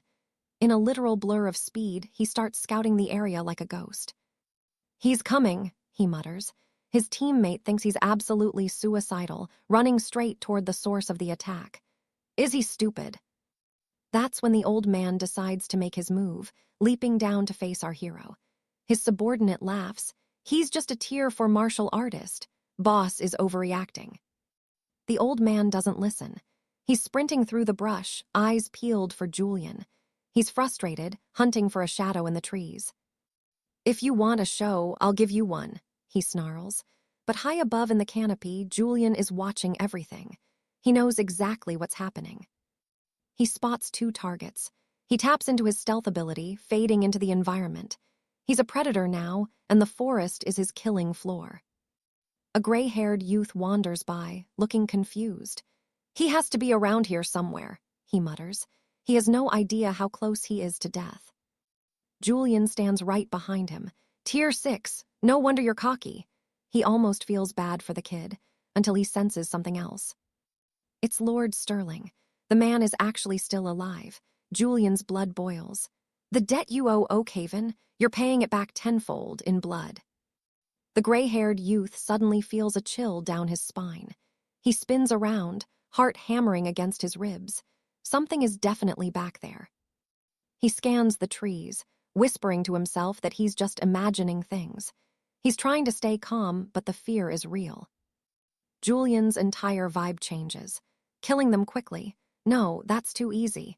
They want to play games. He's going to dismantle them piece by piece. The youth finally spots our hero and thinks he's got the upper hand. He creeps closer, gripping his sword. One more step and he's dead. But then Julian just stops, right there. The youth freezes, sweat dripping down his face. "Wait, did he actually see me?" Our hero looks him dead in the eye and calls him out. The youth is stunned. "How? Did this brat know I was here the whole time?" He lunges out of hiding, his blade glowing with dark magic. "Die!" he screams, pouring everything into a single desperate strike. The ground literally splits in 2, but Julian, he's already gone. He blurs behind the youth before the dust even settles. Julian unleashes a full-power counterattack. Then he leaps back, watching as the critical hit shreds the youth's health bar instantly. The man collapses, his confidence shattered. He's rolling on the ground, sobbing and begging for his life. "Please, don't kill me." The old man watches from the shadows, completely paralyzed. A tier 6 master, taken down in a single blow. It's impossible.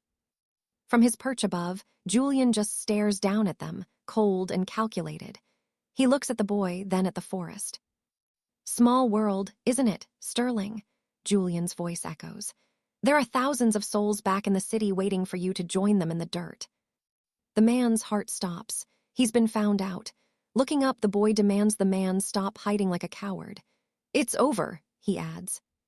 A young squire.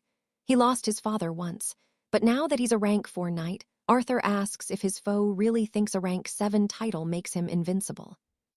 Arthur warns him that the world holds mysteries that small-minded men won't ever grasp, even in the grave, a thought that leaves the assassin trembling. Unable to take the tension, the man leaps from the shadows to strike. But the boy is gone. Did he run? No. The man feels it now, the cold, piercing gaze of a predator tracking its prey. Panicked, he cleaves through a nearby oak, screaming for Arthur to show himself and face his end. 10 minutes of frantic destruction pass, and as the dust settles, he wonders if the boy actually fled the forest. Huffing and terrified, He mutters about being paralyzed by a mere level 4 boy. That's when our hero sees his opening. Arthur had been lurking, waiting for this exact moment of exhaustion. It's time. Like a ghost, he flickers behind the man, driving a blade toward his spine. The man barely twists away, but Arthur's follow-up is lightning fast. He parries and lunges straight for the man's throat. The assassin sneers, calling it a pathetic attempt at stealth. Arthur just smiles. He asks if the man has ever heard of the Phantom Catacombs. The assassin, completely confused. The secret, Arthur coated his dagger in phantom spider venom. Just like that, the man's legs give out. As the assassin collapses, Arthur looks down. Part of him wants to make this slow, for his father and the lives this man ruined. But thugs like this have no real secrets. He tells the dying man not to fret. He'll find the true mastermind himself. Later, at the Silver Flagon, Arthur thanks Sir Harold for prepping the gear and pelts, offering to split the royal credits. The party starts to toast, but then a voice cuts through the room. It's Lord 𝑦𝒑𝒆𝒏𝒆, leader of the Lightning Bolt Brigade. He asks if he's speaking to the famous Arthur. Our boy plays it cool, acknowledging the Lord's reputation. 𝑦𝒑𝒆𝒏𝒆 doesn't waste time with pleasantries. He's impressed and wants to get straight to business. He reveals a high-stakes mission starting in 4 days. The prize? A rare amethyst soulstone and royal decree 596. He asks if Arthur is in. Meanwhile, at the High Council, a nobleman asks about their progress. His captain confirms they've decoded the requirements for the next knight tier. It's a sure thing. A young soldier rushes in, beaming. He's finally reached the level 5 breakthrough. The boss is thrilled, praising the boy for proving his worth under his tutelage. He promises a grand celebration and tells the boy he can have anything his heart desires. The boy's request, a girl. He's been obsessed since the moment he laid eyes on her, completely out of control. Back at Arthur's workshop, Lady Elinor asks why he's suddenly carrying flowers. Arthur claims he just felt bad for a street urchin. A rival knight, Cedric, scoffs, telling Arthur he should focus on his swordplay instead of playing the romantic. Suddenly, a lavish carriage stops outside. A man in blue armor demands to know why Arthur is hoarding so many blossoms. Arthur tells him to mind his own business. That's when a red-haired nobleman named Julian steps out, laughing. He claims the flowers are for Elinor. She clearly remembers him, and not in a good way. Julian claims he wants to settle things peacefully, but Arthur isn't having it. He gives the noble 3 seconds to vanish. The thugs laugh. Does this peasant really think he can threaten a lord? Julian opens his mouth to insult him, but he doesn't finish. Arthur's blade is already inches from his face. Julian stammers, terrified. Arthur's voice is cold. You're shouting in my shop. Do you even know who you're talking to? The redhead is shaking. How could a level 4 squire move that fast? It's impossible. His boss intervenes, demanding Arthur stand down and threatening to burn the shop to the ground. Elinor begs Arthur to stop, suggesting they call for the royal guard instead. Seeing her fear, the bully finds his courage. He sneers, thinking Arthur won't dare spill noble blood with the guards nearby. Arthur doesn't care about the law. He pulls back the knife only to seize the bully by the throat. He leans in, asking if the noble is finally scared. The boss loses it, screaming for the bastard to let go. Suddenly, a booming voice commands them to cease. The law has arrived. 2 knights in emerald armor descend from the rooftops, landing with perfect precision. The city sentinels. Julian starts wailing like a child, begging them to arrest the murderous Arthur. A guard barks at Arthur to release the man, asking if he has a death wish. Julian just laughs, back to his arrogant self. He asks if Arthur is still feeling brave. Big mistake. Arthur absolutely hates being threatened. With a blade pressed to the bully's throat, Julian scoffs. Want him back? Fine. He flings the man like a rag doll. The thug hits his master's feet, out cold. Lord Cedric is absolutely fuming, clutching his unconscious man while cursing Julian's name. Julian just shrugs with a cold grin. His own hands did the work. Don't blame me. Cedric screams that he'll pay for this. Enough, a voice thunders. Captain Sterling of the Iron Knights steps in, ordering the noble to stand down immediately. Sterling turns to Julian. This ends now.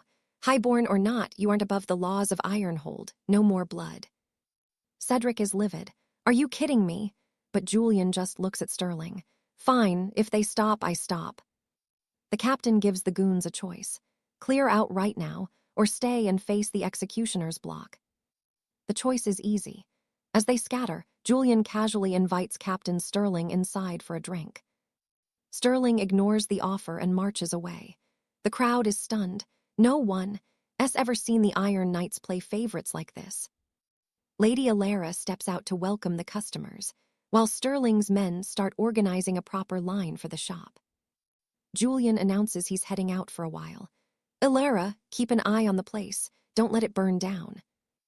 Alara watches him go, feeling a sting of guilt. She really underestimated the young master's power. She was worried for nothing.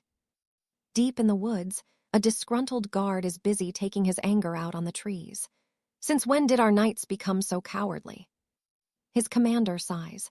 Have you even read the secret archive, entry 16? The subordinate just looks confused. I have no idea what you're talking about, sir, the guard mutters. The commander explains the terrifying truth. Julian is a rank 5, 10-star member of the Order of Valor, an absolute legend. Those guys, they don't follow rules. Back in the city, a lackey asks Cedric if they should just drop the grudge. The old man just laughs. Drop it, only if he leaves Ironhold forever. If not, I'll give him a nightmare worse than death itself. A carriage rattles through the city gates. Julian spots it and barks an order to follow, tossing a blue mana shard to the driver. Deep in the forest, a wild boar is suddenly dropped by a perfect shot. Cedric's men freeze. What just happened? Cedric is screaming. Who dared touch my prize? He demands to know how they plan to pay for his beast. The mercenary leader tries to calm him, but the old noble is beyond reason, demanding blood for his property. The leader offers a pouch of white mana shards as an apology, hoping to settle it quietly. Cedric just sneers. This wouldn't even buy the hide. Why don't I just take your lives instead? Watching from the shadows, Julian sighs. Complete trash. He knows these nobles just kill innocents to blow off steam. Suddenly, boom. An explosion rips through one of the lead carriages, sending wood and fire everywhere. Cedric is panicking. What's happening? Who's firing on us? Then the second carriage is blown to bits. Snipers, someone yells. The guards scramble to flee, but it's pure chaos. Then Julian steps out of the smoke.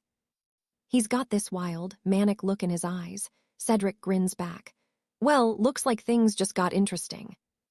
Julian steps forward. Picking on the weak is boring, old man. Why don't you play with someone your own size? Cedric's eyes turn cold. I've seen enough of my men die today. I'll handle you myself. One guard lunges first. Bad move. Julian drops him before he can even blink. A single, blinding flash of steel, and it's over. The man gasps for his master's help, his vision failing. Cedric is shaken. That speed! It's not humanly possible. Julian vanishes and reappears.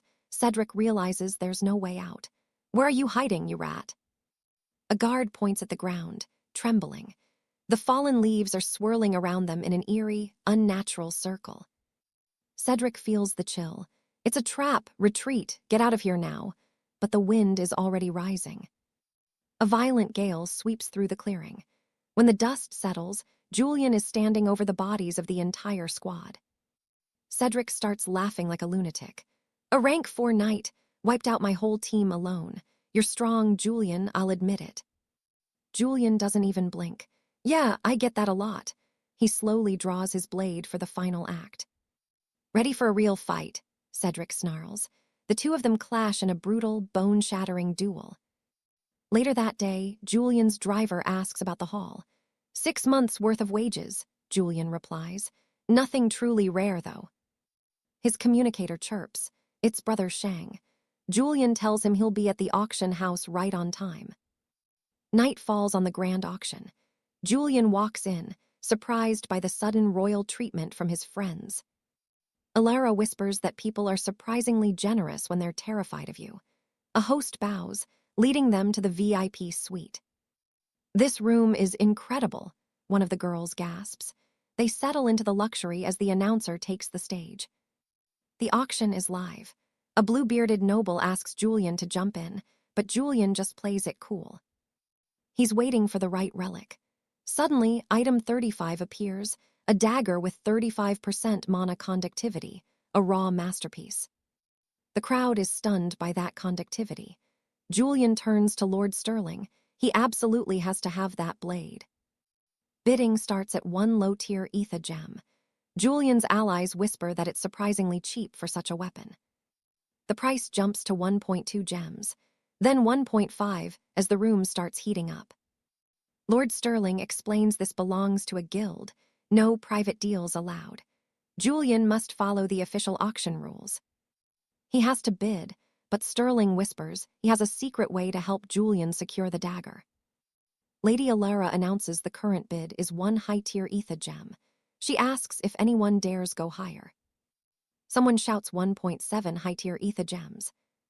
Everyone is reeling. That's a fortune for a dagger. Suddenly, a new bid hits 2 high-tier 𝒂𝒑𝒔 gems. Lady Alara warns the bidder. If this is a bluff, there's a brutal 10% penalty fee attached. She smiles, announcing the 2-gem bid. "Any higher offers?" she asks, scanning the silent, shocked room of nobles. "Sold." She slams the gavel, congratulating the guest in VIP Suite 9 for winning that unmatched, legendary blade.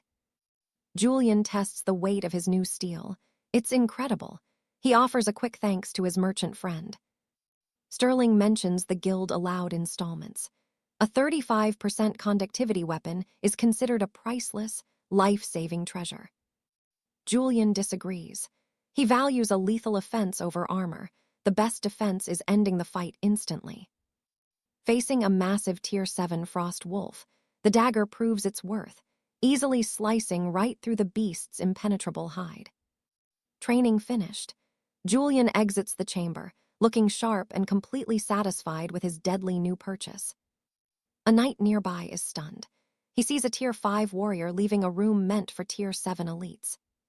Julian's device buzzes. Commander Alistair sends the meeting spot, a secluded woodland manor just outside the city walls. At the manor, a Tier 6 knight named Sir Cedric nervously greets Julian, calling him a true expert.